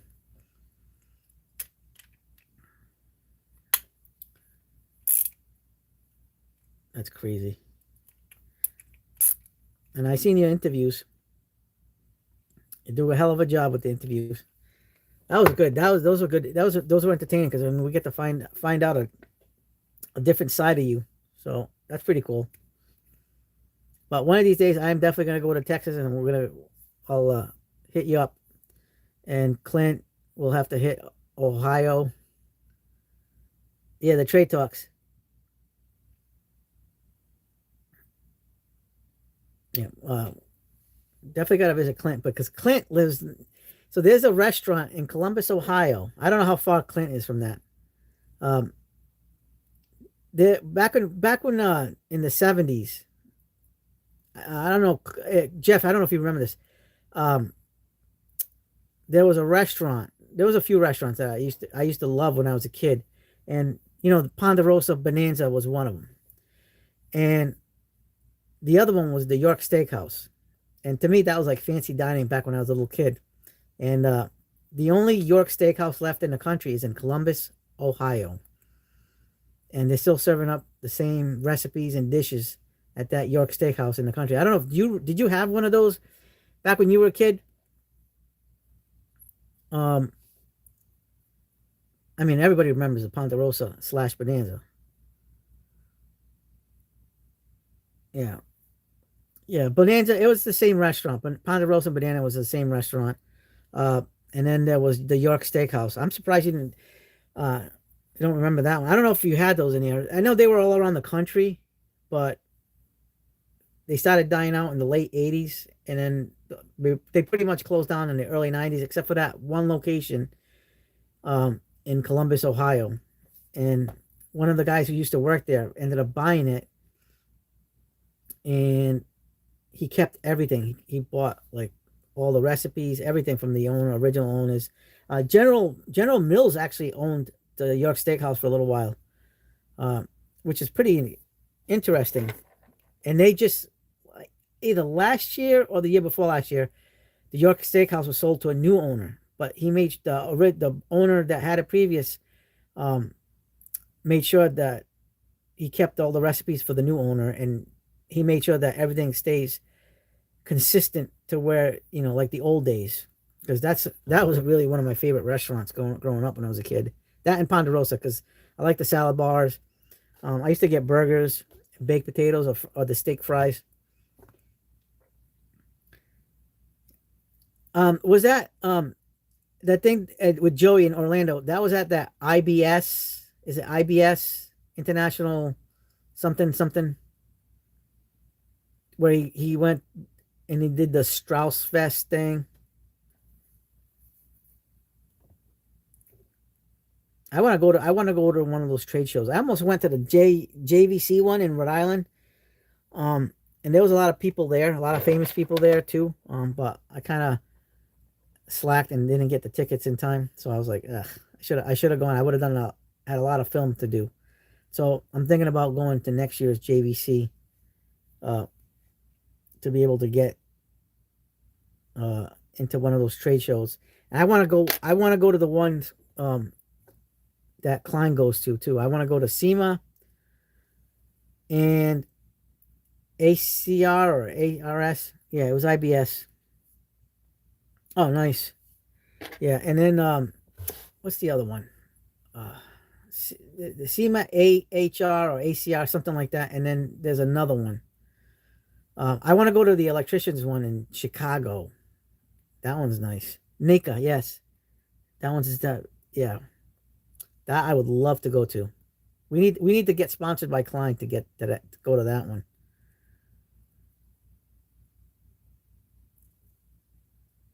Yeah, that's the one. I did definitely want to go to SEMA. Las Vegas this year. Yeah, I want to. You know what? I actually had a chance to go to the Cobalt, the Lowe's one. Uh, but I got a little again too late. I was invited to go to the Lowe's one, and I just had to sign in to the thing. But they had limited spaces, so if I didn't sign up fast enough, um, I wouldn't have been able to go. But I didn't go because I was already too late to sign up. So I was like, maybe next year. But they had some good stuff this year at the Lowe's one. It was in Vegas. Yeah. Oh, you know who I'm thinking about? Who might. It's a long shot. I'm maybe I can hitch a ride with Velocity bags. I'm trying to get Velocity to get me to go to one of those shows. Like try to get me in because I know Velocity's got the insiders to get into one of those shows. That would be awesome. I'd like to go to Velocity to one of those shows with either on the Klein or Velocity because I know we'll never get in there with Vito. Vito's got their own guys already. But I do talk to Velocity here and there, very rarely now, because they're still trying to get into the country with the warehouse, the retailers. There's just so many hands in the cookie jar that it's made everything slow. So the last time I spoke with them was they were they're still it's everything's just going slow, like super slow. They were telling me sometime in the summer, so we'll be seeing USA retailers get the Velocity bags and whatever. I don't know if it's going to be Acme Tools. I don't know how it's going to work, where their warehouse is going to be. I don't know what the logistics are for Velocity, but trying to get in with them. Like I've been talking to them since the beginning of the year. But we're, trying to work something out. Oh yeah. Which one did you have, Jeff? The one you sent to Matt. I like the Velocity bags I like is the Rogue 45, the Rogue 50, the 20 XL, XXL, whatever, 20 XL. Oh, the MB 200. Okay. And then the rolling bag. They have that rolling bag. And then if you notice now, they have the Havoc bags. Have you seen the Havoc stuff? Um, and the pouches. The pouches look awesome. I actually talked to Velocity the other day about having Havoc pouches, and they said that was a good idea. And I said, well, since it was a good idea, and I gave you the good idea, why don't you name the pouch one of the pouches after me? So hopefully that's a thing. Havoc is sweet. So if they decide to name the one of the Havoc pouches after me, if they ever make a Havoc pouch, that would be really badass. I would love that.